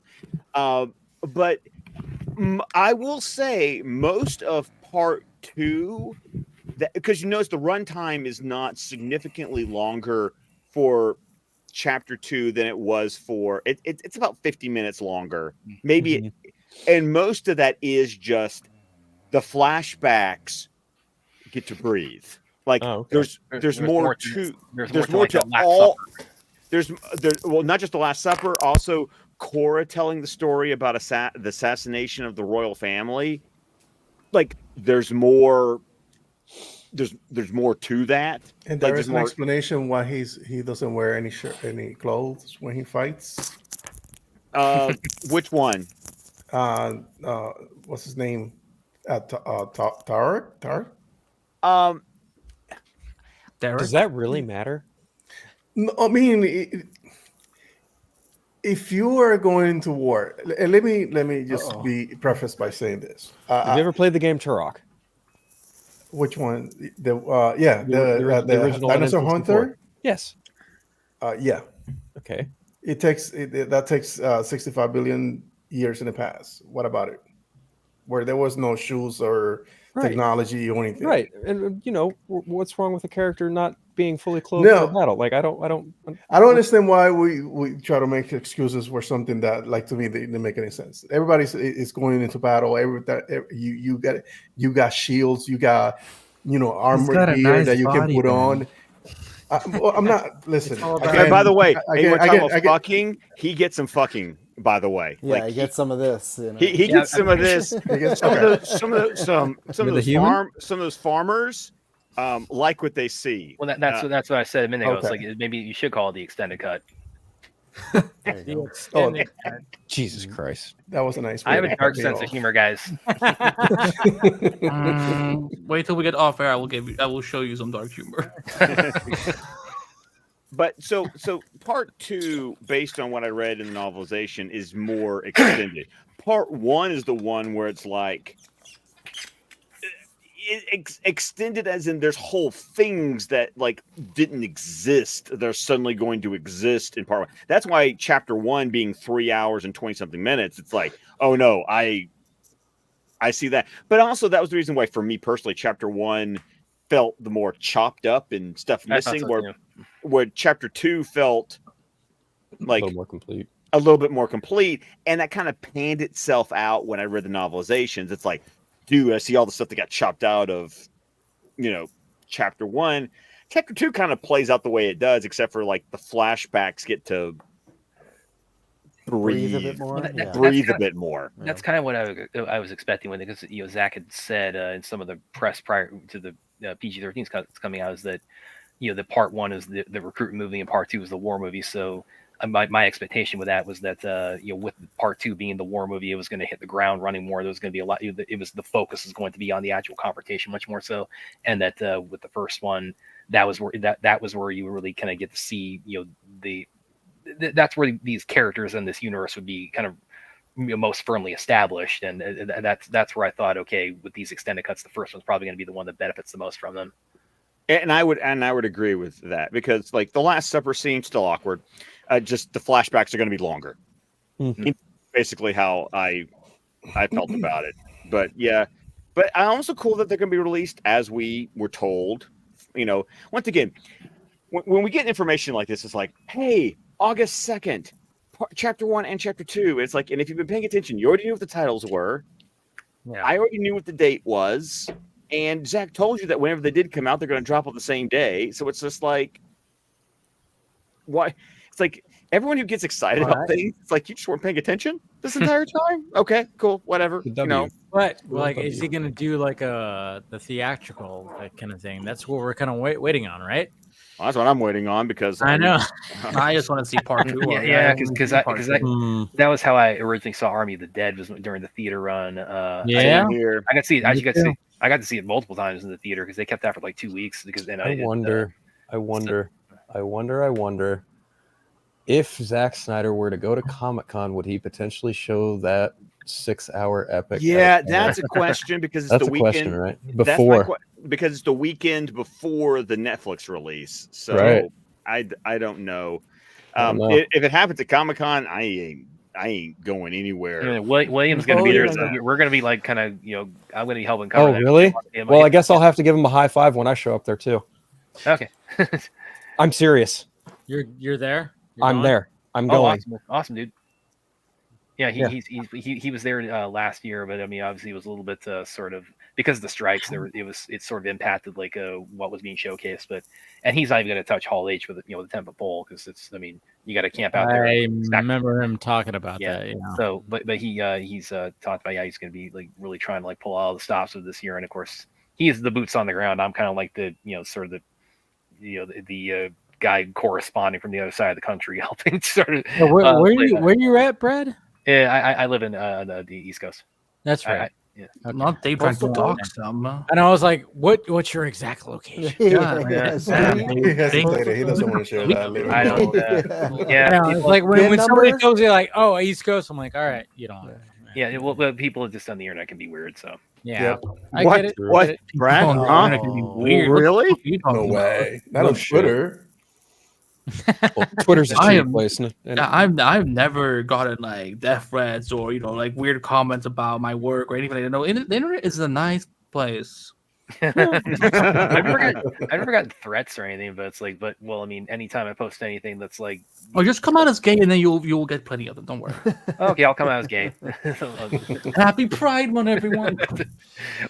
No, but I got I do get trolled whenever I say anything about either Man of Steel or BVS or ZSJL, and it's like it's just white noise to me at this point. I just kind of sit back and break out the popcorn for it because it's just like. Well, I love it because I've got my settings set up so if anyone tries to troll me, I don't hear it or see it. It's beautiful. It's just like what was my favorite one I got? I've never gotten threats, but I've had there's one guy in particular who's Phil definitely knows who I'm talking about, who's like really kind of tends to piss my cornflakes a lot. And it's like that guy. Wait, is it Ben? No. Ben? No.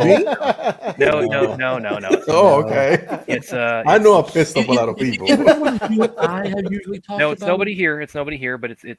Oh, it's me. It's totally me. No, I promise you, it's not. It's Brad. Is it the guy? Is it the person that you and I talk a lot about? No, it's not him. It's not him. I know exactly who he's talking about. Phil knows who I'm talking I'm not even on Twitter anymore, and I know exactly who he's talking about. because that guy makes it his business to just. Do I know this bitch?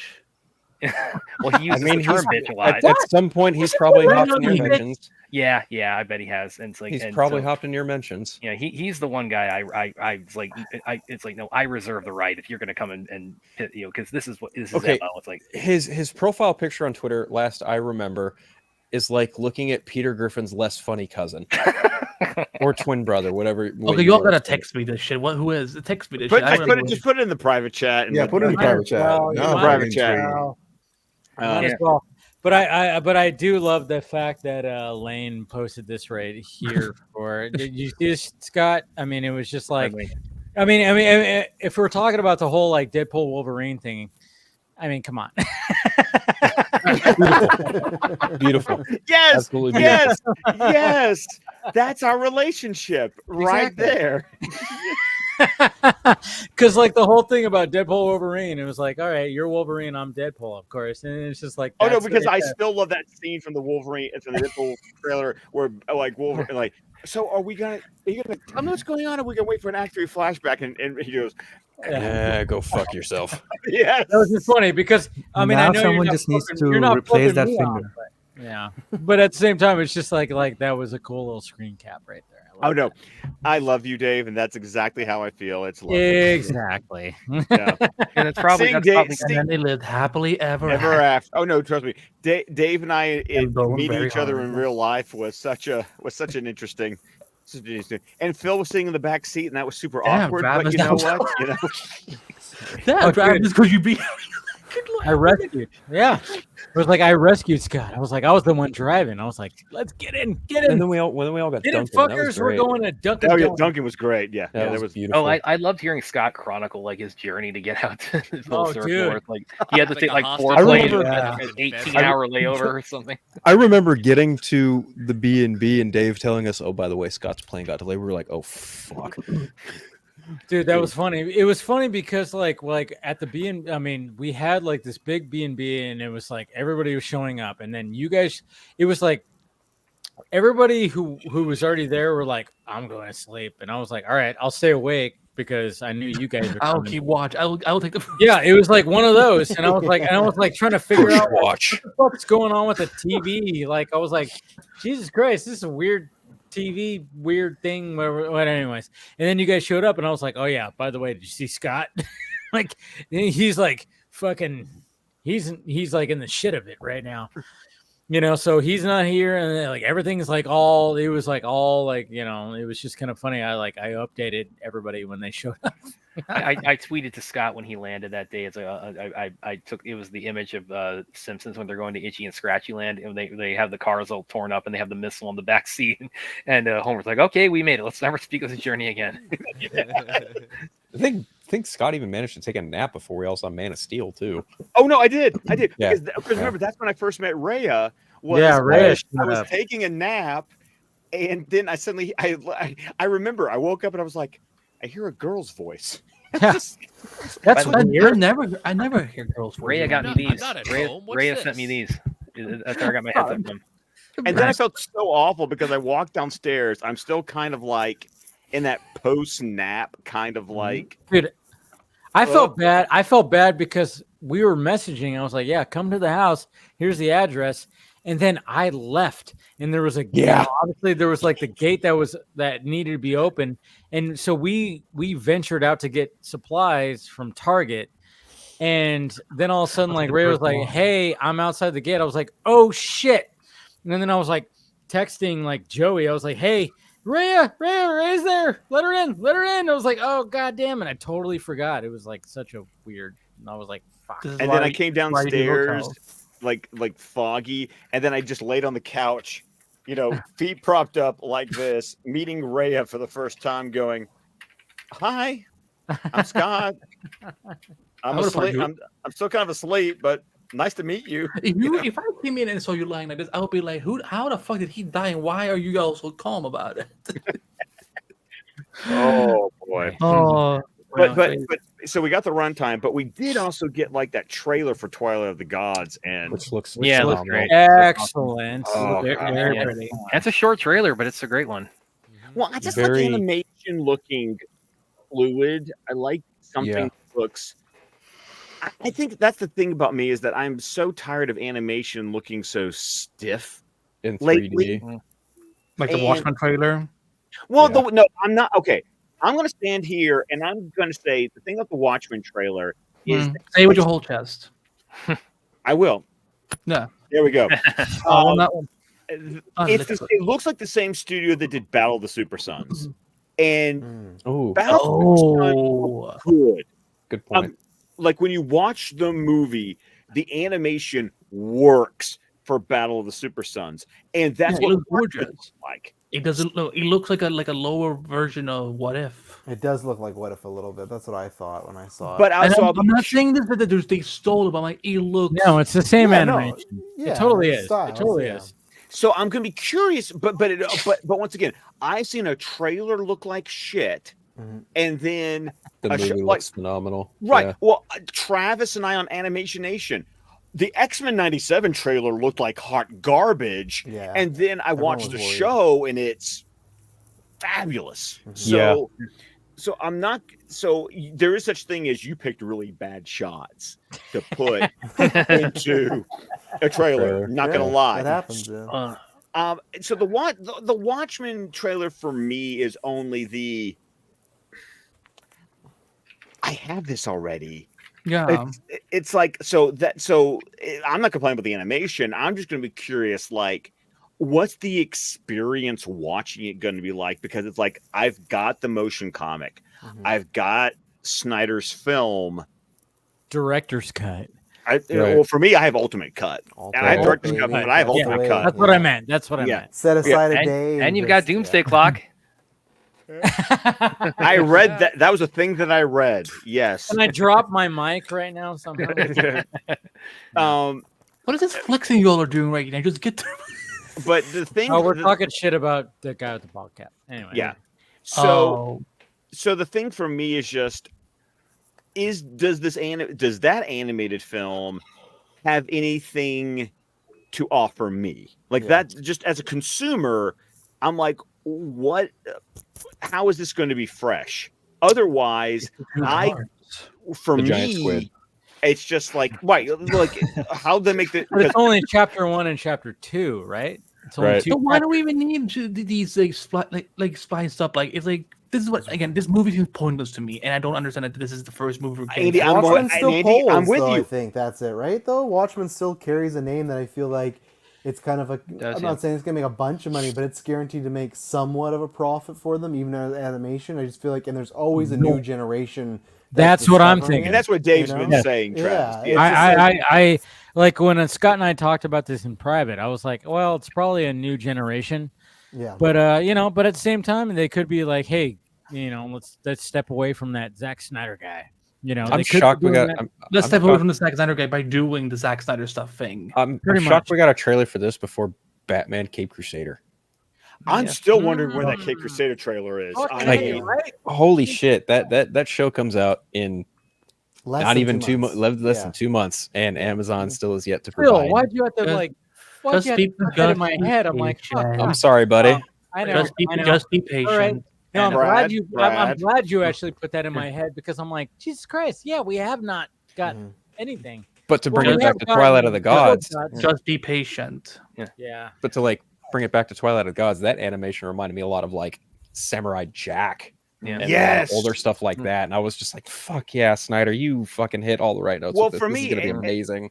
And here's the thing, and it's Jay Oliva's because it's Otis and Lex doing the animation, right? Or I know Jay Oliva's directing it, but is it his Otis and Lex studio, or was it a different studio? I don't know. That's a question. While you look it up, I know some. Well, I am going to look it up. Okay, so yeah. Well, while Scott's doing that, I do need to go ahead and jump off this because we're getting ready to start our show. I was trying to help them so they can get Brad's got to take it easy, Brad. Yeah. So but yes, my first time on the Vodka stream. So thank you so much for having me, Dave. Also I wanted to before I left clarify when I said the whole thing about the Scott on the fuck WB thing. It's like I want to clarify. I'm not somebody who tweets fuck WB every day. That's just me making a joke on the relationship the fandom has with profile. WB. It's nothing but hashtags and I tweet hashtags, but I tweet them in a considered way. So yeah, I just wanted to clarify that and sound like I'm actually espousing that sentiment on a daily basis. But it was a pleasure talking to everybody. And thank you for having me in the box stream, man. Yeah, man. Have a good one. Nice to finally meet you. Oh yeah, Nice to finally put a name with your actual face. Yay! Always helps. But good job. Good job with everything, and then of course, have fun with the next stream that you're gonna do for the next I don't know how many Probably. how long we're doing both the Thing movies tomorrow as our watch parties. You're doing both Thing movies. We got a request for that. We got a request for that.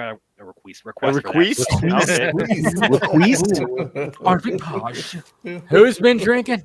No, not me. Anyways, Brad, I appreciate it, man. Great talking to you. Next time I'm talking, guys. Until then, take care. Later, Judd Nelson. Judd Nelson. Okay. I'm out Chris, too. Chris, Bye, Chris is trying to sneak out See here. y'all later. As always, Take care, Chris. All right. Bye, Chris. He 20 minutes ago was like, I need to get out of here. So I looked it up. Did he actually say that? Yeah, he did. Yeah. Can I bow out after this next topic? And it was like, we're going on 25 minutes. That was why I tried to give him an opening, but Yeah. Sometimes Chris is a big Chris is a big boy. He can leave when he wants. Like that's, you said a very sexual when you said big boy.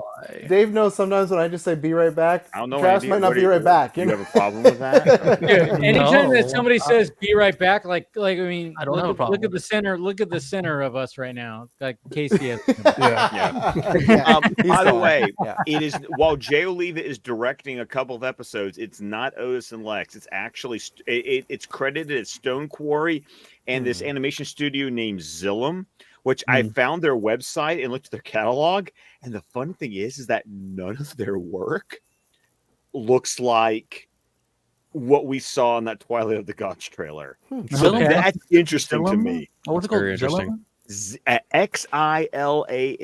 Sounds like a fucking element on the periodic table. Or a Godzilla type monster. Like he's going to Godzilla versus Zillam. They do a lot of, honestly, as an animation studio, they've done a ton of children's programming. Like Interesting. But nothing that would come close to looking like what we saw in that like minute and a half for Twilight of the Gods, which I find kind of impressive. That it's like, well, different budgets, Scott. Well, they're studio that can like, diversify and stretch themselves. Range, yeah. And so I don't know. It was also kind of cool because it turns out that I follow one of the writers on Twilight of the Gods, who now his account has gone private, but I can see it because I'm a follower, and I obviously was following before it went private. And so I went digging down, and it turns out that they're using. I was curious what the source of their Norse mythology was going to be, and I was ready to ask Zach if I ever had the opportunity, and then I just did a cursory search and went, "Oh, there it is!" Like if you follow the writers, it's the Poetic Edda, which is this Icelandic collection dating back to the 1200s of Norse epic poetry, and it's what they're using to. This what they're pulling from for the episodes for the series. Did you check their likes? I did not check that because likes are private. Yeah, I know that was hard. So yeah, Norse I'm looking forward to it. One. Yeah. What'd you say, Phil?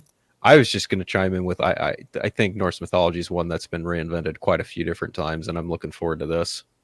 I think it's an underutilized mythology. I feel like Greek has been used so much that 100%. Norse has potential, especially for anyone who's a Tolkien fan. They don't realize how much Tolkien like pulled from Norse mythology for the Lord of the Rings. Yeah, I also feel like God of War Ragnarok really, like those two games really kind of expanded the view of Norse mythology just a smidge. There is a show on Netflix also called Ragnarok that kind of takes like a modernized kind of spin on the whole Norse deal. Like it's about a young kid who's basically like the reincarnation of Thor, his half brother, reincarnation of Loki. It's a whole 3-season thing. It's pretty cool. But yeah, I'm excited for it. Like I mentioned, like the animation style really reminds me of Samurai Jack. Samurai Jack is one of my favorite animated things of all time. I think Gennady Tartakovsky. I haven't watched like full on season, but the animation, I know what you're talking about. Yes. Yeah. Dave. Speaking of animation, what? Can we talk about this yet? Blue Beetle. Oh yeah. Yeah, that's the thing. Okay. This could be the. I think this might be. I mean, one of the things that when it comes to topics, is like when it comes to existing DCU products, which is like the Batman. First off, it was like one of those things where we're like, okay, what's happening with the Batman? And I think we're hopefully okay, but I think some of us are kind of nervous about it when it comes to the Batman. Why would we be nervous about it? Because Matt Reeves has been pretty quiet, and it's Warner Brothers. I don't know. You never know what could happen. It's a weird thing. Yeah. But at the same time, I'm just kind of going like, all right, I think Matt Reeves is still okay because, even James Gunn was like, hey, when somebody was like, is it canceled? He said, of course not. And he rolled his eyes, and I'm like, all right. So I don't think he's going to ruin that image of the fact that he said that and say like, oh yeah, we're going to get news that, oh yeah, the Batman's not happening. Robert Pattinson's out and blah, blah, blah. They're not filming until the fall anyway. So I know. But that's the thing. It's just like, it's taking so long. That's the thing. Well, let it worry, right? As the kids say it, let the man cook. I know. I get it. But the whole thing about like him, like the rumor that came out was like, oh, they're going to film both of them at the same time. I'm like, that's because I just really think that they should do that. Yeah, I wish that was true. Because then it'd be secure too. We'd know like 2 and 3 are likely coming. I think for sure we're getting 2. 3 is the one I worry about because that's going to be so far from now, and who knows what the Batman 2 does, and who knows what the DCU's doing. So it's like 2. I think they've poured probably enough money with writing and pre-production stuff that it's going to happen, even though that will be one of the worst days on Twitter if it is due to scheduling conflicts. The Batman 2 won't happen, and Gunn will be numero uno, number enemy 1. But I think 2 will happen. But it is because we've never had that before where they've said, hey, we're making this. Maybe I'm wrong, actually. We've have a sequel to a Batman film, but then they were making another Batman film at the same time. I guess the closest was like Justice League and the Nolan ones, right? Yeah, right. And we saw how that happened. Very different situation. It wasn't a whole universe, but I think that's why is the longer wait for the Batman and the further the DCU gets along, it's like, does some shoe drop? And because everyone always goes, oh, Gunn's lied before, so he's lying again. I still think it's gonna happen. I think because with the Batman, don't keep quoting Axel. We don't need that. yeah, that's who sent me it. No, but like because the Batman was a hit at least, and the last DC movie, like, what's the last 5 years been? Like that's almost an $800 million movie versus what else has DC been doing? So I think that's why it's safe because it's not guaranteed a hit, but it's more of a strength to be a hit for Batman 2, but I don't know. I'm always worried. I'm just worried I'm going to wake up to some fucking deadline report. It's because you're a father. You're concerned about people. Of course, I'm concerned. I need my phone. I know Ben and Casey are all pissed that we're praising the Batman and talking about, but I need that follow-up. Wait. I don't mind the Batman. They don't like the Batman? I know. I don't think he has. I KT does not like. No, I think it doesn't have rewatchability. Well, I'm drunk. Rewatchability. Well, I keep rewatching it, Ben. So what the fuck's going on? What's wrong? I love the Batman. In my opinion, because I try to watch it and I'm like, what the fuck am I doing? No. And then Ben, I love how you say that, and then I saw it 4 times in theaters. Yeah. So you know. And I saw it 3 times. Maybe I'm 4 wrong. times as it's well. It's a comfort movie theater. for me. It's a like I just feel like, especially rainy days. It's like, oh, this is a. Oh my God, Travis, I do that too. I wish I put it on. Yeah. Like Dave, I also wish that they do back-to-back films, because the thing is that with cinema suffering right now, I'm afraid that the second one does not perform as well, and then Zaslav says, you know what, fuck this franchise, let's focus on the DCU. And even if the DCU Batman version, the Brave and the Bold, performs a little bit better, which one you think they're going to sacrifice? So I would prefer for them to do back-to-back, just in case shit. Yeah. It would be in James Gunn's best interest to let Matt Reeves do his thing and finish the fucking movie. That's a good faith, yeah, but Zaslav is the money man, so he can always make him the bad guy. She is. But I mean, but at the same time, it's like we've waited so long. It's like, okay, if it's gonna take this long to just do one movie, no way. This is Matt Reeves. I got a feeling it's gonna be back to back.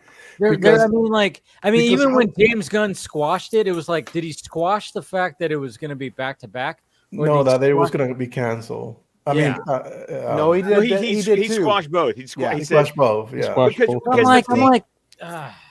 if they don't do it back to back, when are they going to do Brave and the Bold? Yeah. But here's Andy Muschietti's not free until next year. He's still working on Welcome to Derry. Yeah. And so, by the way, guys, can I give the Sorry. internet some advice? Okay. Yes. If you're going to ask James Gunn a question, fucking word the question in a way that when he gives his answer, he has to be super clear in his because y'all are giving like these. Oh, he doesn't answer those. No. Oh no, he doesn't. And that's the thing. He gives that because when someone asks like this really broad question, it's when it's left up with the what part of that question did you debunk? What part was the answer? That's what I had. That's what I was like. I was like, did you debunk the fact that it's back to back or next year? Or... Look at the questions he does answer. And it's always the ones that his answer still leaves ambiguity to what he's saying because of the fucked up way the question is asked. Yeah. If you would ask, only he would talk to a journalist who could ask good questions.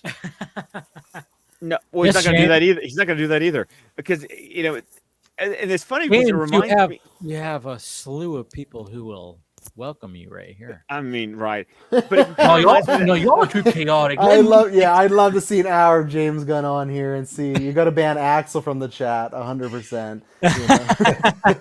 And Lane, yeah. And probably I'd have to be Fabian, muted half the time. Yeah. No, we'd have fun. I mean, like I said, I like James. I'm like, all right. If he cancels the Batman 2, we're not gonna have fun. I'll tell you that. No. We're gonna have words. If that happens, me and him will have words. That stream's gonna turn real fast. I'm already gonna have words with the guy for killing Rick Flag. Okay. I think that's fine. For you, maybe. Like, if he is a cosplay, you're gonna have to behave if we talk to him. Obviously, yes, but still, the fact that it upsets you, it means that he did something right. Because movies are supposed to, they're supposed to trigger an emotion. I don't know about that. Aren't films supposed to trigger an emotion? So Ben, do you think so? That means the 2017 cut of Justice League. There's something right with that because it upsets you and it invokes emotion. Well, no, I'm not. Well, no. Hold on one second. He's talking about a specific character in the film, and it means I just want to talk about your new the entire film. And talking about Justice League is a whole entire different subject. But to Ben's point about when Brave the Bull would shoot, that's what I don't know. Is like, let's say this does. They don't even have a writer. They don't even have a script. When is that movie supposed to shoot? We don't fucking know that. No, and that's the thing where it's like, let's say the Batman Part 2 does that. We don't know because like we get so down. He went to his dad boy like, hey. No, I was just saying because I heard the rumor today that Mr. Extended Forehead Scooper, Mr. Who? Schneider, Mr. Schneider. Oh, I didn't know you extended forehead. I didn't know which one you're talking about. So I know. Yeah, well, he's. Yeah. Anyways, I know. I was trying to make fun of him. Still hear the story. It's so cute. I know. No, but at the same time, but apparently he said that James Gunn already has his DCU Batman. No. Yeah, I've said it before. I'll say it again. That fucking bozo has no clue of what's going on with the DCU. Yeah. He waited for James Gunn to debunk the whole Batman thing to tweet something about it. I was like, get the fuck out of here, man. That guy, I can't take him. We need to stop giving those type of people a platform and attention. Can we just, I mean, it's hard. It's hard because everybody is always not that hard. It really isn't that hard. You just, but at the same time, it's like people are just like trying to like do content, and I get it. But at the same time, I'm like, all right, I'm going to talk about that. But at the same time, I'm like, why am I talking about that? Because I don't trust that guy. The thing is Scott's right. It's not hard to not pay attention to it. It's hard to not pay attention to it when a lot of other people buy into that fucking bullshit, and then it gets regurgitated in our. Well, that gets annoying. That's the thing. I've gotten kind to of the whole point. reason Squadcast existed in the period of time that we were covering the news was to go. This is news. This is bullshit. That's it's like even like with my time and like talking like especially with the Snyder Cut stuff when I knew what was bullshit and what was not for 100% fact. It was the fact that it was just like, hey, I know what is not and what is, and the fact that it's like we have these scoopers that come out and just say that stuff, and I'm like, all right, I could talk about it, but I don't trust that source. I don't trust it. Right. But when you're a content creator, it's really hard not to talk about it, though. Yeah, especially because it's talk. The thing is, like, being a voice is like I'm going to talk about it, but I can also say I don't trust it. Yeah, I think that as long as you do that, because that's what we do in Geekverse, where we have like a tier ranking of like scoopers and stuff like that, and if it's like a Deadline, Hollywood Reporter, that's like an S tier, right? And that's all. As long as you talk about like, hey, this is probably not true, but then sometimes it is still fun to talk about, like, okay. What if they did shoot it back to back? And even if it's a discussion point, if you clarify, hey, this is probably not true, but same thing, like, I would like it to be true. I hope it would be true, So as long as you clarify and don't say, hey, this is the same equivalent as like Boris Kit coming out here and saying that, there's a fine line you gotta walk. Who's at the top of your tier, Thomas?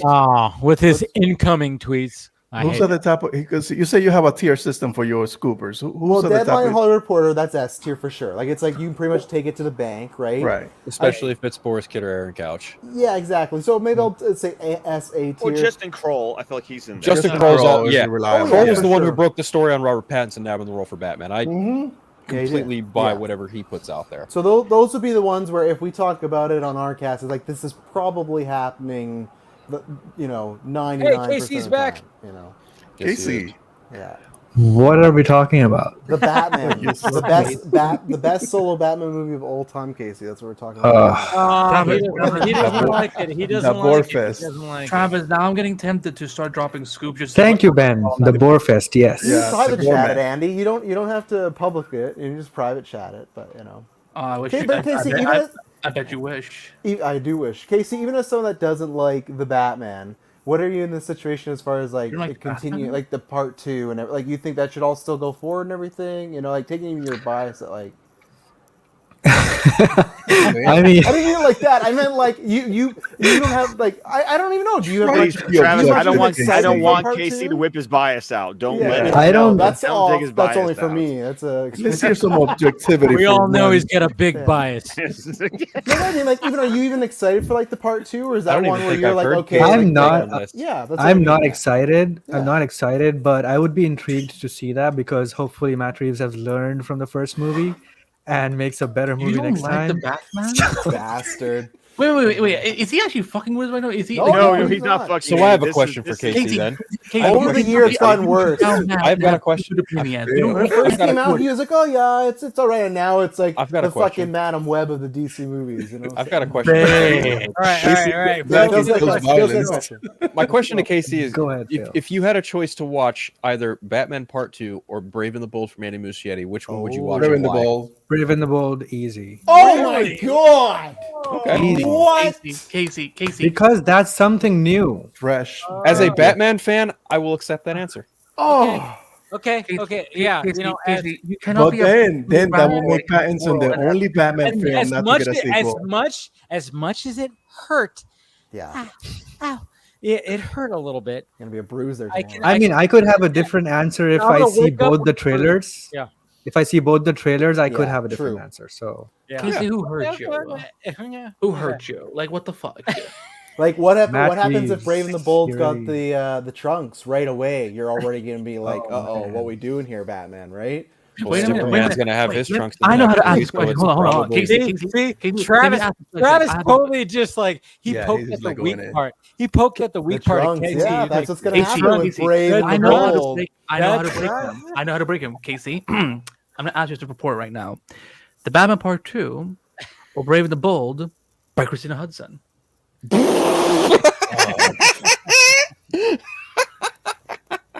think the Batman Part 2. You've got a good point there. Find me a screen. I like Christina. I like her. That's a good one, Andy. That's funny. That's real funny. Listen, I like The Flash, and I also like Bumblebee. He has 2 good movies. What do you like about The Flash? I'm shocked you didn't say Birds of Prey. I don't. Okay. No, that's a piece of shitty movie. Why? Don't even start, Ben.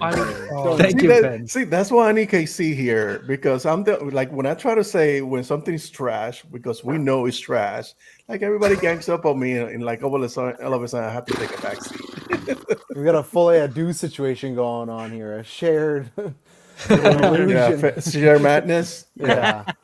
No, I think Travis has it right. Shared delusion. Yeah. That trailer though, I'm so excited because I saw Lord of the Rings last week, the trilogy, and they played Deadpool, Beetlejuice. No, it was fantastic. 10 hours of Lord of the Rings. Don't mind me, Travis. I'm just trolling. It was amazing. But each night they play the same trailers: Deadpool, Beetlejuice, and Joker. But man, that was the first time I got to see Joker on the big screen. That trailer, and I got chills watching. I cannot wait for that. I'm looking for. I've seen that trailer in IMAX, and it's just like. I need to watch that. I need to see that film. For Beetlejuice or Joker? Joker. No, Joker. Okay. Joker wait, Joker was shot in IMAX? Yeah. I have yet to see Joker trailer in the big screen, but I saw Beetlejuice last night when I watched The Watchers. I got Joker in front of Furiosa. Okay. I guess you're really WB, right? They're both WB. Yeah, they're both WB. Yeah. I didn't get that in front of Furiosa.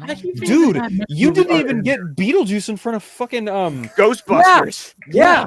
Right? Dude, got that in Canada. I was so disappointed because I was like, Mom, I was with her. Yeah, I was with her and my mom. And I was like, but I got in front of If.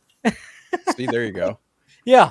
But in front of If, when I took my mom, I was like, and she had no idea because I hadn't told her. I was like, oh yeah, you know, and then all of a sudden she was like, "What? Another one?" I was like, "Yep."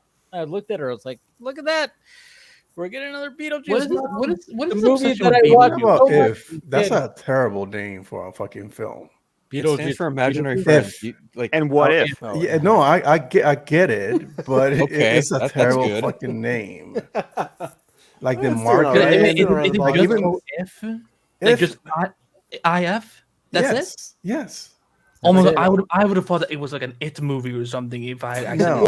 You met it's imaginary Pennywise. friends. I mean, it's, it's Foster's Home for Imaginary Friends without being titled Foster's Home for Imaginary Friends, more or less. I would have fucking prefer Imaginary Friends. I like that Ben fucking has this would. big particular issue with the kids movie If. No, I don't. It's just because you know when you have because it's when you flopping. So it's yeah, yeah. the title. Flopping? Oh, That's no. And I unfortunate. like Krasinski. I think he's a under fucking rated director. Like the stuff that he's done with those. And the movie is done very well. It's But done I very well. totally with you, Ben. They should have. Oh, Yeah, Yep. for like Imaginary friend. in the world of internet, yes, imaginary friends. Budget yeah. 110, box office 160. You so call that's something if like If? it's literally 2 letters, and I like even like me like just talking about it. I'm like even looking like it's like I typed in if in Google Trends, and I'm like going like. that SEO. Does that even make sense? sucks, show up. yeah. Even if you I really thought it was an If hashtag it, movie. you can market that fucking shit online. Yeah, see that's the thing. It's like Wow, I feel like dumb. nowadays I it's like, movie this like whole time. back in the 80s, maybe that would have worked. If. Yeah.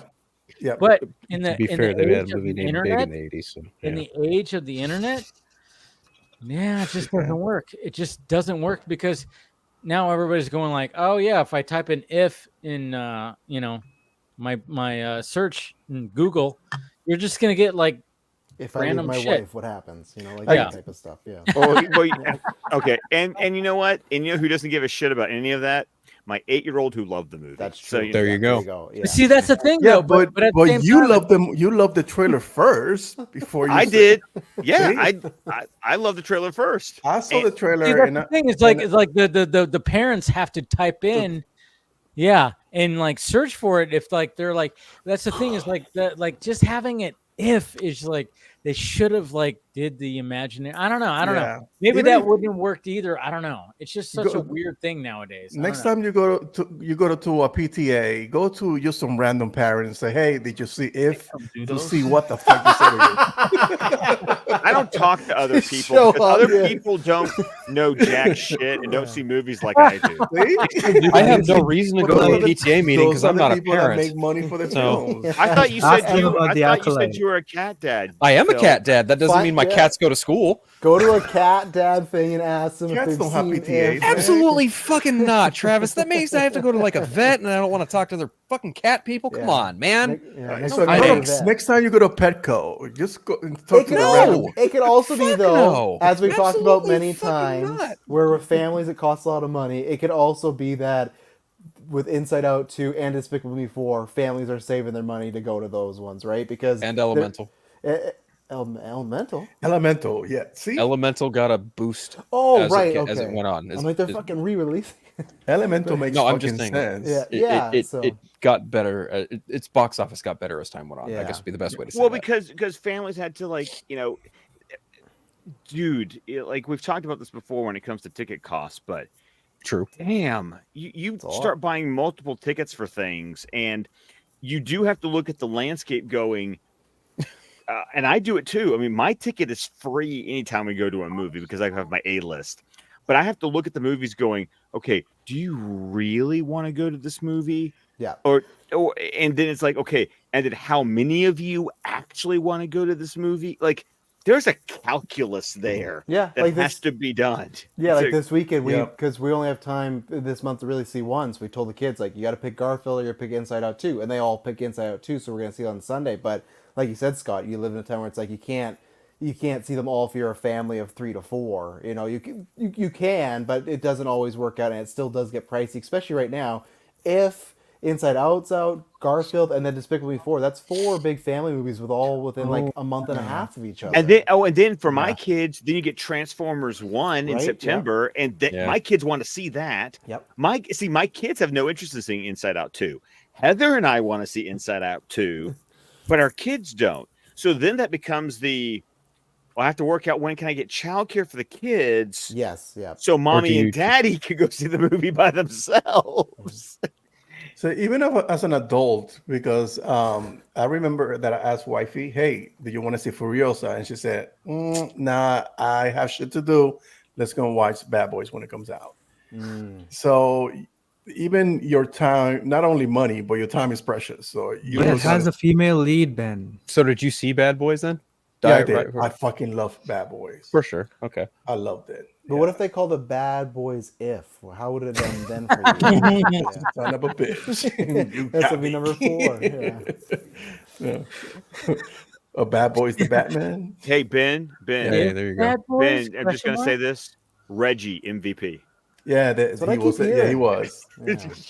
Dude, that So scene where they broke into his house and he I've went full fucking John Wick. I was like, holy shit. Yeah, I've heard Reggie about that came scene. back with a Everybody blast. was cheering in the movie theaters. I haven't heard a cheer in the movie theaters in a while, and that got everybody. Nice. The one thing about Bad Boys is watch it with like a group People. of people. Because even like my movie theater, which was not fully packed, but at the same time I had people like behind me going just laughing and just enjoying themselves, and I'm like, you know what, I am glad I'm here because I had just people behind me just like laughing at every joke. Even if I didn't find it funny, it just helped that they found it funny. And I was like, all right, cool. You know, and that's the thing is like Bad Boys is going to be that kind of movie is like you watch it with a group of people, you know, when it comes to watchers, you watch it at home by yourself. Maybe it would be better to watch it with a group of people. The people that were in my type theater. of movies that you watch when there's a full movie theater: comedies, horror, and actions. Everything else. The people that were in my theater for the watchers, they left so disappointed. Oh my god, That's about right. That third act just killed it. That's interesting. Ben, to your point though, it's like comedies are the only ones that I actually want to see it with people. Everything else, it's like I want to be like action movies. I want like there are movies that's like I can watch it at home and I'll be okay. There are movies that I want to see in a theater and I could give a shit if I'm the only one in the theater because I just want the screen and the sound. Yeah. But comedies, I need the feedback, collective communal experience for that. Funny, like Scott talking about action films. I don't usually rush out to see action movies in the theater unless it's like a very specific thing. Like I saw John Wick Parabellum in the theater, and then the last action flick I saw in theaters was 2 years ago. Is Ambulance from Michael Bay, which phenomenal. Yeah, I saw that in IMAX. Yes, phenomenal return to form. But that's you didn't like see John Wick 4? I did not know. I didn't get the chance to the see it last year. Beekeeper. That was fun. Oh, the Beekeeper was long. Beekeeper was great. Yeah. But like to Scott's point, like I think action movies, and even to Ben's point, like the experience surrounding it is much more amplified if the theater is fuller. And I feel like Ambulance had that for me. And again, I don't typically go out to see an action movie, superhero movies aside, but like, getting to see Ambulance and then having those last 45 minutes of just pure adrenaline rush, beat after beat, nonstop, just fucking cheeks clenching and just watching everything unfold is just absolutely intense with a whole room full of people, as opposed to like sitting at home with your sound system and having it just be like, oh, okay. See, Phil, to your point though, I don't need the people. I just need the sound on the screen. I just need the sound on the screen. I need the sensory experience. Comedies, because those kind of movies feed off, like what Dave and Ben were talking about. Like they feed off of, people laughing at jokes that even maybe I don't find funny, or I laugh at something and I look around and go, "Oh, I'm the only one who got that." Okay, we're good. It's like going to a comedy club. Yes. You're watching the guy and it's like he's really hilarious, but then you watch him on TV, it's like this fucking guy is not really that fucking funny. So like Mad Life. But because you what? because you're drunk and you have people around you laughing, it kind of enhances the experience and encourages you to participate. So back to Blue Beetle. Yeah, I know. Like Andy, I was like Andy Andy. next week. How long have you been holding that? For at least the last 15 minutes. Yeah. But anyways, we can wrap it up with Blue Beetle and the fact that it's like, hey. No, I think we just need to like sign off right now. Yeah, you know, I I think think we're done. We're done. Yeah. Okay, we can sign off. We could do it pretty quickly, but I'm saying like the fact that Blue Beetle's getting an animated, series and they can try to bring everybody back, and I'm like, okay, this is the way to keep that whole thing going, and Sholo Mighty Dwanya. Okay, Andy, talk. Andy, you've been waiting so patiently. I hate you people. You can hate us all you want. You people. I have to pee right now. So what do you mean by you people? There's a lot of races in this chat here. Yeah. Andy, so Back to you. As a white man, I really don't like hearing I that. do not appreciate your tone. Travis, you don't get a say. The only ones that get to be offended are like Ben, Casey, and like probably Dave. Okay, I'm Canadian. That's what you're trying to imply. Yeah, he's like a white Mexican. Yeah, what am I, some Canucker? I've heard it all before, Andy. What the fuck is a Canucker? Canucker, what the fuck is that? I've heard it before because like I've heard people just assume we like Canucks. Andy, talk about Blue Beetle. Talk about Blue Beetle. Yeah. I was like, is that like the Canadian version of a cracker? I'm just curious. No, it's not. It's not. No, Okay. I don't think we have that. Oh. Maple syrup. I was gonna say like maple leaf might be more insulting than a Canucker, but holy shit! I have a friend whose Twitter name is like Comic Canuck, so I'm like, if that's what it means, if that Canuck means cracker, then I'm like, oh, good lord. Yeah, the Canadian audience hates you. Blue Beetle, Andy, go. Andy, go. I think this is such an exciting way because, like, if there's anything from the old DC regime that should come back, it is of course Blue Beetle. Yeah, it flopped sadly. I mean, it wasn't that. It didn't flop that bad at box office. So thank you for watching, guys. You know what? That Madam Web didn't. Blue Beetle. It's actually this. It's actually this. No, I'll give you this from Iran. I'm just fucking with you, Andy. I fucking hate all y'all. I'm never coming back after this. What the fuck did I do? No, you're stuck with them for life, so don't worry. I know. No, I do like the fact that they're gonna make an animated series, and it's supposed to be. But why? What do you mean? Why? Go ahead. Everyone's really happy. Blue Beetle's coming back. Casey, but why can't we just bring him back in live action? Why do we have to? That's the thing. Like it's cheaper. It's cheaper. They don't have to bring every single character back. The production value is gonna be a whole lot less. They can continue they can create a story that is gonna be part of the entire universe without spending millions of dollars on a fucking movie that probably is gonna flop at the movie theaters. And they got some really cool animation too. And at the same time, you're providing content for streaming service that is kind of looks like Watchmen. That was the one weird thing that it didn't. That I was like, why is this report not mentioned? That this is probably going to be on Max and like. Well, because Andy, read the report. 3/4 of that Deadline article was just a summary of the Blue Beetle movie. Like you didn't. I know you. It was almost like saying, I know y'all didn't see the movie, so I'm going to give you like the cliff notes for 3/4 of this article. I saw that movie. I saw the movie. I know Scott saw the movie because he had to be like, Andy, I'm not racist. I did buy my ticket. That was. I mean, in fairness, it was my favorite DC movie of last year. It wasn't mine. So I guess. I guess he was okay. just Asterisk though, that... that bar wasn't very high to begin with. What else came out last year? Aquaman, Shazam, and the Flash. Yeah. Oh yeah, the Flash. No, the Flash is better. I got the Flash up. Oh, you can laugh all your I had the Flash for me. So. It's a better story. Fucking Phil. I'm sorry. This is coming from the guy who thinks Tenet's trash. I'm sorry. I just can't take anything he says seriously. Better than Blue Beetle, really? Oh, yes, for sure. I love Blue Beetle over the Flash. Yes. I know some pretty people can be dumb sometimes, but Jesus Christ, Ben. Keeps us pretty. Oh, but he called you Flash pretty. Is better. Yeah, keeps us pretty. Yeah. I've said far dirty first year things than that. Also, Andy, I'm not trying to throw. I'm not trying to throw dirt on the grave. When you said it didn't bomb that bad, it did have a budget of 104 to 125. and only made 130. So that Yeah, it was very bad. It still did better than Madam Web. Yeah, That's not a high bar. Yeah, there's not a Madam high Web bar got 1 billion streams. yeah. On it's been Netflix. streamed. Yeah. Jeez. Oh no, trust me. One of the Sydney Sweeney Stan accounts talked about how Nielsen exactly. said it was like the most streamed thing of the past week. And Yeah, for like a week.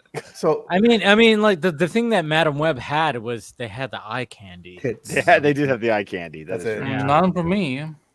Well, yeah, I get that, but at the same time, it's like it had the eye candy for for us, straight guys. Yeah, all you straights ruin things. No, but with Blue Beetle, like here's the thing. Hey, we actually make people. What? Sorry. Ooh, See, that's why Dave doesn't like Acolyte. Now I know. you're about to get canceled, Dave. He saw that plot line in Acolyte. He's like, 2 women with a child. I can't have any of this on my TV. No. Power of many. Travis, I didn't care about You that. talk about that. that was a comment. That was we talked about it earlier. Andy. already. Travis already said. And now Dave really doesn't want you here. Yeah. No, I had to make that jab. Anyways, go ahead. At least Blue Beetle's coming back as Zack Snyder's Justice Universe is not. The thing.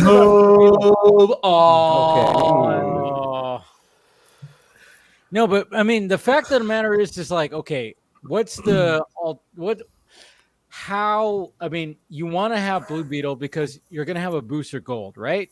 Right.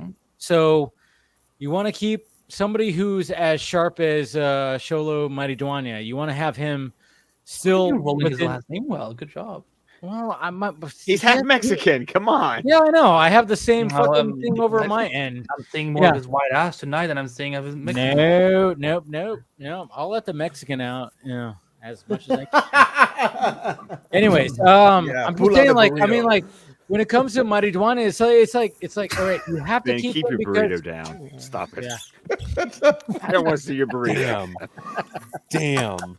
This last half an hour has been a car wreck. It's been a great car wreck, but this has been a complete This mess. is almost as much as a fun of a car wreck as Dark Phoenix was. That was a That was a train train wreck. wreck. Just a Yeah, time. Casey, Dave, yeah. make your point. Can I get to my point, guys? Yeah, Blue Beetle, Beetle's Cholo. And I'm just saying, like, the fact that it's like, all right, the live action didn't do well in the box office, so it's like, all right, let's move it to animation, because animation, you can like cut the budget big time. You can cut it more than half, and then you bring everybody back. You bring who knows?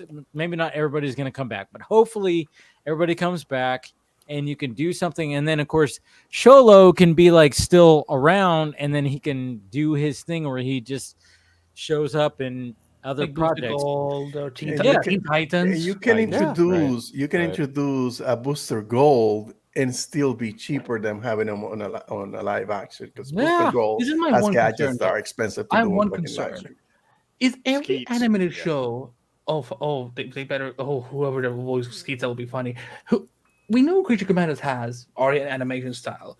Yeah. Does that mean all the animated stuff now will have the same style? Nah, we don't know Nah, that until we see we the don't second know that. one.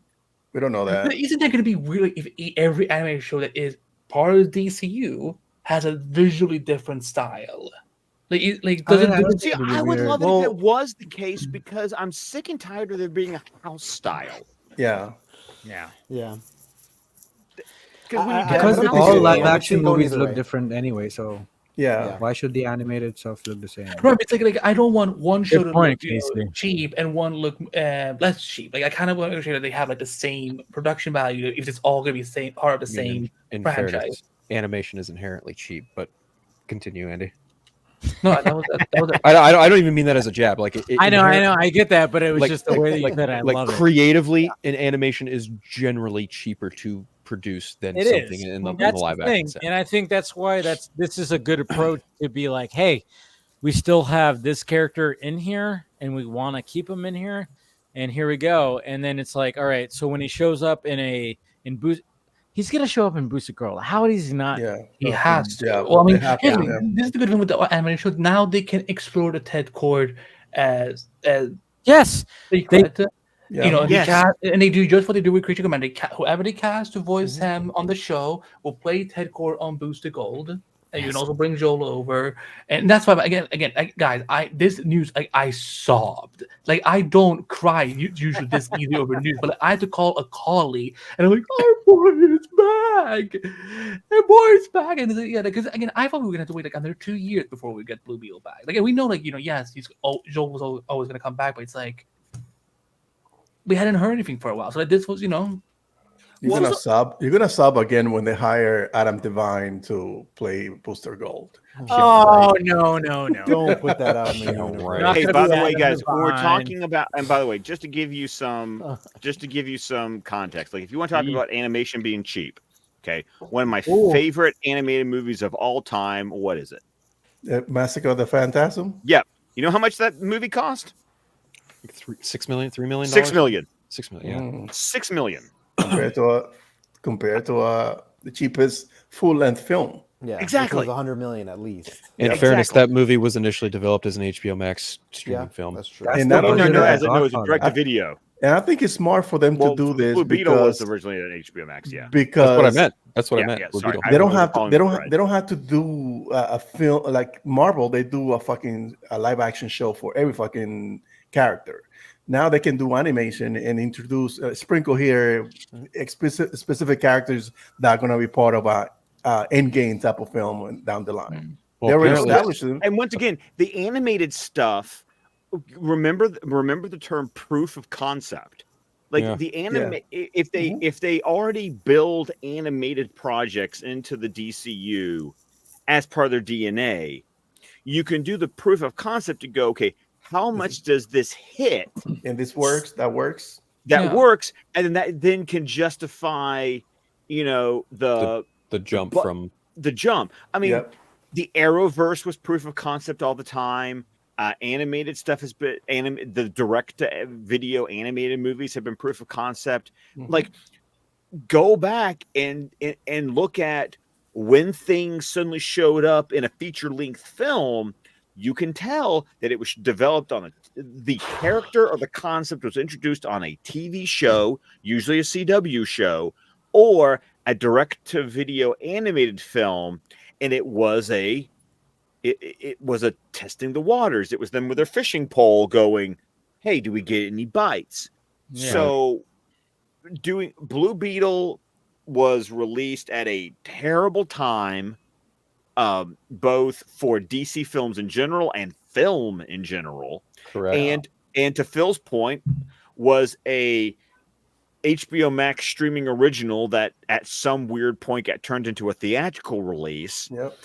And so going animated is a way to keep it alive. And once again, there are tons of people who, like, my wife didn't see Blue Beetle until it was playing on a plane. That she went to, my son saw it on Max. There's people who see things at different times and then have mixed opinions about it. I mean, I would think, like, the way I look at it is like the fact that it's like, all right, so if they're looking at how it was streaming on whatever platform, I mean, obviously you got Max, you have anything else, they probably went, you know what? People are actually drawn to this character. Let's continue it, but we're not going to continue it with like another sequel. We're going to be like, hey, let's cut the budget and let's make an animation and let's try to vamp up the animation. I think they're going to really try to vamp up the animation in this new DCU, and because like even James Gunn like talked about it at that whatever there was an animated like festival. That animated festival. He was talking about multiple things. And he was talking about Creature Commandos. He was talking about a lot of that, which is like, I mean, there's not much, more we know it's coming. We now know it's coming in December. Yeah. I find, but at the same time, it's like when this gets announced, it's like, yeah, this is part of what he's talked about before, because I know he talked about there where it's like, yeah, we're gonna have like these characters that are like live action, animation, and video game. It's like that's the whole concept. The video game thing, I'm still kind of like, the fuck. I mean, everything's a little weird because like if you have a 10-year plan, it's like you're only gonna have like the first chapter, and Yeah, but it's I like the idea of like animation now, like reflecting live action. Like and that's why I'm like we're gonna see Rick So do Flag I. here. Yeah. So do I. And if you have something like Blue Beetle that didn't do well in the box office, and it's like, okay, you're unsure about, it's like, all right, yeah, you cut the budget off like more than 50%, and you could just be like, all right, it's like especially with Sholo, it's like, all right, you're coming back as Jaime, we're gonna do a series, and you're gonna get this, but you're also gonna be live action and so it's like it just makes sense because they're trying to save money. And animation, I think they looked at Blue Beetle and they thought like, okay, there was enough positivity to warrant this. And honestly, the Jaime interpretation of Blue Beetle, most people is Young Justice when they get introduced to him anyway. Yeah. Right. So, which then I would think leads more plausibility to Jaime showing up in Teen Titans more than anything. Exactly. Yeah. He'll be there for sure. I certainly hope so. Yeah, I think that'll be like the best. Nice. Oh, I just realized that he's not a teenager anymore. He's a post college student. I just realized. Right. Oh, it doesn't matter. Trust me. The teen. It's just a name. Okay, fair enough. I mean, Dick was still in the Teen Titans when he became Nightwing, and he was getting married. So, like, put a lot of emphasis on Dick there. Teen at Heart. The thing about Teen Titans, we do have a lot of Dick talk on DC animated. There is. I'm sure you do. Oh, they do. A lot of Dick talk. A lot of Dick talk. A lot of Dick jokes. I'm not gonna lie. Yeah. There's a new platform for social media, Dick Talk. Anyways, TikTok. No. Oh yeah. Oh god. You should trademark that. Just like the best 10 to 30 second porn clips in the world. TikTok. Yeah, you got that. Oh, by the way, how cool we're is it all going in the business together? So we can't post it.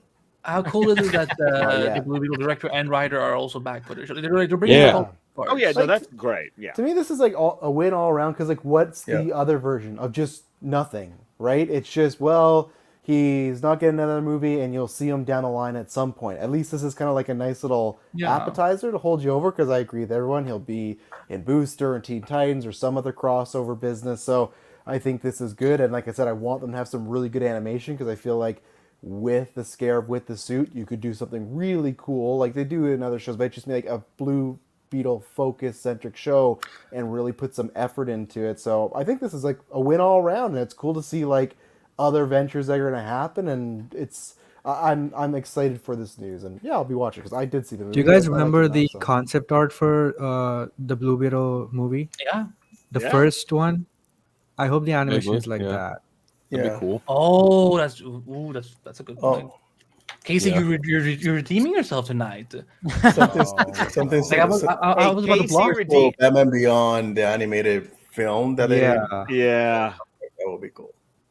I just want animation to look good. That's what I want. Which is so ironic, because like Warner Brothers, like a lot of their household stuff came from animation, and it's like, what are we doing now? And when there's no effort. There's no effort there. There really isn't much effort anymore, especially with the last 4 or 5 years, give or take. Well, and that was what was so. I know Dave still hasn't seen it, as I give him shit about, but he's going to get there. But then I go and watch X-Men '97, and I'm just like, bitch, you still haven't seen it? No, he has to. Hey, I'm going to stand here as the body. I'm going to throw X-Men my body 97? in front of Dave. You haven't seen X-Men '97? No, he has to reactivate his hey, shit costs money. Shit costs money. Ben, which mic? Fuck you! What movie I'm gonna make drops right now. If you guys are gonna pile on me? You gonna pile on me?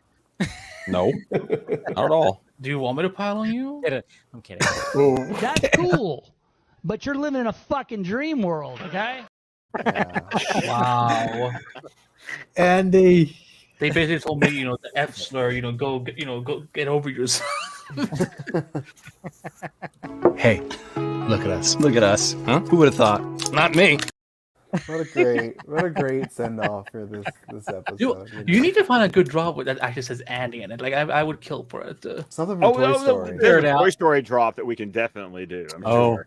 Yeah. Oh no, this sounds like an insult. Wait, what are you hinting at? Or like a Shawshank. No, There's gotta be a the Shawshank owner, one, the too. owner of the Ooh. toy named Andy. You seen Toy Story? You've never seen Toy Stories, Andy? I've seen Toy Story, but I don't want to be associated with him. I was gonna say Dave drop another fucking. I mean, it's better than being associated with fuck Andy Samberg.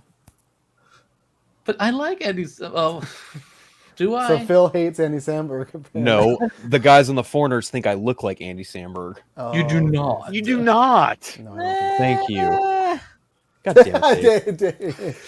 Dave's like, Nah, a little bit. It's like maybe a little bit, but not. No, so- you do not. You guys, I don't see it at all. No. I appreciate that. But yes, yay for Blue Beetle. It was the best DC news in a very, very, very long time. Yeah. That's what I was going to ask. It's around this, but not around this. When do you think we're going to get an actual like live moving trailer for Creature Commandos? Because we keep just getting that fucking one still image every time there's news. Is that Comic-Con? I'm shocked that it's coming out in fucking December, not October. I agree. It feels like a much better October show. Like Right. Weird stuff. Yeah. Weird It's not like Halloween-y fucking monsters. Kind of and like, shit. when Marvel did Werewolf by Night. They at least dropped it in October. You know, It's like Sony dropping Craven in December, being like, families are going to love to watch this around the holiday season. It's like that. I feel like Creature and Craven are not like holiday season type of movies and shows. Like October would have been perfect. Well, it was like the first Shazam. They dropped it on summer and should have been a fucking Christmas movie. Yeah, well, right? Yeah. I guess maybe because Penguin's out, they don't want to overlap. But I feel like whatever. Like, I'm excited for the Penguin. Yeah. To answer your question, Travis, Why are you excited for the Penguin and you hate the Batman? Yeah, Dave, drop another drop on He's him. the best part of the movie. Whoa! I believe Joss Whedon. Why do you still have a clip of Jody? Who the fuck is that? Jody. He's a massive like Snyder hater. He ran in the corners with I Andy should've do Sidnor this for a one. while. Why are you the way that you are? Yeah, the best part. My God.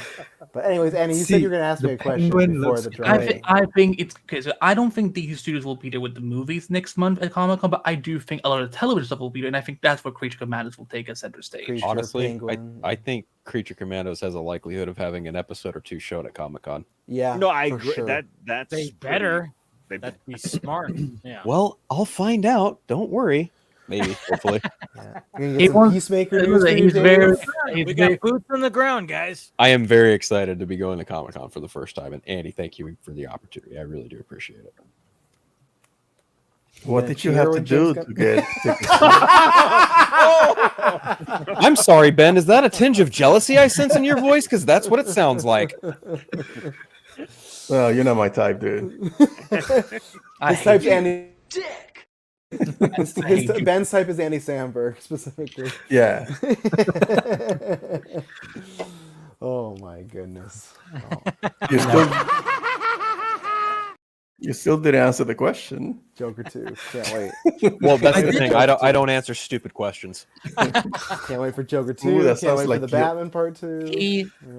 He joined my website and he did great work. Hey. No OnlyFans talk here. You think this ugly face could get on OnlyFans? Fuck you. Here's some advice, Ben. Maybe why don't you try writing a couple reviews and then get a media pass? That might help your case a little bit. Just heads up. Yeah, Ben, get on it right now. Write us a review right now. People are gonna think like I'm this himbo, like the way y'all like joking about it. I'm like, no, like I don't want sex with you. I can give you things. Like, no, you do good work with whatever. Then I'm more than happy to help. But yeah, what kind of work did he do? He wrote reviews about Acolyte. Multiversecolor.com. Go check it out. Read. Yeah, Ben, you want to talk about Acolyte? You enjoying Acolyte? Wait, what about the boys season 4? What about the boys? Why did you ask him like he was the Homelander?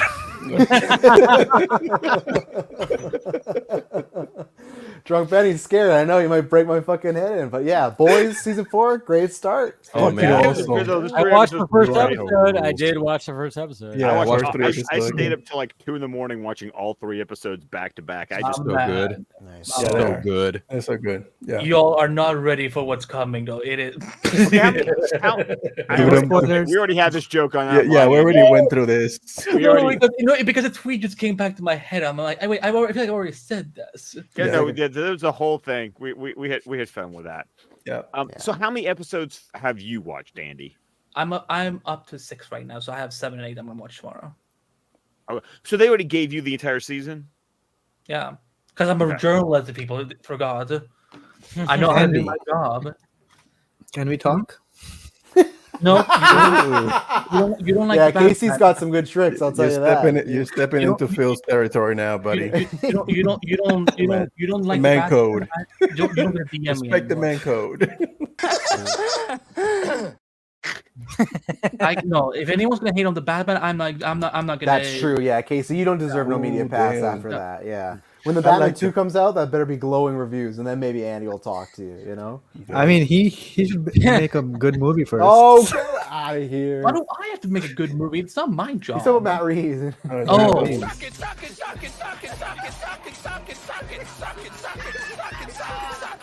And we've lost Dave. He's just in the ether of the clip. I have never seen that clip. Holy shit. You haven't seen that one? I've never seen that clip. That's funny. It's a Dave classic. That's the gayest clip I've ever seen of a straight person in my entire life. So. Dave is just off in the ether happy? of clips. Yeah. I'm just listening to you guys talk and just like go back and forth. So I'm like, oh. The only thing I ever had to do was make Dave bring back his head slamming to the door of his old apartment. That was the only thing. Of course. Yeah, that's fair. Hell yeah. He did what now? Okay, roll it.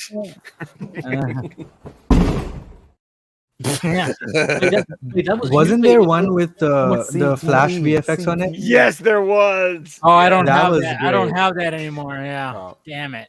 Next week. Wait. Play that clip one more time.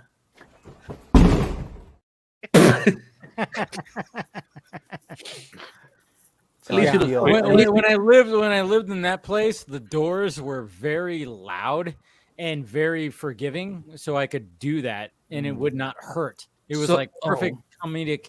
Like I was like, oh, I can like fucking slam my head in my door and just. And so it was a great sort of like face palm drop that he would do. And I remember when he moved to the new place, the drop like disappeared forever. And I remember one time going, Dave, can you bring that back? I love that. I still have it because like the doors were just, they made the best sound. I mean, listen to that sound.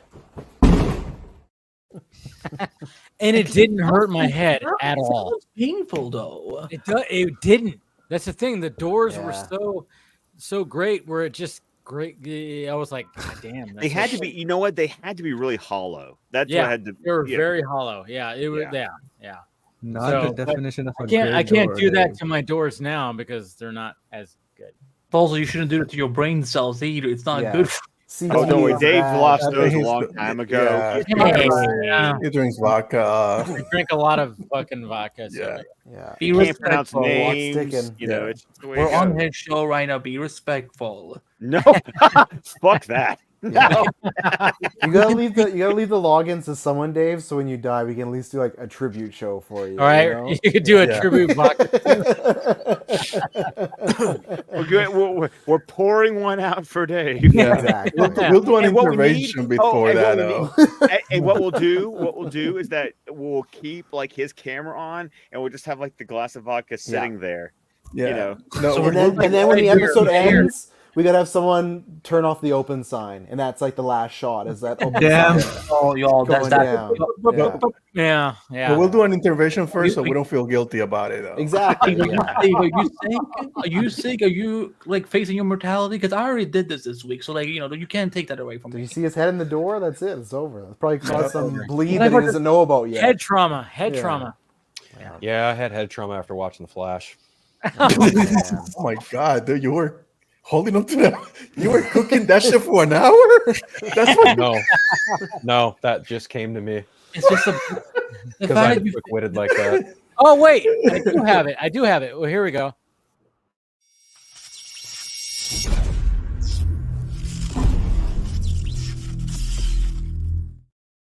Yes. That looks like just a movie. That's Brilliant. Very good. That's very Dude, good. I just saw. I was like, oh wait, I better be do still VFX. have it right there. I saw it right there. I was like, oh wait, yeah. Do you know how to do VFX now, Saturday, Dave? Or No, somebody made that for me. the Flash movie editors? Yeah. Yes. No, they're not that DJ. good. Yes, that was DJ made it. DJ was like, hey, you know what? I got you. No, somebody made that for me, and I was like, oh, cool. And I was like, I didn't think I had it anymore, but I was like, oh wait, I do. No, A lot of people just like do things for you for free like that. So, what did you have to do to them? What can I say? I think we already addressed that earlier when we talked about him working the for you for corner those and the tickets. throwing the dollar bills. I mean, I Wait, was this during when I was like tapped out? Like, because again, what did we talk no, about? Andy, this is what I need from you. Andy, are you listening? I need you to be present in the moment. It's not my fault. My He's source. talking to No. his sources. I what I hear is a lot of deflection, and in this group relationship, Are you my therapist? Shut the fuck up! Don't analyze me like that. What the fuck? I didn't ask for that. Exclusivo. Yes. I still have that T-shirt. I wish that he would come Me back too. every once in a while. You got the Ryan I gotta Gosling. put that more often. You got the Ryan Gosling goddamn one. That's my Oh, favorite. goddamn, one. yeah. I love that one. I didn't Which know that one? clip existed till I was on the vodka God stream, damn it. and then I found it on my phone. Oh. I use it all the time on people that don't do this to me. God damn it! Oh yeah, I think I Yeah. still have that. I gotta find it. That's every time Casey wants to talk about the Batman, I just send him that, and I just like, Don't do this to me. yeah, that's me. He's sending me just like paragraphs upon paragraphs, so I should stop watching the movie. I just put him on mute for that, and then I send him some nudes, but that's about it. What an idiot. So the acolyte. Oh my god. So there's I two almost said- women, and they had a We're gonna baby. extend- They yeah. ruined Star Wars. Fuck, it's over, isn't it? That's Well, as not, no, Dave I don't said, care about positive that. scissoring. No. But No sane person Anakin- really cares about that. Like, Anakin was legit. like the Immaculate Conception, right? Oh no, the And he Anakin was was- special thing. Oh he no, was here we go. special. All of a sudden, you have these two babies that. Okay, let's. So, does anybody watches Dark Matter? Because that fucking show is yep. amazing. I still need to watch. Ben. Yes. Anakin was white, so he matters. That's what they're trying to say. Oh. You're saying Anakin is well, white. isn't Anakin that- was right. Are you trying to say white lives that's matter? accurate, Casey? isn't You it? can't say that. Can't say that. There is nowhere in the prophecy where it says the chosen one has to be born from immaculate conception. So that doesn't have to be the special thing about Anakin. But you know? he was the one. That's what made him special. debatable if he was the one. You know, the prophecy's all shit anyways. The second they go 8, 9, and 10, like it just doesn't matter anymore. No, I stopped fucking watching. I was like, I saw that shit. I was like, what the fuck is this shit? I'm not even a purist. Like I couldn't give a fuck out Star Wars. But when I saw that, I was like, oh, no. Although you do. Yeah, it sounds like you do, Ben. Sounds like you're pretty mad. No. I wasn't. You're getting really heated right now. You got to take it back like 5 steps. Because I saw the We talked about this 3 hours ago, and you're bringing it up. I Again. saw the prequels and the originals, and that's in a couple of shows. Yeah. But not to the point where I'm gonna get like I don't hashtag shit about Star Wars. No, you Go and should check my start. feed. You should start. Yeah, no. Blow up. Hashtag Star Wars is woke. Yeah. Hashtag White Lives Matter. No, I think it's just like poorly written. It's poorly everything. Some parts. Poorly thought out. I'm enjoying it Anyway, enough. It's like a so it's like Dark enough. Matter. So Sky. Okay. Can I say this? And I'm No. no. Here we go. Dude, I'm gonna get canceled. 5 hours in. This is I'm turning my camera off. I'm gonna change we're my your name to friends. something Let it go. else. Let it go, buddy. No, I'm just saying. When it comes to hairstyles, can we concentrate on hairstyles? That's true. Just in case you get canceled, I'm changing my name to Chris Balga. So you'll take him down. I'm not on this stream anymore. Wow. No, I'm just saying, like hairstyles. Even like when I watched The Boys, I was like, come on, can we? Even like no matter who is the like, there's just sometimes with like hairstyles, I'm like going like, all right, you're supposed to play a character that's like this, but like let you have a hairstyle that you have to go to a specific salon to get that hairstyle dialed in, and I'm just kind of going like, come on. I mean, like. Okay, when it comes to Acolyte, the hairstyle of the actual actress looks better than the hairstyle that she has in Acolyte. I'm just saying. Are you mad about the hair in the show with Space Wizards? Yes. Yes. It's like last week with the fire. When everyone's Yes. complaining about the Space fire, it's lesbians. like, who gives a fuck about the fire? Well, This is about the Force and we care lightsabers and Jar about- Jar Binks. Like, and we're talking about fire? Dude, We're talking about fire we now? care about the Travis, right did amount you of not hear about the lightsaber blue. Did you not We hear about do the care about details that. I had about the Watchers? I need little details of like, why is this the fact? I'm like, okay, we have this rogue Jedi chick, like girl, and then like, but she has a hairstyle that needs to be like, you have to find some kind of like. I mean, to be fair, she uses the Force. She's the Force. I mean, I guess so, but I'm just going like when I see her in real life, I'm going. She has looks like better. great Yeah. hair. She has great hair in real life, and you guys like did this, and I'm like, come on, what are we doing here? And it's like the braids that you get when you go on vacation, like those cheap braids that you get when you go on vacation. Yeah, I'm just. Oh, are you talking about I May and don't OSHA? mean- Is that what you're talking I'm about? trying not to get canceled, guys. Which I did No, not I'm just know. saying, her real hair, It like looks when good. she like has it, and like when she's like showing up at events, I'm like, that's better than. Well, that's. I don't think that's a cancelable thing. You could say the same thing about Henry Cavill and Acolyte, I know, right? That he looks like a goof. I'm joking about But like what I Carlisle. learned today, I learned today that actress that plays May and OSHA was fucking Rue from Hunger Games. Ruined the Hunger Games. I didn't know that. Yes. That's fucking the little black girl who crazy. gets She killed grew up and to does be the a whistle. Jedi. It's funny because she was Rue in Hunger And Jack Games. Quaid's and the guy who killed her. Yeah, that's great. And then he became Superman. Yeah. I just found my Oh, right, favorite. Jack Quaid I is ju- Superman, right? I just found my favorite Dave clip that I think y'all will like. The Get what ready club? for that. I just found my favorite Dave clip that I think he should have. okay. Oh, Hey, Dick! I want to see Dick! Dick! Oh, there you go. Yeah, he wants some of this action, you know? that was that on DC Animated? Oh no, Right? that was on Vodka. It was Oh, you guys. no. Okay, so here's what happened. Oh, Here's what- yeah. And he's recording the whole. He's recording. I the whole was talking conversation. Why about is it on your phone? Dark Knight. Yeah, I was what's going talking about on? Dark It's like a Knight baby Rises. driver situation. It was a Ringtone? Dark Knight Rises thing. Yeah. Yeah, he got tilted about Robin John Blake, whatever his name Oh was. He was- no! hated- Come on, great reveal. I hated that whole thing. Fantastic. Like, My theater fucking clapped when that happened. Great moment. No, that shit was trash. No, But I hated Nolan, it. That's master. fucking of bad. class that's right when, there. and that's when Dave started, really hinting that he was gay because he was screaming, "I want to think Dick." The signs are there, you know. Dave, you would be so welcome in You the should game. use a real name, Robin. Fantastic. Nolan, take a bow. Take a fucking bow That's for that right. one. Oh You my know? God. What a way to Lose end the respect for Batman. you, universe. man. Loved Say that it. again. Loved it. Fantastic. Say that again. Yeah, yeah. That shit was I trash. hated Fantastic. I loved hate- it. dude, Loved it. Give me I it. I'm hated still it. waiting for He the dropped sequel. it. I That saw was the worse- trilogy.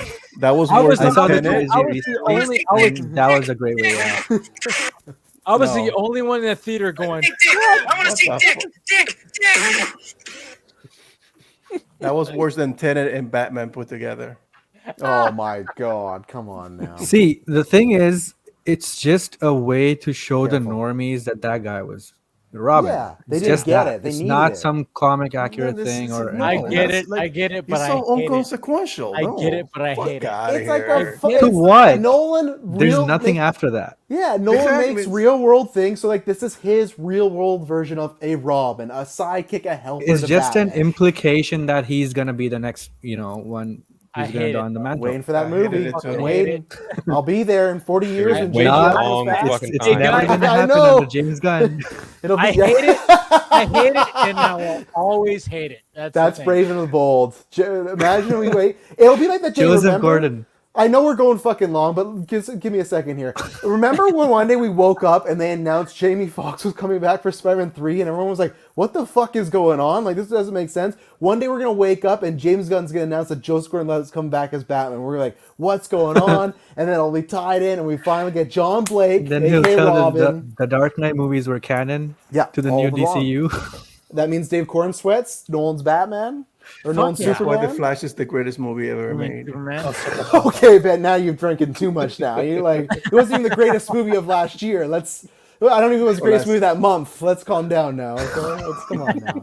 Yeah. I'm so mad that I'm not probably not gonna get a fucking Flash movie for like a decade because that movie fucking fucked it up. Yeah, You're gonna probably get not. Wally West in this universe. You'll get Wally West and go like shut it, the fuck yeah. up. We don't on the want side. Wally. As I an want animated Wally show. West. That's good. You get your animated Wally your, West no, your show. ass wants Wally. I want Hey, Mary. hey, hey, Andy. Why Andy, you hate Wally?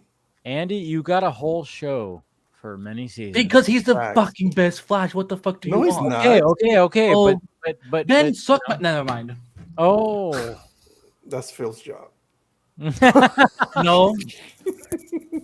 Phil is not a nepo baby. Phil, I'm just fucking Collusion. with you. Collusion. Let me stop because Phil is gonna get offended. Also, for a second, Ben, I'm which not mic? you. Which mic are you talking into? This one here. Okay, because at one point during the stream, you picked up your. Are you using Apple headphones? No. You're gonna be like a TikTok. Okay, is there a microphone on there? Oh wait. I have my. Is it connected? Because at one point you picked up your this and you started talking into, it, and that's when I knew you were going. I did this? No. Yeah, you did. You were talking right into it. You did. Yeah. Oh my god. No, I don't even have a mic on this thing. This. Ben, do you have a problem? You need the intervention first before Dave. I started drinking at 7. It's fucking 3 in the morning. Oh my god. You should watch the Batman right now. This is how you work in the following ways. So that he can sleep. Yeah, I can fall asleep. Yes. Give him a bigger drinking problem. Oh, if I keep drinking, this movie will be good finally. Man, I can't He's wait. doing it right now. That you're doing it. You did it right then. Oh no! See, I play with how this. Right, but this, when you grab the cord at the same time, this. Wait, what was he doing? Yeah, when you grab the cord and you do your beard, it looks like you're doing that thing that people do where they like hold the microphone. Oh, when they yeah, okay. That's what it is. No, I probably didn't grab it. See, you're making me look like I'm fucking crazy when I'm not. You're doing that yourself, Ben. These Batman Wait, takes, you and KC wait, locked up in the fucking asylum. I didn't know your wife was there. She's been there the whole time. I told you that in confidence. So I keep bringing up sucking dick. Dave, you should probably end this stream. We're getting You know what? I was like, oh well, this could be a point where we should probably do that. We're getting in trouble now. I know we're gonna get 5 hours. Oh man, who was that? Who was that? Somebody was in the stream and we started talking raunchy, and he left in the middle of it. Who was that? Will. Remember? It was it Will? Because he got mad. I said Boozy. Was it Will? I know somebody we started talking like really. Yeah. I said Boozy, and he's like, I don't want to be here anymore. Okay, so it was Will. I like Will. I don't know Will. Don't know him. Dave's never had him on the show either. It sounds like, so that's not a good sign. I think he's referring to William. Yeah. William. Okay. Yeah, I see. Yeah. I was like, I'm not sure if you understand. Will is a shortened version of William. Yeah, I've never heard anyone call him Will till now. I didn't think it was William. Ben, what do you and Will got going on? I remember one time that sounds like a pretty personal relationship there, Ben. A little raunchy here, and he just I said Boozy, and he got uncomfortable. Everybody, if they're streaming right now, go drop the word "bussy" in the comment chat. They are. They're gonna blame it on me. They're gonna blame it on me. Yeah, and blame Done and done. Done and done, Travis. Done and done. What happened to your arm, Phil? Thank you for your service. I'm gonna get blamed for it. This is great. No, that's a look, Ben. He has them on both arms. Or are you injured, Andy? Yeah. What happened to your arms? What are you talking? Oh no, these are just sleep because I like it's comfortable. See, yeah. Okay, so it's a style choice. Okay. He broke both his fucking arms in that one spot, and he's cast it up. Yeah. I mean, I've been in fights before, but I've never needed like that. No. This is just because it's comfortable for me. Yeah. You put those on, you really fuck them up, though. You know they're gonna see you. True. No. This gives me white privilege for like a half second, then like, oh no. From afar, they're like, oh, another what? Oh no, it's just some clothing. That's just his clothes. Happy Pride Month, everyone. This is the way. Happy Pride. This is how we're gonna end the Vodka stream tonight, which I love. Yeah, I love that we're ending it right here. Let's go around the horn and talk about everything. We'll talk about clothing, what we're wearing, and whatever the fuck. What happened? See, it was the way he kept saying my favorite thing is to end this because we're ending it. Oh yeah, this is the last Vodka stream ever. We're gonna wake up. His channel's gonna be taken away again. Again. You just had to put that out in the ether. I'm sure we violated some sort of community guidelines. Yeah, not me. We might have. We like quote Uncle Phil.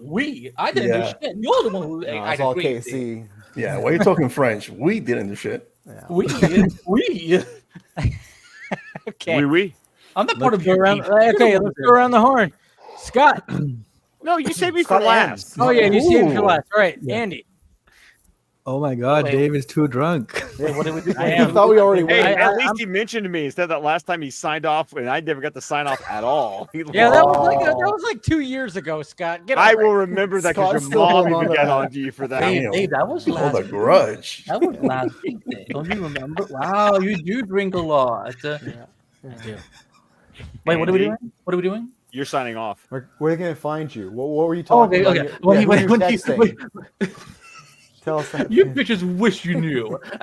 All I would say is you can find me at Advite on all social media. I work for Screenwrite with interviews and news constantly coming out. I talked to Eric Kripke, who's the showrunner of The Boys.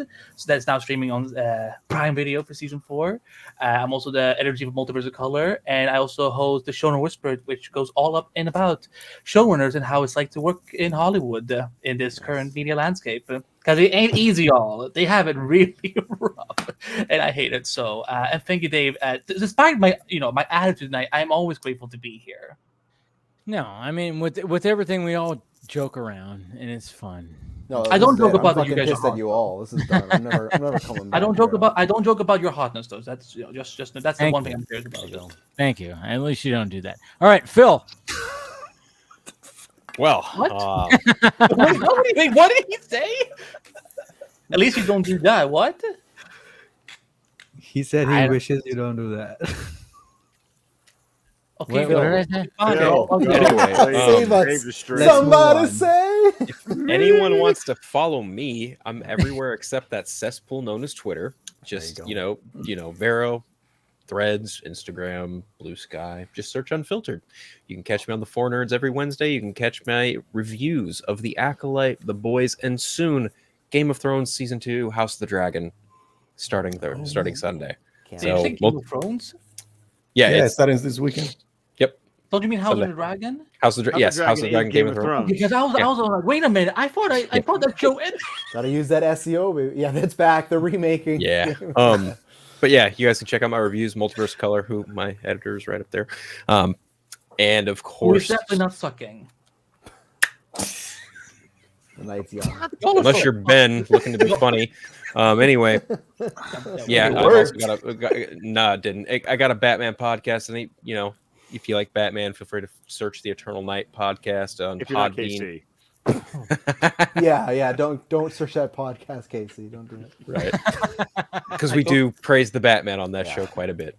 Just heads up, Casey. Hey, I don't mind listening to that. Fair enough. But yeah, that's pretty much it. I'm also on the Four Nerds every Wednesday, and yeah, that's pretty much it. Thank you again, Dave, for having me on. It's always a blast getting to chat with the guys about anything and everything. That was great. KC. Well, you can follow me at Krypton Cage and just go watch The Watchers in theaters. It's a good movie. Or pass. You know Trust what? me. I say that too, even though I didn't like it. Support original movies, it's a book thing. Yes. Yeah. Watch The Fall Guy though, if it's still playing. Yeah, The Fall Guy, dude. Very random Fucking plug. awesome. Yeah, still in theaters. Still in theaters, yeah. Yeah, people are still All right, that's watching it, even though they can watch it at home. Anyways, that's it, Casey. Good. Ben. Yep. Okay. Ben. Ben. Do this. You can Real Anarchy. I'm sorry. You can follow me on Real Anarchy in all social media platforms where we spread DCU positivity. You had to use the word spread, didn't you? Oh man.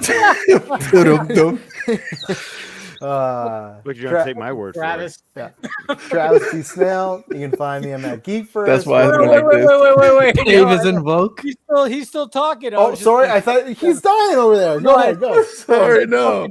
I'm so sorry. You Okay. said spread, and I was like, Yeah. Go ahead, dude. You said that. At I least was it wasn't like, me who fucking said it. Travis. So wake your wife up and tell her the spread. Go. oh man. Pride Month. Nah, she do it will all. kill me. Do She it. will kill me. Nah, fucking 3 o'clock in the morning. Travis is using it wrong. You're using it wrong. Oh man. Oh, right. Woo. You done, Ben? Or you still Yeah, I'm going? done. I'm done. Okay, yeah. First, again, I said, Pride Month. Do whatever. Go suck those dicks. Go do some cunnilingus. Do whatever makes you happy. Fuck anyone else that says anything otherwise. I'm Travis. Hey, Andy, The Boys season 4. Yeah. I would get that pink eye.